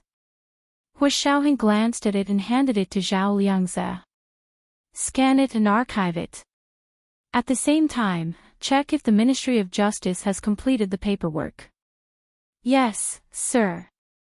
Zhao Liangse immediately scanned and uploaded it. Hu Xiaoheng introduced Gu Nianji to the people in the meeting. "Dr. Zhu, the best medical examiner at the Military General Hospital. He's a senior colonel." Gu Nianji smiled brightly at him. "Medical examiner Zhu is amazing. You're already a senior colonel at such a young age." Gu Nianji thought medical examiner Zhu looked even younger than Chen Lai. Unexpectedly, medical examiner Zhu was smiling happily. He shook his head. "I'm not young anymore. I'm about to turn 40. If we're talking about young, then your Major General Hua is a Major General before he's even 30. There's no other person in the entire country who can match that speed." Gu Nianji's eyes widened. "You're not lying to me, are you? You look like you're 30 at most." "Almost 40. How do you take care of yourself? Can you share your insights? Although medical examiner Zhu was a man, he was overjoyed to receive undisguised compliments from a young and beautiful girl like Gu Nianji. He waved his hands. I don't take care of myself. I just keep my mood happy and not sulk. Oh, that's pretty hard. Gu Nianji laughed. Being able to keep your mood happy and not sulk is already the best I can do. This was the first vote. Let me remind you about the monthly votes and recommendation votes. 7:00 the next night.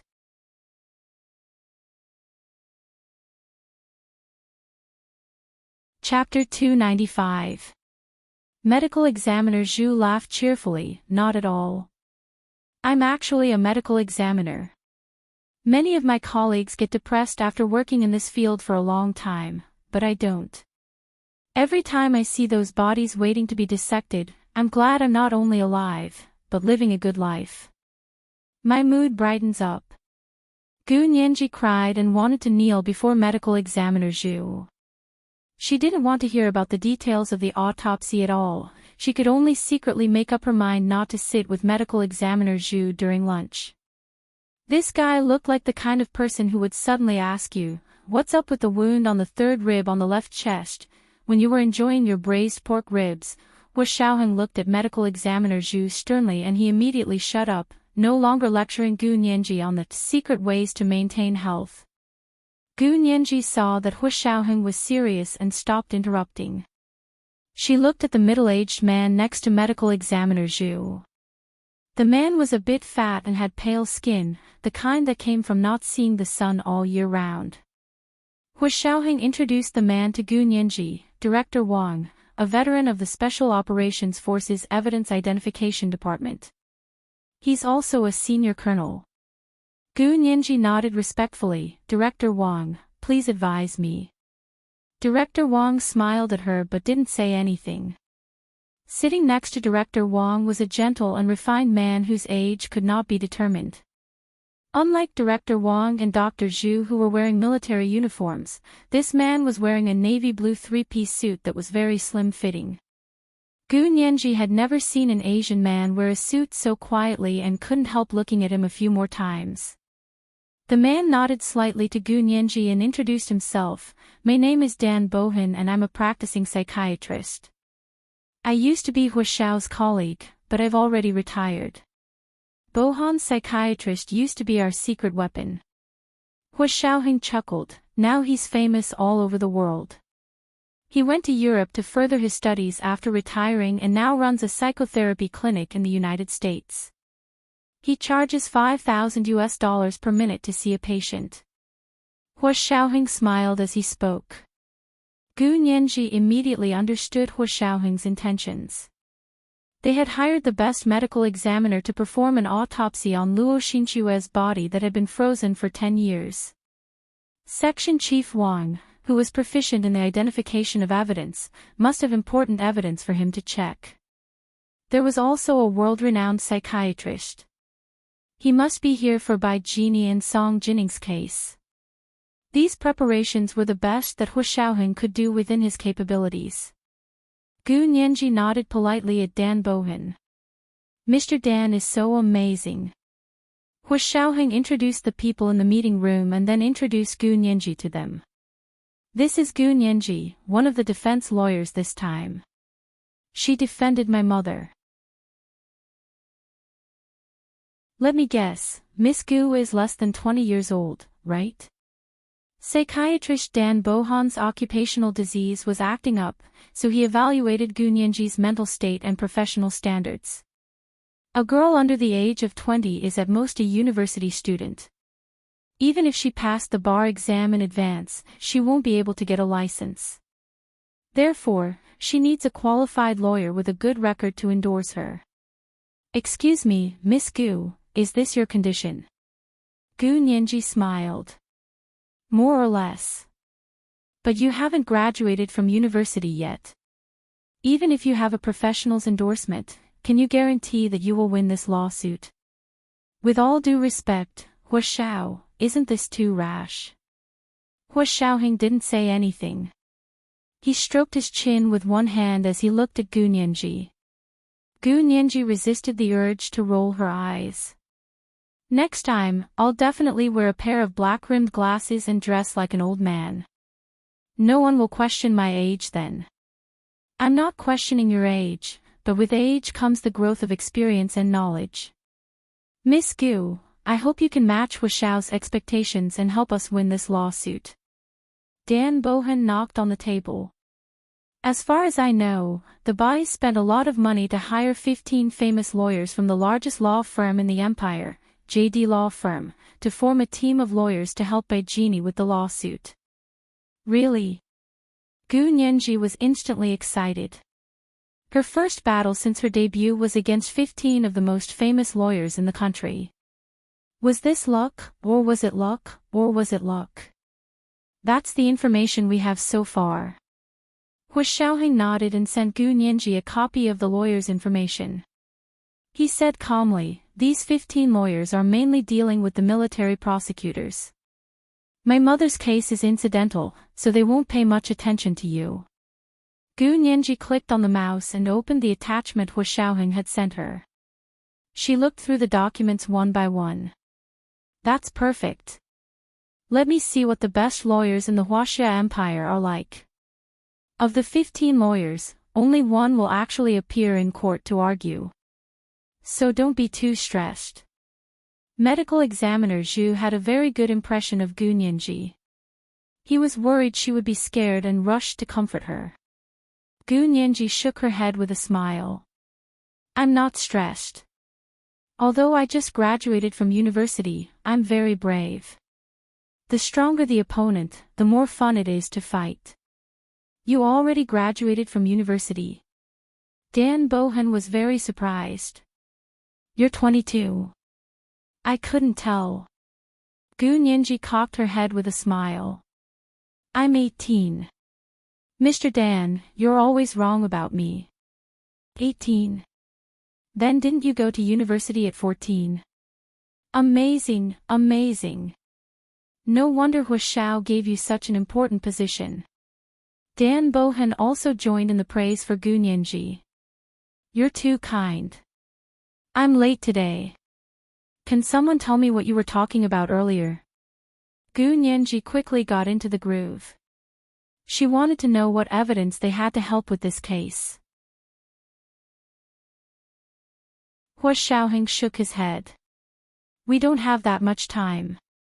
The minutes of today's meeting have already been sorted out. That's why I called you here. Familiarize yourself with the 3 experts and save their contact information. If there's anything you don't understand, contact them directly. Gu Nianji quickly nodded. That's even better. We won't waste the experts' precious time. Medical examiner Zhu, Director Wang, and Dan Bohan all sighed in relief. They were very busy people. If they stayed for another half an hour, their own work schedules would be interrupted. The 3 of them gave Gu Nianji their email addresses and phone numbers before saying goodbye to Hua Xiaoheng. After they left, Gu Nianji looked at the large amount of information that had been sent to her email. Her mouth twitched. She muttered to Hua Xiaoheng, Hua Xiao, I'm only in charge of Mrs. Song's case. You don't have to give me all this, do you? She casually flipped through it and saw that even the information on Luo Xinchua's murder case had been sent to her email. Wasn't that case handled by the military legal department? She didn't expect Hua Xiaoheng to cough. The situation has changed. We discussed it for a long time and felt that it would be more appropriate for you to take over the entire case. Gu Nianji froze. I'll be defending everything. But this is my first time in court. You guys have that much confidence in me. Of course little Zhe and I have confidence in you. Yin Shixiang draped an arm over Zhao Liang's shoulder and winked at Gu Nianji. Hua Xiao also approved of you after we convinced him. Gu Nianji was both happy and nervous. She looked at Hua Xiaoheng happily and asked eagerly, really? Hua Xiao. You really think I can take on this responsibility? Hu Xiaoheng had just said that the Bais had hired 15 of the best lawyers in the empire and that they weren't targeting her. But as soon as the 3 experts left, Hu Xiaoheng's words changed. The trust between people was gone, and Gu Nianji felt very tired. Hu Xiaoheng smiled. All's fair in war. Nianji, you're our secret weapon. Big Xiong and Little Zay aren't the only ones who have confidence in you. I have confidence in you too. I believe that having you on the stand will bring unexpected results. Gu Nianji had never heard Hu Xiaoheng praise her like this in front of others. She couldn't help but feel elated. She tried to maintain her composure. Since Hu Xiao says so, I'll do my best. But she turned and ran to the bathroom. She cupped her face in the mirror and laughed. Ha ha ha ha. You really have confidence in me. I'm so happy. It was the second watch. A reminder for monthly votes and recommendation votes.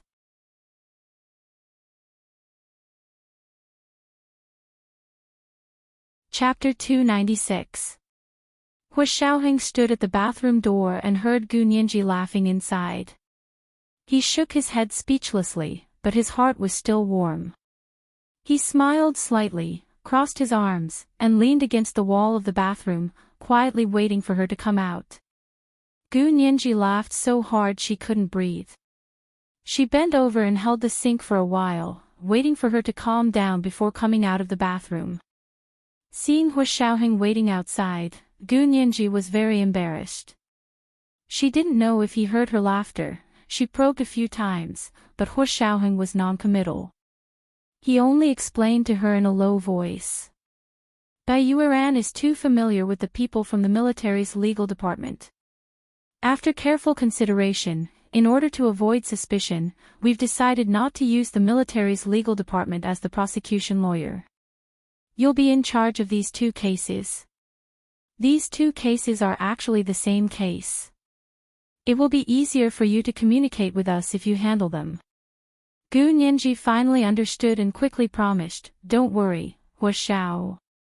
Since you trust me so much, I won't let you down. Just do your best. Whether you win or lose, you are the best. Hu Xiaoheng patted her shoulder. Gu Nianji's legs went weak. With Hu Xiaoheng's encouragement and trust, Gu Nianji felt full of motivation. She returned to her room with a laptop full of secret documents and began to study day and night. Medical examiner Zhu's autopsy report on Luo Xinchua's body, Director Wang's appraisal report on all the evidence, and Dan Bohan's assessment of Song Jinning's mental state, all of these made Gu Nianji read them with great interest. In addition to familiarizing herself with the evidence, she also had to write her own trial draft and familiarize herself with some professional terms. The trial was in 3 days. She had too little time. She wanted nothing more than to not eat or drink for the next 3 days. She wanted to live in the computer. Song Jinning came to visit her. She saw Gu Nianji sitting in front of the computer with her hair down and wearing a nightgown. She was so busy working, she secretly admired her. She specially cooked soup and food for Gu Nianji and brought it over to eat with her every day. Gu Nianji didn't forget to discuss the case with Song Jinning during meals. Auntie Song, if Bai Jini really was responsible for Luo Xinchua's death, why did she wait until 6 years after Hu Guanyuan's death to kill her? I could understand if they had done it while Hu Guanyuan was still alive. But to wait until the man you love has been dead for 6 years before you kill his wife, I always feel that there is a missing link in this logic. Although she hated Bai Jini, Gu Nianji didn't think the evidence alone was enough to convince her that Bai Jini had killed Luo Xinchua. If she couldn't convince herself, how could she convince the judge? Song Jinning was indeed someone who knew Bai Jini very well. She said calmly, if you can't figure it out, you might as well think about what kind of person Bai Jini is. What kind of person was she? There are only 2 things that are most important to her. One is her career, and the other is the man she has a crush on. I wouldn't be surprised if she could do anything for them. Song Jining summed up Bai Jini's lifelong pursuit in one sentence. Gu Nianji swallowed a mouthful of okra pork rib soup and said thoughtfully, "The man she has a crush on is already dead, so it was for her career? But that doesn't make sense. Luo Xinchue was a housewife, and had nothing to do with Bai Jini's career. Why would she kill Luo Xinchue for her career? Are we really going in the wrong direction? Wasn't Luo Xinchue murdered? Or was she not murdered by Bai Jini?" Gu Nianji looked at Song Jining and thought to herself that if Bai Jini would kill for her career, she would probably kill Song Jining, right? But Song Jining had already been mentally deranged at the time, so she couldn't have been an obstacle to Bai Jini. But why would she kill Luo Xinchue? Could she have killed the wrong person? She quickly rejected the idea. Because Luo Xinchue and Song Jining didn't live in the same place at the time, it was basically impossible to kill Luo Xinchue by mistake. And from the results of medical examiner Zhu's autopsy, Luo Xinchue had most likely been murdered. Gu Nianji thought about it for a long time, but couldn't figure it out. Later, when she looked at the list of evidence that Director Wang had processed and compared it with the real thing, she discovered some clues and boldly adopted a strategy. By the time the secret court session began on the third day, Gu Nianji was already confident. She had changed into a simple, light gray suit, and her hair was tied up in a bun at the back of her head. She had light makeup on her face, and even wore a pair of plain, gold-rimmed glasses to make herself look mature and capable. Hu Xiaoheng looked at her outfit and frowned slightly. The suit was too well tailored, and the waistline was not tight enough to be grasped. It accentuated her high breasts, round hips, and long legs. Fortunately, the plain glasses blocked Gu Nianji's large, sparkling eyes, so she didn't attract too much attention. Otherwise, Hu Xiaoheng felt that most men's attention would be drawn to Gu Nianji's appearance in court, and wouldn't be able to hear what she was saying. "Hu Xiao, today is my first time in court. Aren't you going to encourage me?" Gu Nianji stood in front of the dressing mirror and made a final inspection. Hu Xiaoheng hugged her from behind and looked at her quietly in the mirror. He reached out a hand to support her chin, turned her around, and gently pecked her lips. "This is interest. When the case is over, I'll return the principal." "Oh. There's still principal?" Gu Nianji became even more excited. For the sake of Hu Xiao's debt to her, she had to win this case. At 7 a.m. on January 28, Luo Xinchue's murder case officially began in the Imperial Capital's secret court. It was Gu Nianji's first time in the Imperial Capital's intermediate court. Because it was a secret court, the door was immediately closed after they entered to prevent others from entering. Gu Nianji glanced around the court and saw that Hu Xiaoheng was leading the team. Other than Gu Nianji, Yin Shixiang, Zhao Liangzi, medical examiner Zhu, and Director Wang were also there. Several orderlies and attendants sat around Hu Xiaoheng to act as human shields to protect him. As expert witnesses, medical examiner Zhu and Director Wang sat closest to the plaintiff's stand so they could be summoned for questioning at any time. On Bai Jini's side, there were 15 lawyers, all dressed in black suits. They sat in the seats behind the defendant's stand and were ready to support the defense lawyers in court. Only the third son of the Bai family, Bai Chonghui, and a few staff from the Institute of High Energy Physics where Bai Jini worked were also present to show their support for their boss. The judge was a middle-aged man in his 40s. He was stern and serious. He looked at his watch and asked, "Is everyone here?" Both the plaintiff and the defendant indicated that everyone was present. "Good, then Luo Xinchue's murder case officially begins." The judge banged his gavel. As the plaintiff's lawyer, Gu Nianji first stood up and saluted the court, then swore that everything she had said today was the truth. The Bais were stunned when they discovered that the plaintiff's lawyer was not one of the famous lawyers from the Imperial Army, but a young university student who looked like she had just graduated from university. Wasn't this handing victory to them? Bai Jini's haggard face broke into a smile for the first time that day. She turned to her defense lawyer, Lawyer Jean, and whispered in his ear, "The opponent's lawyer is Gu Nianji. As far as I know, she graduated from university less than a year ago." Less than a year. Then she doesn't have a lawyer's license. Lawyer Jean immediately raised his hand to the judge. "Your Honor, may Miss Gu show me her lawyer's license?" The judge ignored Lawyer Jean. Gu Nianji said bluntly, "I'm in court because I have proof of my qualifications. Why should I let you see it?" Lawyer Jean chuckled, "If you can show it to the judge, why can't you show it to us? Little girl, do you know what you're doing? Don't ruin your own future." Likewise. Gu Nianji returned Lawyer Jin's compliment. The judge banged his gavel again. "Silence, the prosecution and defense will now proceed to the first round of statements." Gu Nianji represented the plaintiff and spoke first. "Hello everyone, I'm Gu Nianji. I was appointed by the military legal department to represent the plaintiff. Although Luo Xinchue was not a soldier herself, her husband was Huo Guanyuan, a senior colonel in the military. The military takes her murder very seriously. This was the first watch. Just a reminder of the monthly votes and recommendation votes. 7 p.m. the next watch.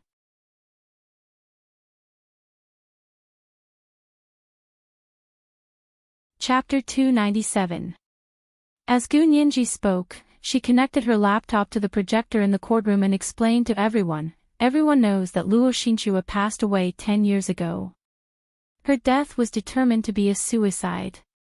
But recently, the famous military forensic doctor, Dr. Zhu, confirmed that Mrs. Luo did not commit suicide, but was murdered." Objection.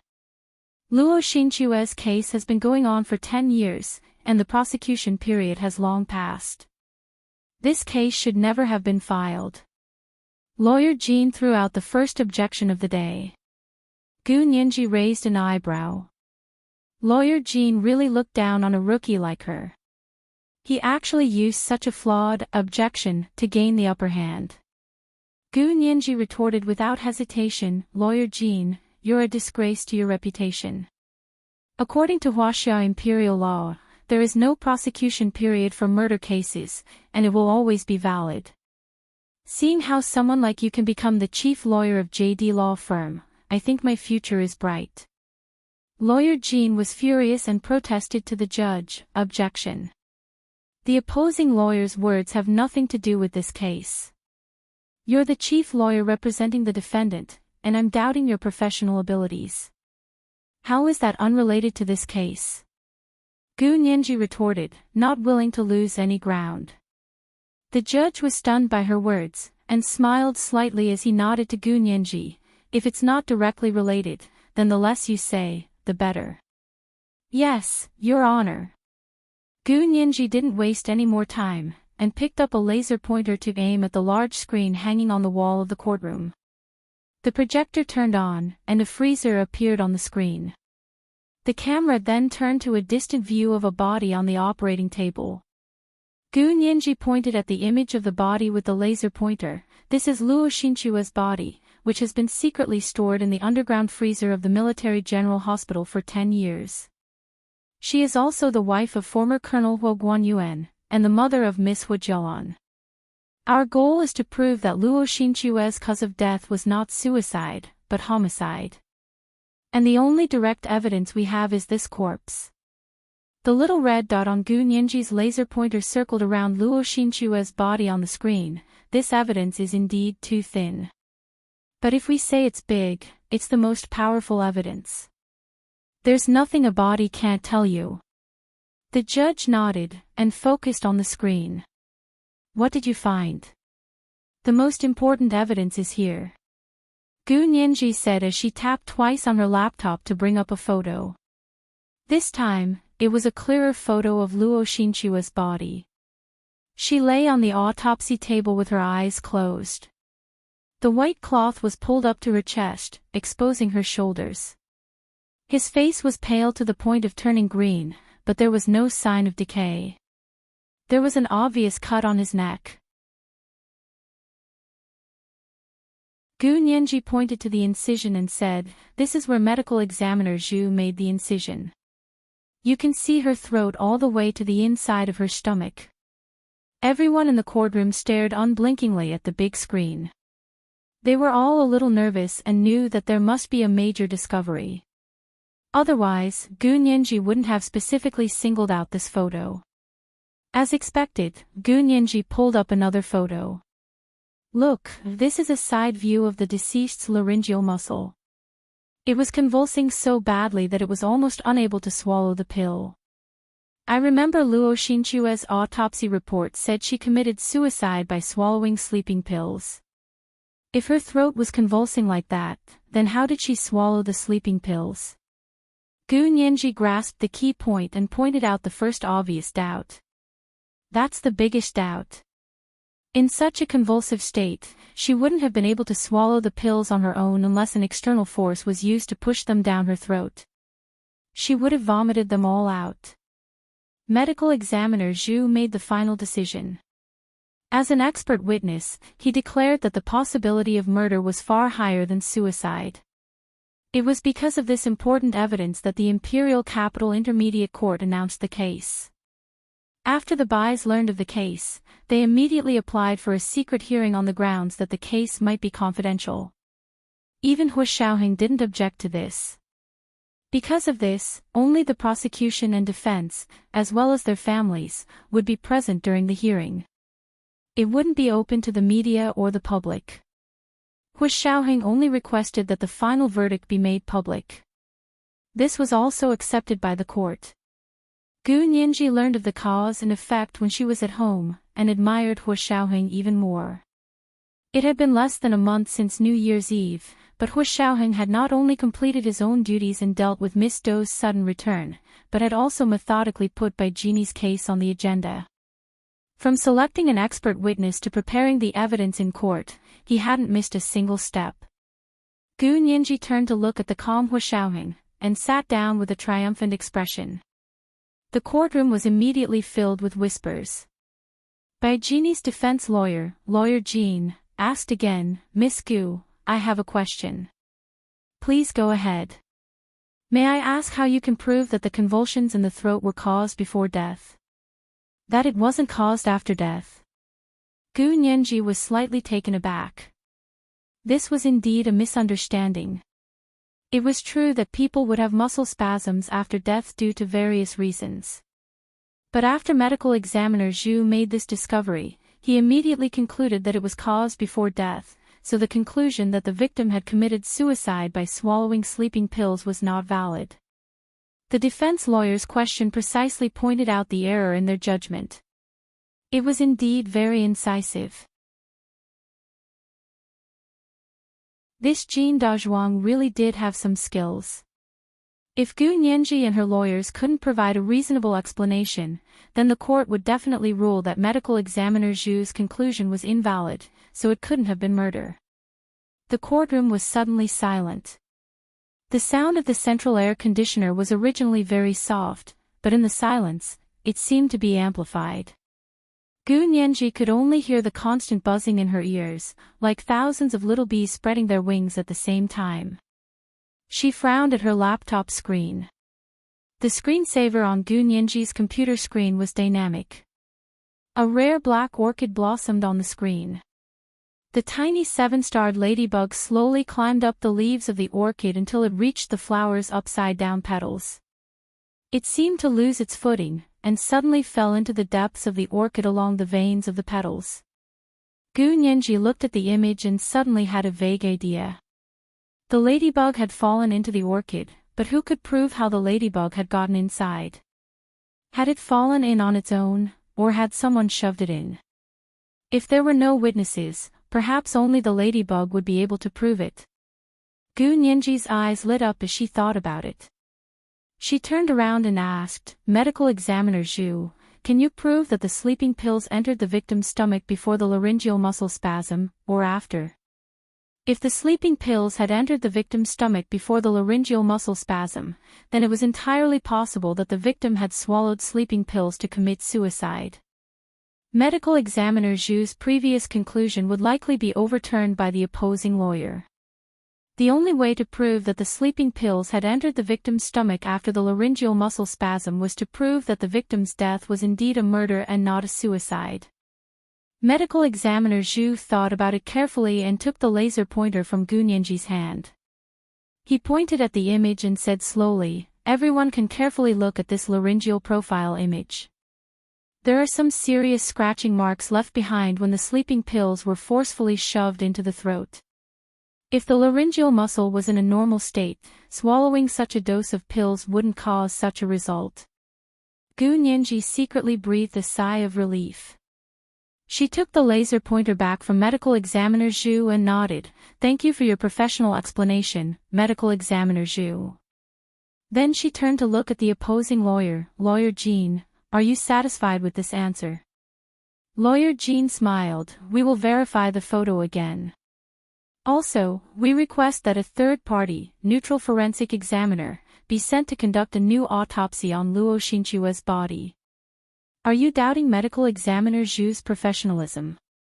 Gu Nianji reacted quickly and immediately made medical examiner Zhu glare at Lawyer Jean. "I'm not doubting. But medical examiner Zhu is from the military, so it's only right that we request an impartial and independent third party to conduct the autopsy." It was the second watch. Let me remind you about the monthly votes and recommendation votes.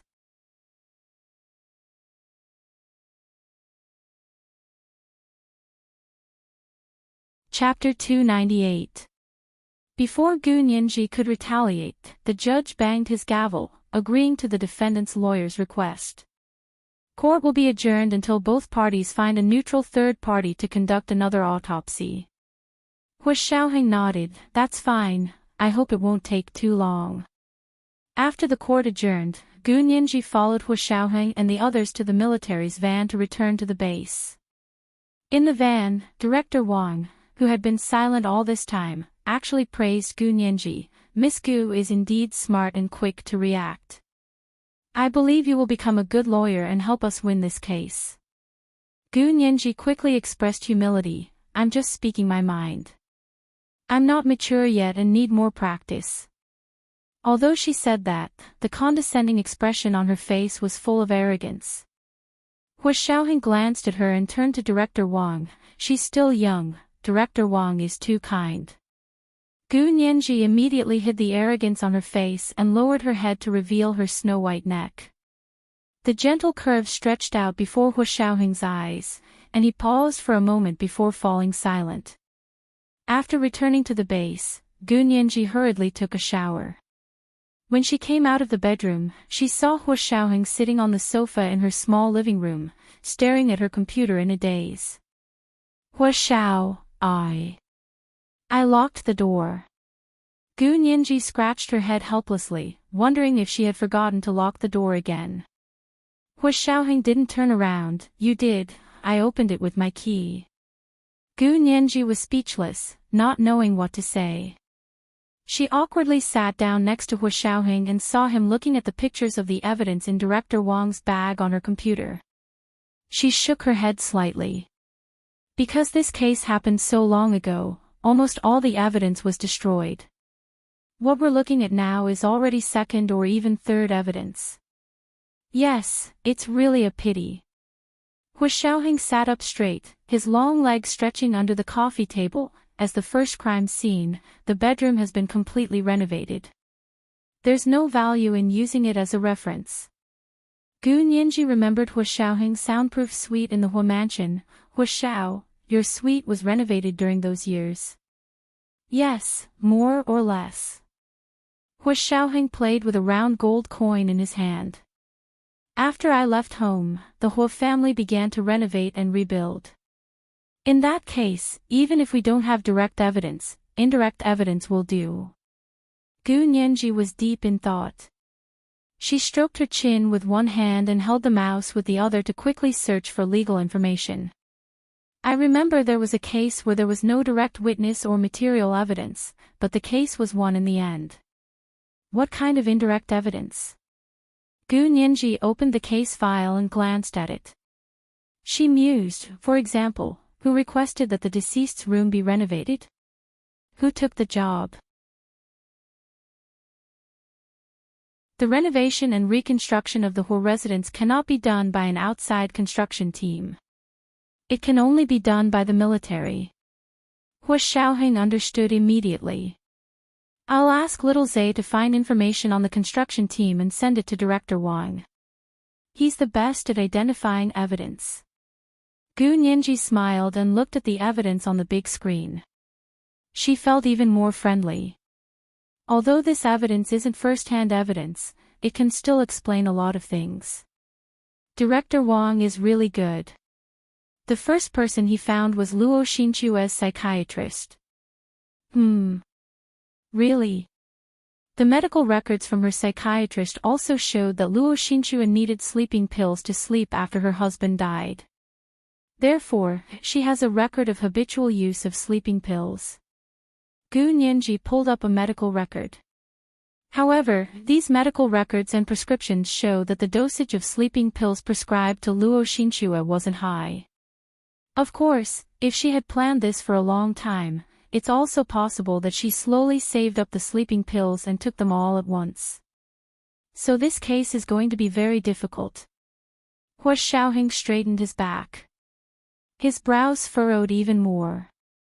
First, they had to prove that Luo Xinchue hadn't swallowed the sleeping pills herself. That was already very difficult.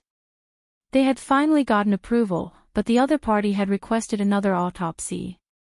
Now they had to prove that Luo Xinchue, who had a long history of taking sleeping pills, didn't have suicidal tendencies. No matter how they looked at it, it seemed impossible. And even if the first two, impossible tasks, were possible, they still had to prove that the sleeping pills had something to do with Bai Jini. That was even more difficult. Gu Nianji looked at Hu Xiaoheng sympathetically. Suing Bai Jini for delaying Song Jinning's treatment, causing her condition to worsen and almost die, and causing huge losses to the country was much easier than suing Bai Jini for Luo Xinchue's murder. But the former wouldn't be enough to punish Bai Jini. Hu Xiao, who did you want to be the lead defense lawyer to sue Bai Jini for Luo Xinchue's murder? Gu Nianji asked quietly. The military's lawyer. Hu Xiaoheng casually played with the round gold coin between his fingers. Luo Xinchue was my uncle's widow. Her death was related to my uncle's death, so they took over the prosecution. Gu Nianji thought of someone. What about Director Bai? She's the director of the Special Operations Forces Legal Department, and also Bai Jini's niece. With a relationship like that, shouldn't she avoid arousing suspicion? Yes. That's why I thought we shouldn't use anyone from the legal department at all. We might as well let you do the entire defense. So it was the next best thing. Gu Nianji was displeased. She nodded slowly. I see. She didn't say anything else. Hu Xiaoheng looked at her and smiled. He ruffled her hair and said affectionately, "Little girl, you sure have a lot of inner drama." Gu Nianji's expression was blank. Hu Xiaoheng had already seen through her careful thoughts. Hu Xiao, I need to borrow someone from you to testify in the next court session. Gu Nianji was a bit embarrassed. She could only change the topic and talk about their case. Who? Hu Jialan. Gu Nianji pointed to the evidence on the computer. She's in charge of keeping your uncle and aunt's belongings. Her testimony is crucial. The next step was definitely going to be a debate about the evidence. Gu Nianji was very confident in medical examiner Zhu. She didn't think any neutral medical examiner would be able to challenge his conclusions. If there was, Gu Nianji planned to challenge this neutral medical examiner's independent qualifications and practice qualifications. Hu Jialan hadn't appeared in public for almost a month since she was taken away by Hu Xiaoheng for a lie detector test on New Year's Eve. Hu Xiaoheng, did you test her? Gu Nianji asked with concern. How is she? Hu Xiaoheng sighed. We did, but didn't find anything wrong. Gu Nianji, she was that good? Or was there really nothing wrong with her? We can't say there's nothing wrong with her. Hua Xiaoheng mused. Maybe we asked the wrong questions. She's not a convicted person, nor is she an enemy of the country. Therefore, we can't use many methods on her. Lie detector tests were very subjective, and the results couldn't be used as direct evidence. It could only be used as an indirect reference. But to be able to not reveal anything in front of the Special Operations Force's lie detector, even if she asked the wrong questions, it could be said that Hu Jialan was a strong-willed person, even if she wasn't as strong as Hua Xiaoheng. Gu Nianji nodded. I understand. Then I won't see her in advance. I don't want her to be on guard. Time passed quickly. The boys quickly found a neutral medical examiner. Hua Xiaoheng looked at his background and agreed. He arranged for the autopsy to be approved by all three parties. Because it was an urgent matter, the medical examiner took all the time he could and quickly produced an autopsy report. A week later, the Imperial Capital Intermediate Court was in session again. The independent medical examiner's report was basically the same as the military medical examiner's use, especially the spasms of the throat muscles. There were obvious scratches and abrasions. This conclusion was almost identical to medical examiner Zhu's. This meant that medical examiner Zhu's previous report was completely correct. The possibility of Luo Xinchua being murdered was much higher than a suicide. The Bai family's Jin Dazhuang had only managed to delay them for a week. Therefore, during the second session, the focus of the debate was no longer on the autopsy report. Gu Nianji requested the court to summon an important witness, Hua Jialan. In order to prevent Hua Jialan from being mentally prepared, Gu Nianji didn't meet her in advance. She didn't ask her any questions in advance. This was the first watch. A reminder of the monthly votes and recommendation votes. The second watch was 1 in the afternoon.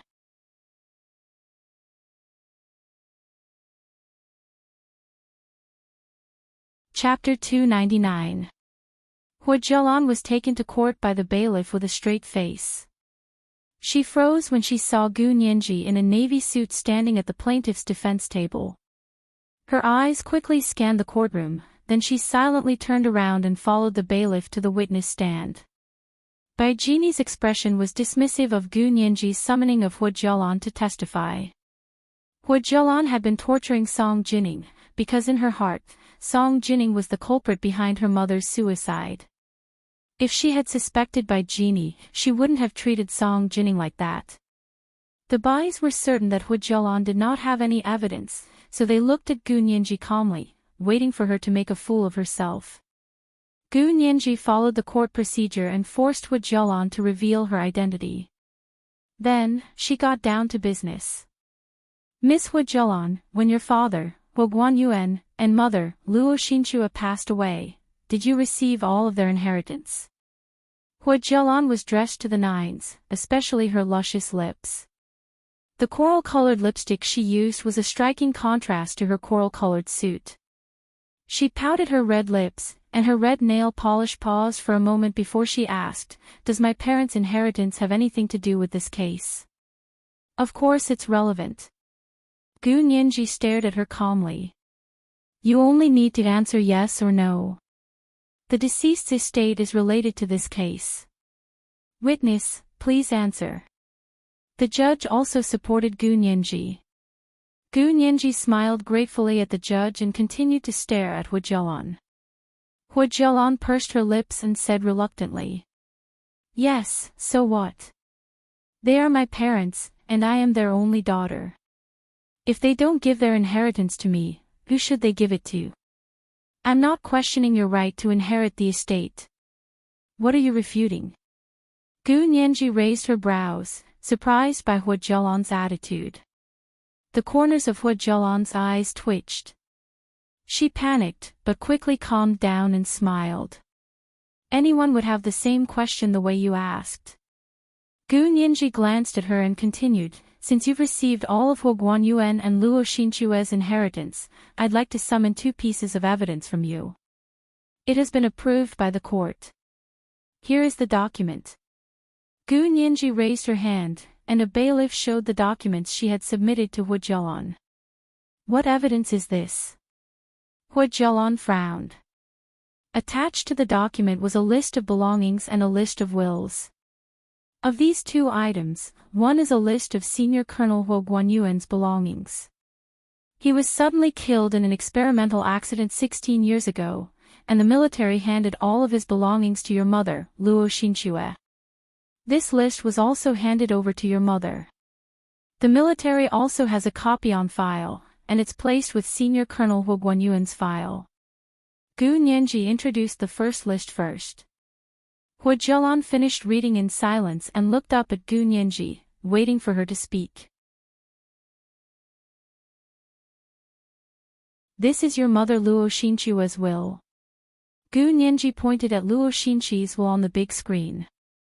Luo Xinchue listed all of her movable and immovable assets on the will, as well as some important items that she kept at home.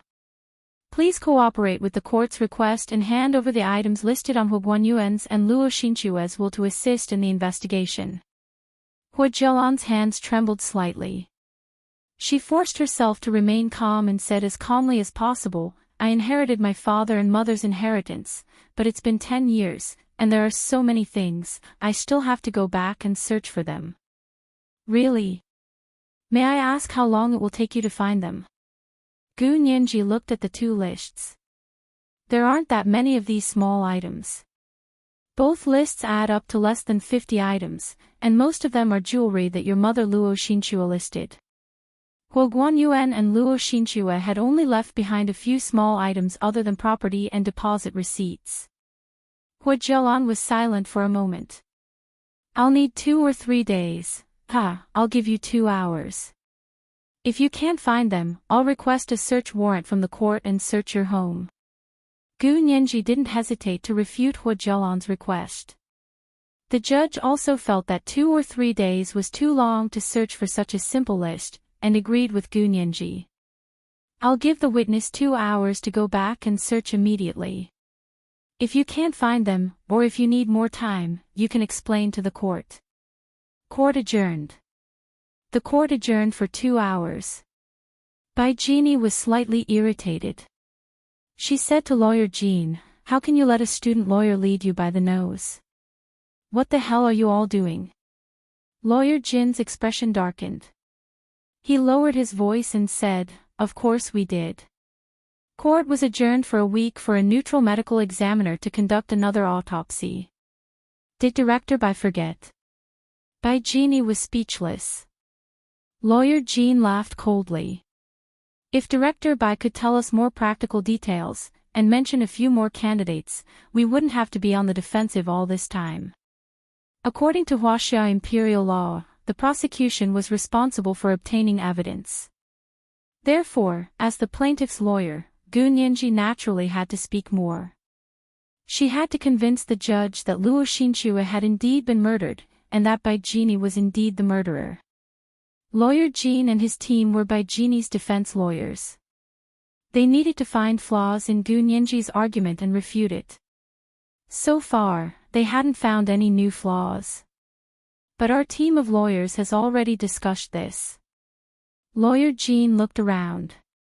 The plaintiff has called a new witness. We can make an issue out of it. Bai Jini didn't understand.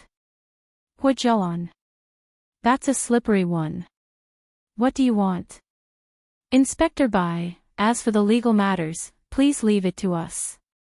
What you need to do is tell us all the facts. You have to know that any concealment is helping the other party send you to prison.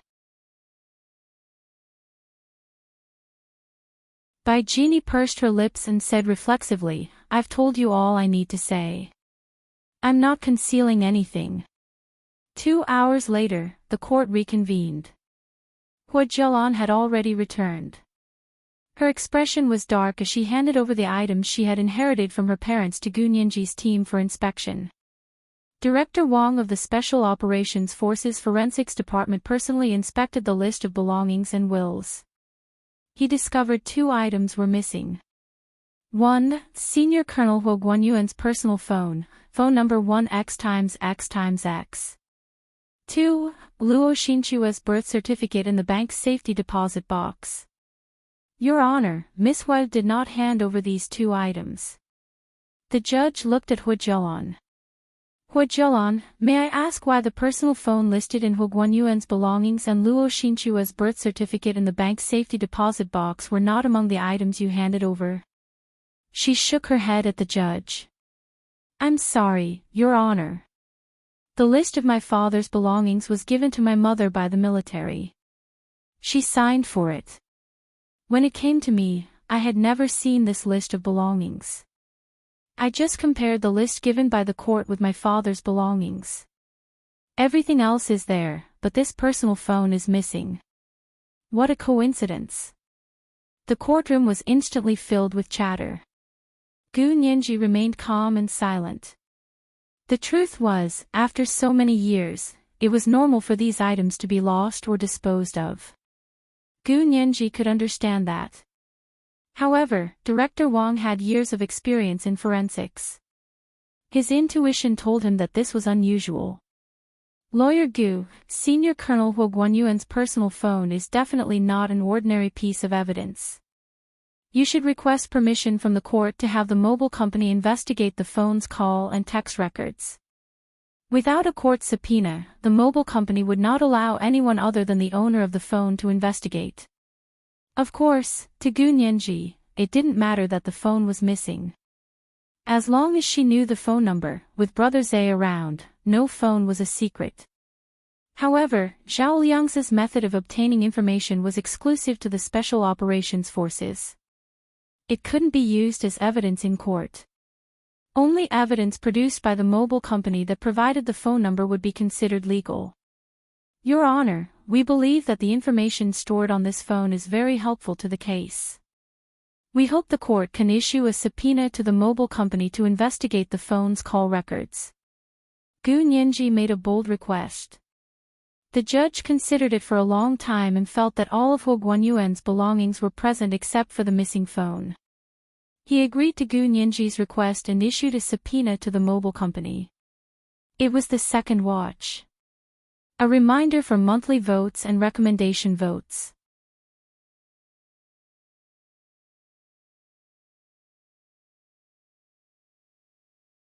Chapter 300.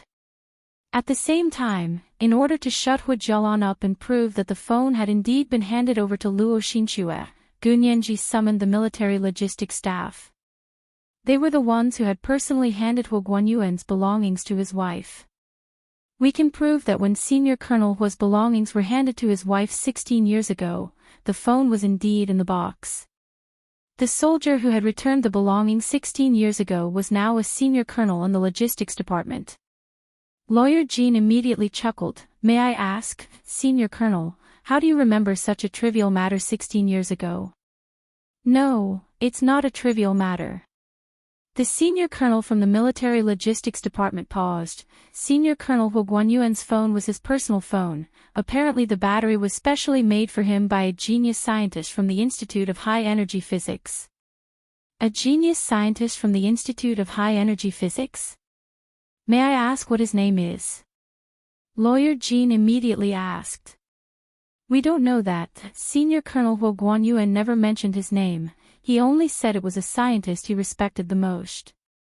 The senior colonel from the logistics department didn't know the name. Bai Jeannie's head jerked up, her eyes full of anger, her lips moving in and out of anger. She looked like she wanted nothing more than to say something. Gu Nianji's eyes wandered around the courtroom and caught a glimpse of Bai Jeannie's expression. She raised her eyebrows and asked deliberately, then do you know if the genius scientist was a man or a woman? Unexpectedly, the senior colonel from the logistics department shook his head again. I really don't know. Senior Colonel Huo Guanyuan was very familiar with the people from the Institute of High Energy Physics because of his mission, but he rarely mentioned it to us. The most important reason was probably related to the joint experiment between the military and the Institute of High Energy Physics. It seemed that this experiment might be the key to the whole thing. Gu Nianji was deep in thought, and only looked away when Bai Jeannie's expression returned to normal. She listened as Lawyer Jean continued to interrogate the senior colonel. Fine, even so, you still remember something like that after 16 years. It's really unimaginable. Lawyer Jean still didn't understand, implying that the senior colonel might have colluded with the plaintiff's lawyer to give false testimony. The senior colonel from the logistics department also understood Lawyer Jin's meaning, and said angrily, "Of course there's a reason. You cut me off without hearing me out, and now you say I can't be trusted. What do you want?" "I think Lawyer Jean wants to go to heaven." The corners of Gu Nianji's lips curled up as she mocked Lawyer Jean.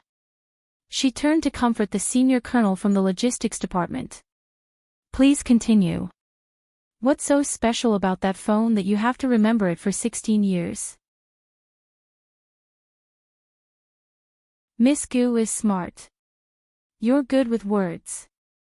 The senior colonel from the logistics department glared at Lawyer Jean and quickly explained to the judge, "What's special about that phone is the special battery. It was said that the battery capacity was very strong, and a single charge could last for 10 years. I was Senior Colonel Hu Guanyuan's orderly at the time, and I often saw him fiddling with this phone. A few of us even whispered that if it wasn't bragging, then it was our country's black technology. We even said that we had to keep an eye on Senior Colonel Hua and not charge his phone.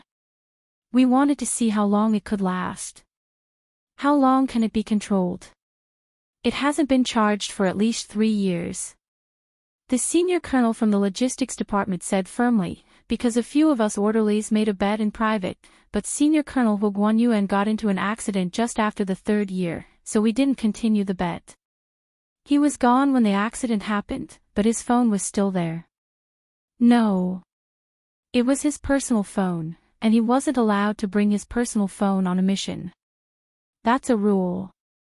Senior Colonel Hu Guanyuan's personal belongings were all in his dormitory, and we took turns cleaning his room.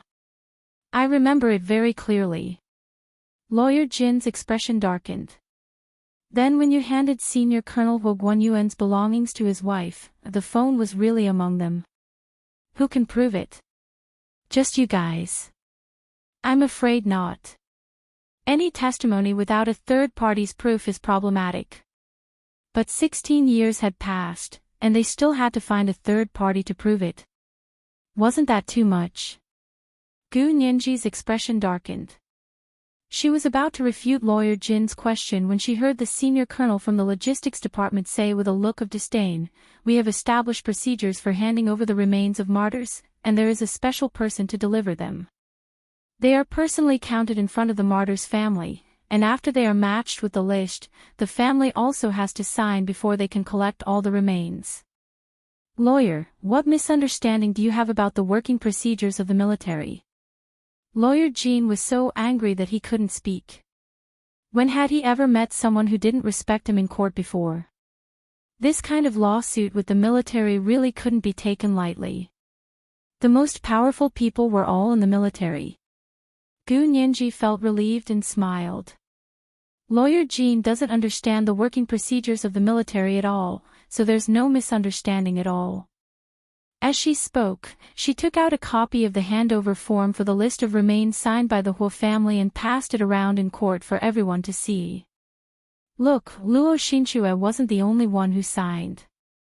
Huo Guanyuan's father, Huo Xuanong, and younger brother, Huo Guanchen, also signed. Huo Xuanong was the deputy chairman of the Supreme Military Council at the time. Huo Guanchen was only a captain at the time, but is now the director of the political department with the rank of general. Lawyer Jean, with these people's signatures, you should believe that everything was handed over to Luo Xinchue, right? Gu Nianji first silenced Lawyer Jean, then formally requested to the judge, "Your Honor, we request the court to issue a subpoena to the mobile company to retrieve the communication records of this phone for further investigation." Agreed. The judge banged his gavel. The court clerk began to prepare the subpoena to be sent to the mobile company. If they wanted to investigate, they wouldn't be able to see the records immediately. Gu Nianji looked at Hu Jialan. Hu Jialan, you said the phone can't be found, so let's take it as lost. Do you remember when it was lost? Hu Jialan frowned and thought about it. She shook her head. To be honest, I've never seen this phone before. After my mother passed away, I received all of her inheritance from her. My father's belongings were all in a box, and I've sorted them out. I've never seen this phone on the list. Then did you check the list of belongings? Gu Nianji suddenly asked, catching Hu Jialan off guard. Gu Nianji didn't actually know Hu Jialan well, but seeing how much she cared about who the inheritance belonged to, her instincts told her she wasn't a generous person. What kind of attitude would someone who wasn't generous have towards the inheritance they received? Gu Nianji guessed Hu Jialan's thoughts. She would probably be more calculative, and even check the list. But even if a phone was missing during the check, Hu Jialan probably wouldn't care, right? It wasn't something valuable anyway, so it didn't matter if it was lost. Gu Nianji asked casually, and saw Hu Jialan hesitate for a moment before shaking her head. No. She's lying. Gu Nianji thought to herself. Hu Jialan must have checked the list of belongings, and already knew the phone was lost. As for why she didn't say anything, that was another question. Gu Nianji typed the question on her laptop without batting an eyelid, and moved on to the next question. Director Wang mentioned earlier that there was a birth certificate in the bank's safety deposit box that you didn't hand over. May I ask what's going on? Hu Jialan still shook her head. I didn't find it. How am I supposed to hand it over? You didn't find it again. Gu Nianji frowned. Is the safety deposit box not safe? Should we go to the bank and check the security footage to see who took the ID? Hu Jialan panicked for a moment, but quickly composed herself. She said dryly, after my mother passed away, I received her inheritance, and everything in the bank's safety deposit box. So you have it. Gu Nianji emphasized the ownership of the document again. Then may I ask why you didn't hand it over? Are you trying to defy a court order and obstruct justice? I wouldn't dare. Hu Jialan nodded slightly. But when I went to the safety deposit box, I didn't see the birth certificate. There was only jewelry and a deposit receipt.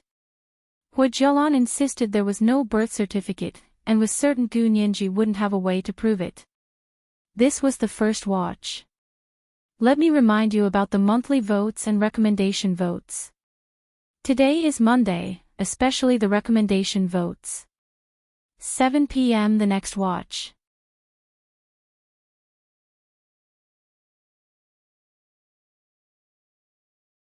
Chapter 301. Luo Xinchue had rented a safety deposit box from the bank. The bank didn't care what you stored inside. As long as it didn't violate bank rules, you could store anything you wanted. You only needed to use the bank certificate to withdraw it. As for Gu Nianji's claim to pull up the footage of the safety deposit box, that was just to trick her.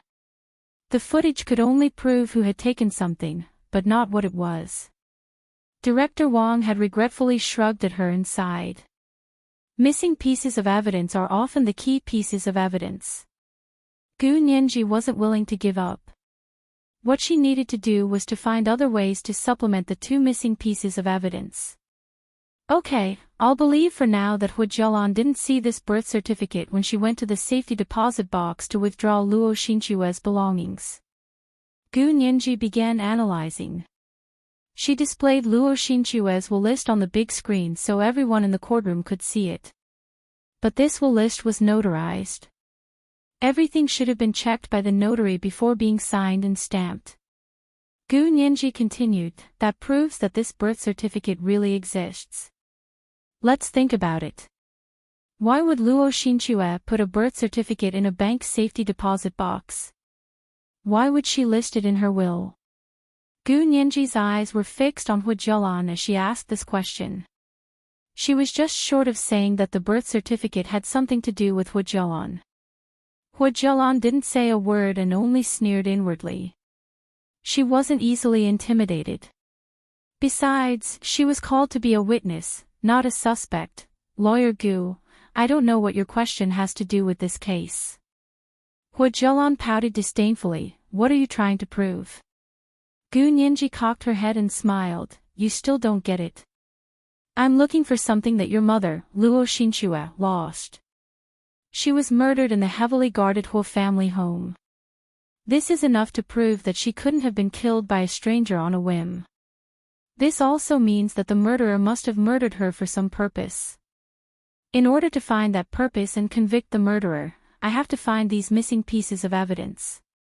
Then I'm sorry. Lawyer Gu should really change careers and become a detective. Hu Jialan mocked Gu Nianji. You're obviously still looking for evidence, but you're already suing someone. I don't understand this logic either.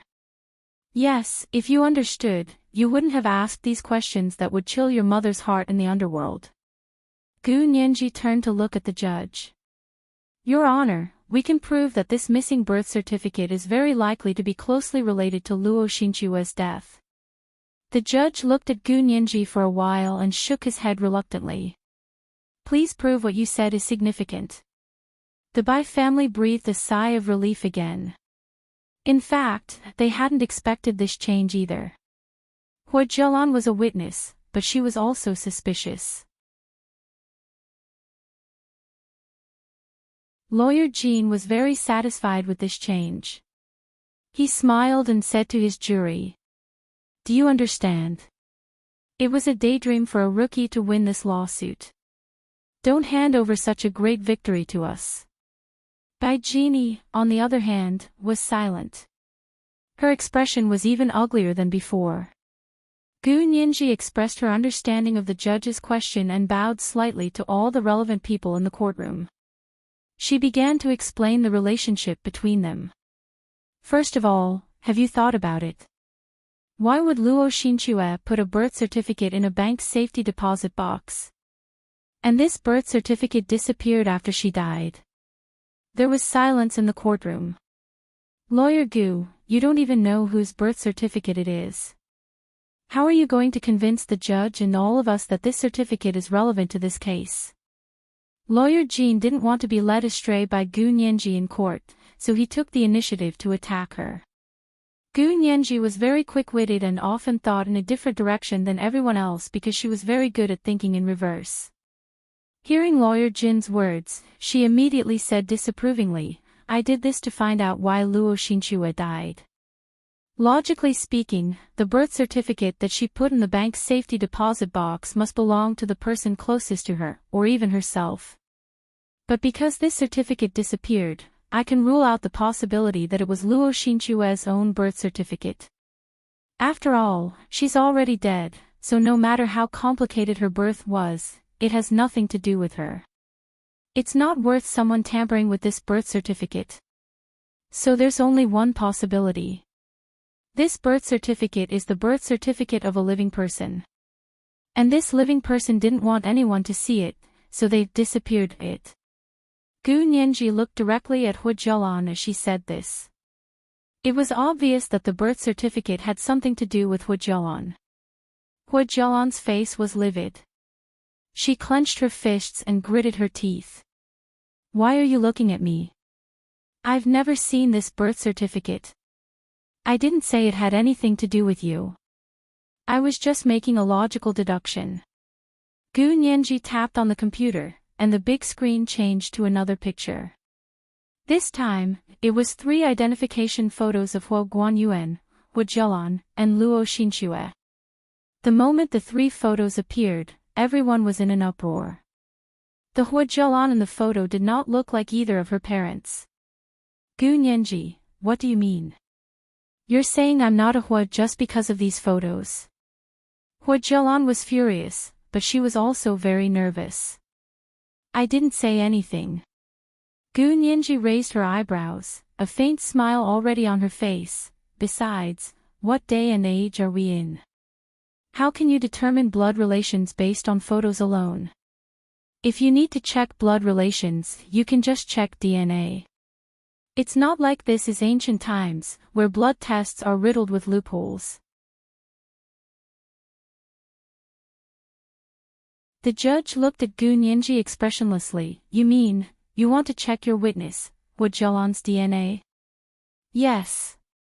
Gu Nianji looked at her laptop and changed to another set of photos. Your Honor, please allow us to check Hu Jialan's DNA. Bai Jini, sitting in the dock, looked up in shock and stared at Hu Jialan as if she had never seen her before. The judge considered it for a while, his face expressionless, and did not speak for a long time. Perhaps the silence in the courtroom was too heavy, and Hu Jialan could not stand it anymore. Even Hu Xiaoheng's lie detector had not been able to pry open her mouth, but Gu Nianji had used a missing birth certificate to pry open her mouth. Hu Jialan's pupils contracted, her lips parted, and she finally gave in to Gu Nianji. Lawyer Gu, you keep bringing up my parents' lost evidence, and I remember something. What is it? Gu Nianji asked with interest. Is it related to your mother Luo Xinchua's death? Gu Nianji remembered Hu Jialan saying that she was the first to find Luo Xinchua dead in her bed, so if Hu Jialan was not the murderer, then she must be the one who knew the most about the murderer. But for some reason, she would cover up for the murderer. Gu Nianji had a hunch that Hu Jialan did not seem to care about how her mother, Luo Xinchua, died. She only wanted to find someone to hate, to take responsibility for her mother's death, as if that was the only way she could face her mother's spirit in heaven. This feeling was very unusual, and Gu Nianji could not help but speculate that Hu Jialan knew much more about her mother's death than she was letting on. So Gu Nianji's strategy for court debate was to pry open Hu Jialan's mouth. All the previous actions, searching for the remains, and checking the list, were all for this one purpose. She was very lucky that her goal had been achieved. Gu Nianji was a little excited, but she hid it well, so no one could tell what she was feeling. Except for Hu Xiaoheng. He had taken care of her for 6 years, and she had been by his side from the age of 12 to 18. He was all too familiar with her every move, every smile. For example, he could see that Gu Nianji must be very excited, because whenever she was really excited, the tips of her fair ears would turn slightly red. Hu Xiaoheng's eyes lingered on the tip of Gu Nianji's ears for a moment, then calmly looked away. It was the second watch. Let me remind you about the monthly votes and recommendation votes. Today is Monday, especially the recommendation votes.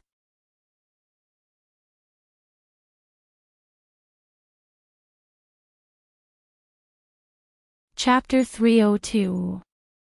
Hu Jialan paled at Gu Nianji's words. She nodded slowly, her voice growing weaker. The night my mother passed away, my mother suddenly called me on the internal line and asked me to go downstairs to see her. And then, it was already late at night and I was already asleep. I was woken up by her call, but her voice sounded very weak, so I quickly went downstairs to see her. Wait, you said it was late at night? Gu Nianji confirmed again. You said you found your mother dead in bed early in the morning. Did you go to your mother's room before that? Hu Jialan pursed her lips in pain and closed her eyes, her voice choked. Yes, I went to my mother's room the night before. Bai Jini's heart pounded violently, blood coursing through her veins, even her eardrums were pounding. She never imagined that Luo Xinchua would have the energy to call her daughter that night. She had been playing dead before that. Gu Nianji asked Hu Jialan as she observed Bai Jini from the corner of her eye. Bai Jini's change in expression did not escape Gu Nianji's eyes. She nodded inwardly, knowing that she was on the right track. There was almost no direct evidence in the case from 10 years ago, so they could only look for possible witnesses. Hu Jialan was the first person to discover Luo Xinchua's death, so she was either the murderer or the one who knew the most. Gu Nianji had called Hu Jialan as a witness, killing 2 birds with 1 stone. She asked calmly, then tell me what you saw the night before. Hua Jialan pursed her lips and looked at Bai Jini sitting at the defendant's stand. She said slowly, "That night, my mother called me on the internal line and asked me to go to her room. When I got there, I saw my mother lying on the floor." Her tears finally flowed. Although it had been 10 years since the incident, her heart was constantly tormented. Lying on the floor. Why was she lying on the floor? Did you see anyone else in the room? Gu Nianji pressed on. There was no one else in the room. I don't know why she was lying on the floor. When I went down, she was already unconscious. The telephone receiver is hanging from the bedside table, the room is turned upside down, and there are letters scattered on the floor. Hua Jialan wiped her tears. I helped my mother up and put her on the bed. She looked like she was asleep. I pushed her, and she opened her eyes to look at me, then went back to sleep. Your mother called you on the internal line and asked you to go to her room, but she didn't say anything. Gu Nianji asked suspiciously. It didn't make sense. Yes, perhaps she was speechless then. If I'd known that my mother had died the next morning, I would have woken her up that night and asked her what she had to say. Hua Jialan buried her face in her hands and sobbed. I really didn't know that night was the last time I would see my mother. Gu Nianji waited quietly for Hua Jialan to stop crying before asking, so you're saying that your mother's room was broken into the night before she died? Hua Jialan nodded. Yes, someone must have broken into my mother's room. I originally thought it was just my mother who saw the love letters and smashed the room in a fit of rage. Now that you're saying that my mother didn't commit suicide, I remember what happened that night. My mother probably didn't do it herself. That's strange. Gu Nianji spread her hands. With the Hua family's status and security, how could it have been broken into? Hua Jialan, think again, what was the situation at the time? Hua Jialan's eyes flickered with uncertainty. After a while, she finally said slowly. With the Hua family's status and security, there's no way an outsider could have gotten in. But what if the thief was a member of the Hua family or someone familiar to the Hua family? Gu Nianji was waiting for Hua Jialan to say this. She had thought about this question carefully when researching the case. To find clues of Bai Jini's crime, Hua Jialan had to testify against her. Hua Jialan was the only lead in the case. But it wasn't easy to get her to talk. Hua Xiaoheng even used a lie detector, but the results were minimal.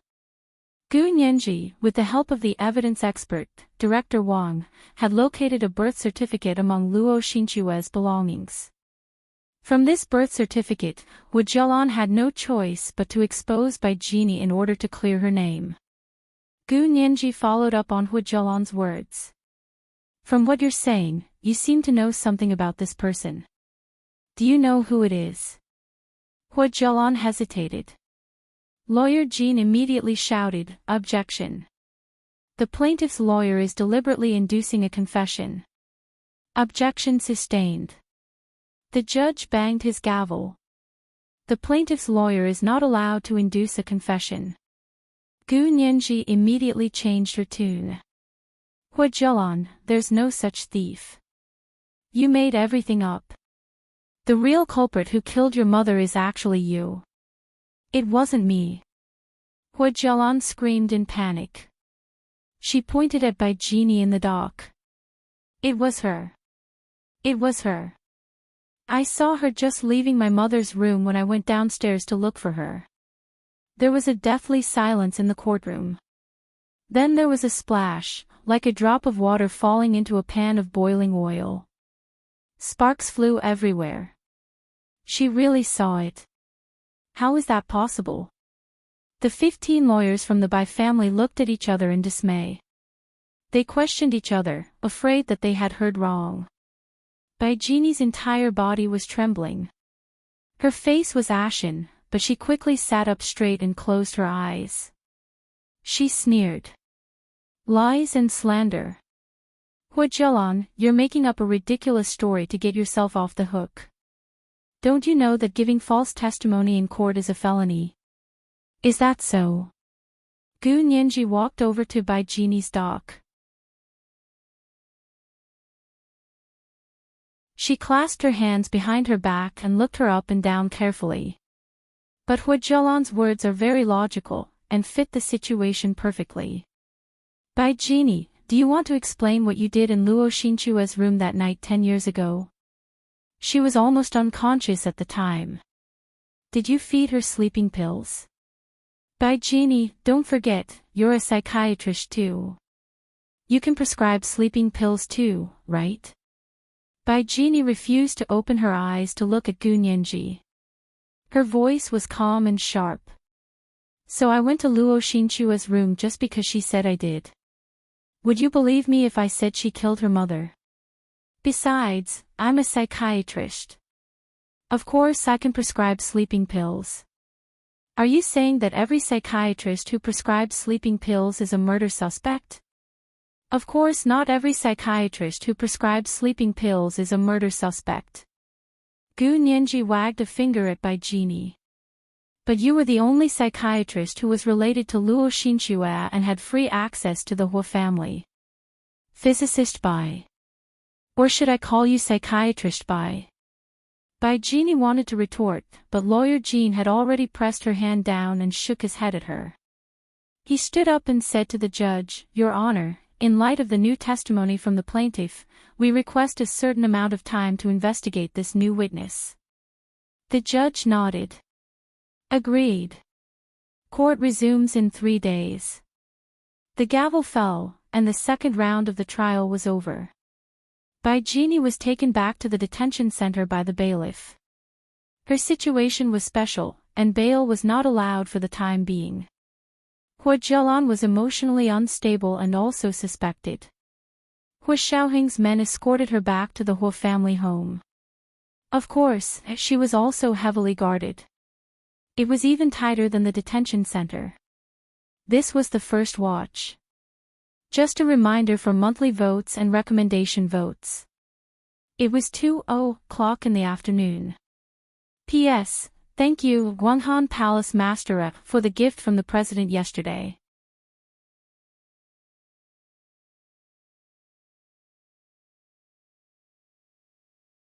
Chapter 303. After leaving the court, Gu Nianji did not return to the Hu residence. Instead, she followed Hu Xiaoheng back to his official residence at the headquarters of the Special Forces to continue preparing for the next round of the trial. Hu Xiaoheng, Yin Shixiang, and Zhao Liangze walked in one after the other as she sat in the small conference room in Hu Xiaoheng's office suite. Everyone began to discuss the day's trial. Yin Shixiang, who had always been talkative, pretended to be deep in thought and didn't say a word. There were no outsiders in the small conference room, so Gu Nianji kicked Yin Shixiang's chair. Brother Xiong, why aren't you saying anything? Yin Shixiang had been drawing on the drawing board on the laptop in front of him. Gu Nianji kicked his chair. He rolled his eyes at Gu Nianji and connected his laptop to the projector. Everyone saw the diagram that he released. On the diagram was a sketch of a cell phone and a sketch of a birth certificate. Of course, they were all hand-drawn by Yin Shixiang. Have you ever wondered if the lost phone and Hu Guanyuan's belongings had anything to do with the identification document? Yin Shixiang scratched his head. Why were these two things missing and not something else? I didn't think there was any relationship between the two. Gu Nianji held a pen in her hand and rested the cap on her chin. I only know that these two things are directly related to Luo Xinchua's death. Hu Xiaoheng's fingers unconsciously tapped on the conference table. He asked Gu Nianji expressionlessly. You still think this birth certificate has something to do with Hu Zhelan? I actually don't know if it has anything to do with her. I'm just making a logical deduction. I said that in court to provoke Hu Zhelan. Gu Nianji twirled the pen in her hand. If there's nothing wrong with her, we'll look into other people related to Luo Xinchua. That's good too. Hu Xiaoheng thought for a moment, then said to Zhao Liangze, Go to the Hua residence and collect Hu Jialan's blood or hair for Chen Lai to test for DNA. Chen Lai agreed and left quickly. In less than an hour, he returned to the base office and said to Hu Xiaoheng, "I've already sent it to Dr. Qin." Gu Nianji asked him quietly. "So fast. Brother Zhe, did you stab Hu Jialan? Then you pulled her hair. You're the one who wants to kill people. You're the one pulling my hair." Zhao Liangze was furious. He rolled up his sleeves and put his hands on his hips. He wanted nothing more than to yell at Gu Nianji. "Do I need to be so crude when I'm taking evidence? If you don't need it, then don't need it. Why are you so angry?" The corners of Gu Nianji's mouth twitched. "Also, can you find out anything about that phone number? Do you think I'm a spinning top? You only know how to spin in circles." Zhao Liangze glared at Gu Nianji before returning to his office to run his program. Gu Nianji looked at Zhao Liangze's back thoughtfully and thought his temper was a bit strange. She wanted to go in and ask him, but Yin Shixiang stopped her. "Don't go." He shook his head at Gu Nianji. "Leave him alone for a while." "What's going on?" Gu Nianji was anxious. What else could Brother Zhe be unhappy about? "I don't think there's anything difficult for him in this world." Yes. To an internet child like you, your world is the internet. Your brother Zhe is the king of the internet. Of course, he's omnipotent in your eyes. But we live in the real world, Nianji. We don't live in the internet. Yin Shixiang earnestly advised Gu Nianji in a genteel manner. He even used English, which was a rare sight. Gu Nianji glanced at him without batting an eyelid. "Speak human." Yin Shixiang laughed and patted his chest. "Yes, your brother Zhe has been smitten recently, but he's been rejected when he's pursuing her." Seeing Gu Nianji's disdainful expression, Yin Shixiang felt like he had wasted his breath. He reached out and grabbed Gu Nianji's ponytail. Gu Nianji protected her hair and jumped away. She exclaimed in surprise, "So Brother Zhe has someone he likes." "Oh no, did my suggestion make things difficult for him?" Gu Nianji automatically connected Zhao Liangze's loss of control with Hu Jialan's DNA extraction. She clasped her hands together and exclaimed, "Brother Zhe likes Hu Jialan." Pfft. Zhao Liangze was drinking tea at his desk. He spat the tea all over the keyboard when he heard Gu Nianji. "Nianji! Get over here." Zhao Liangze rolled up his sleeves to teach her a lesson. "Who's the boss?" Gu Nianji winked at him. She picked up her laptop and ran away with a smile. "I'm going to talk to Mrs. Song. You guys have fun." Gu Nianji left the office building of the Special Operations Forces headquarters and returned to Hu Xiaoheng's official residence. She went to her room to shower and change before going to talk to Song Jining. Song Jining lived on the third floor. Gu Nianji knocked on the door. Song Jining saw her in the room's video feed. She quickly opened the door and asked, "Did you go to court today? How was it? Did the interrogation find out anything?" Gu Nianji smiled. "I just came back from court. There are some things I don't understand. I wanted to ask you." She walked into Song Jinning's room. Song Jinning closed the door behind her and asked her to sit down. She poured her a glass of water and placed it on the coffee table. She sat down on the sofa across from her. "Ask away. What's the situation?" She was a scientist after all. She spoke concisely and without a word of nonsense. Gu Nianji secretly gave Song Jining a thumbs up. She opened her laptop and showed Song Jining the list of Huo Guanyuan's belongings. She talked about the lost phone among Huo Guanyuan's belongings. The military's witness was Senior Colonel Huo's orderly. He said that Huo Guanyuan's phone battery was custom-made by a genius scientist at the Institute of High Energy Physics. It has a very strong battery capacity. It said that one charge can last 10 years. Is that true? That's some kind of advanced technology. Song Jining was a scientist at the Institute of High Energy Physics. Her father, Song Haichuan, was the director of the institute at the time. Song Jining would definitely know the advanced technology at the Institute of High Energy Physics 16 years ago. Song Jining's expression froze when she heard this. A phone battery that can last 10 years on a single charge. Song Jining sighed slightly.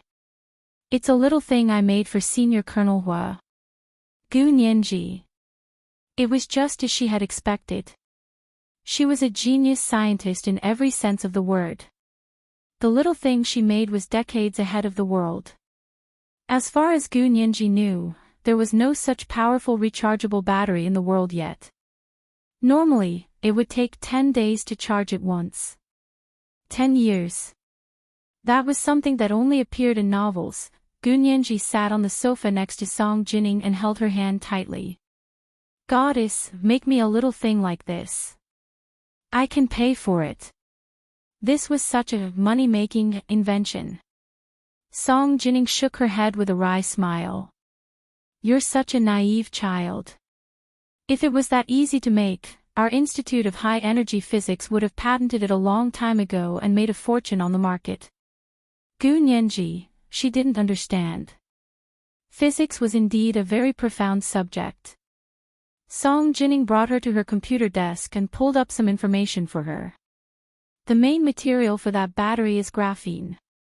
Graphene is a two-dimensional material that is only one carbon atom thick. Its main state is a hexagonal honeycomb lattice of carbon atoms formed by sp2 hybrid orbitals. Graphene is separated from graphite crystals, and the technical separation is very difficult. Back then, I completely relied on hand polishing. It took me 4 to 5 years to get a little material that could be used to make a phone battery. At the time, Senior Colonel Hua happened to be a great help to my father, so I gave this battery to him as a thank you gift. Song Jining automatically went into physics genius mode. Gu Nianji's eyes widened as she listened. It was the second watch. A reminder for monthly votes and recommendation votes. Oh, intersection. Oh.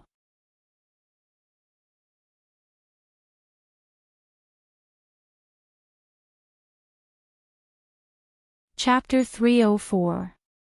Song Jining's mind was completely focused on science.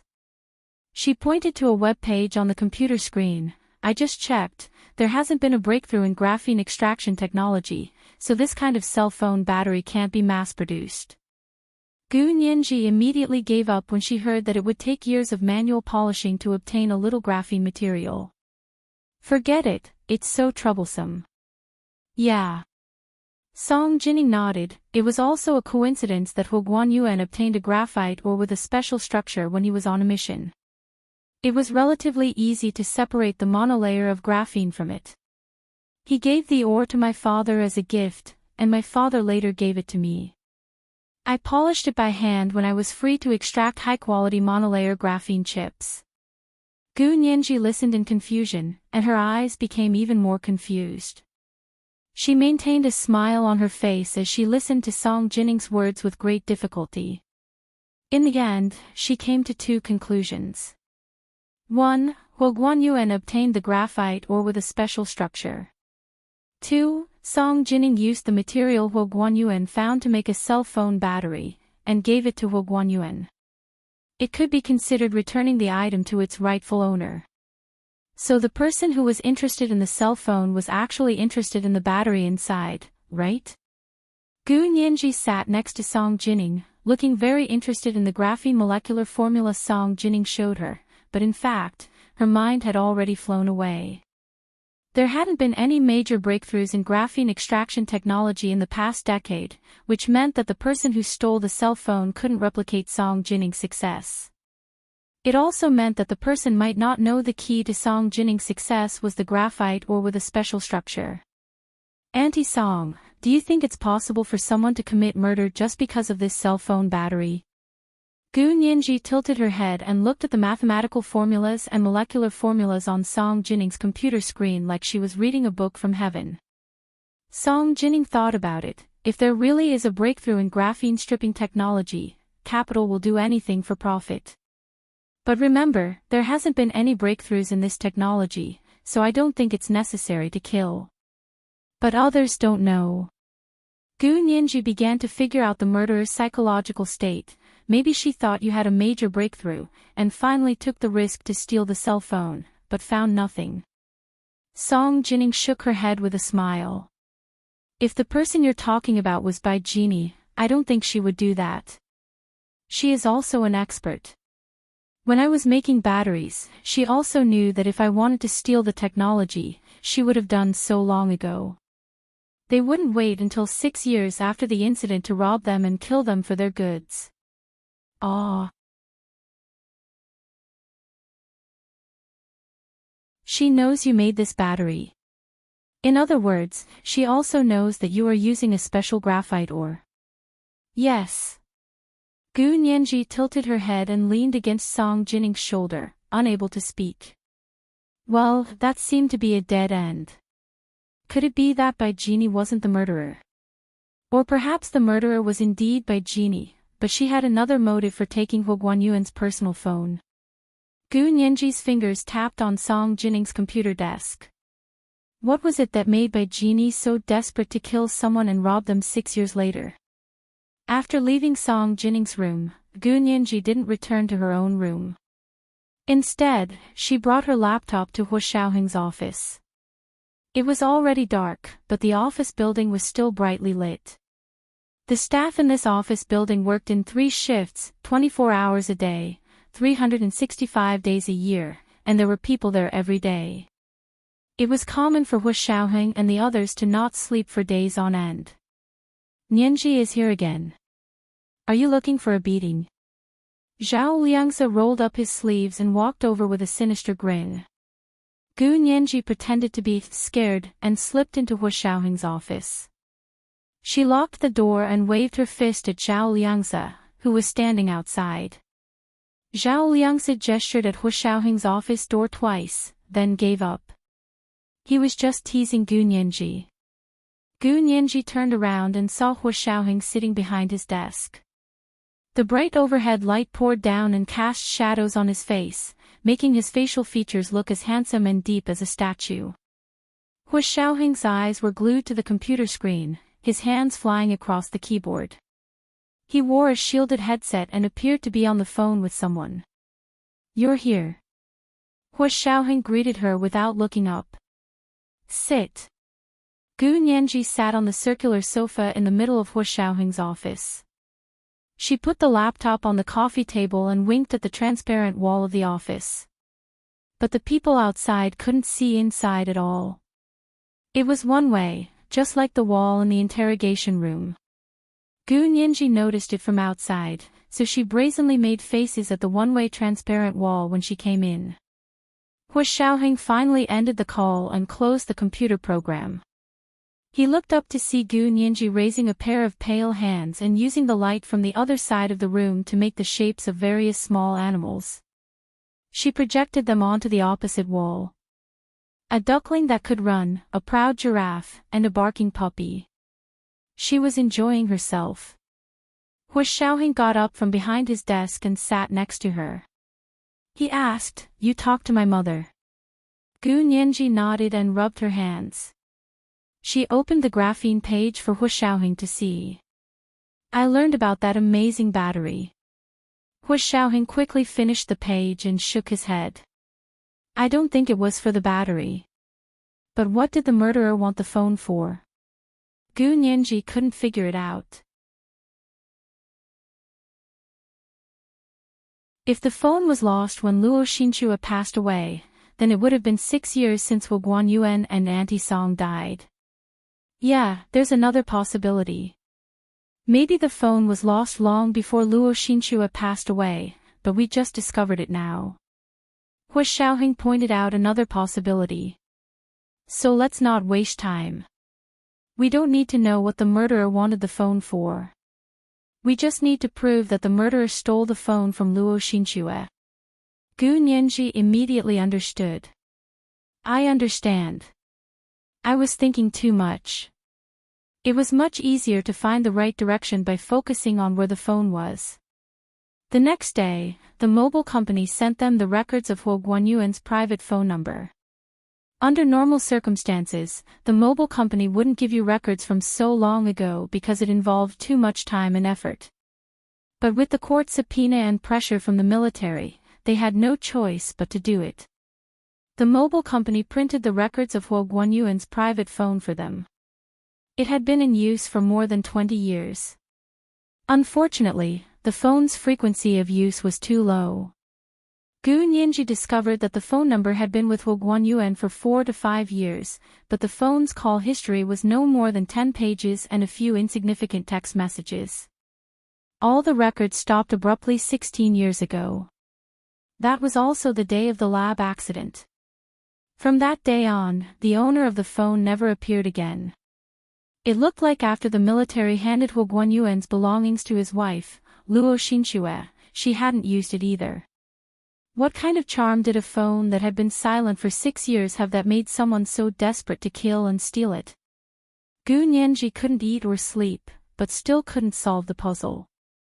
Finally, Zhao Liangse couldn't stand it anymore and dragged her out of Huo Xiaoheng's office.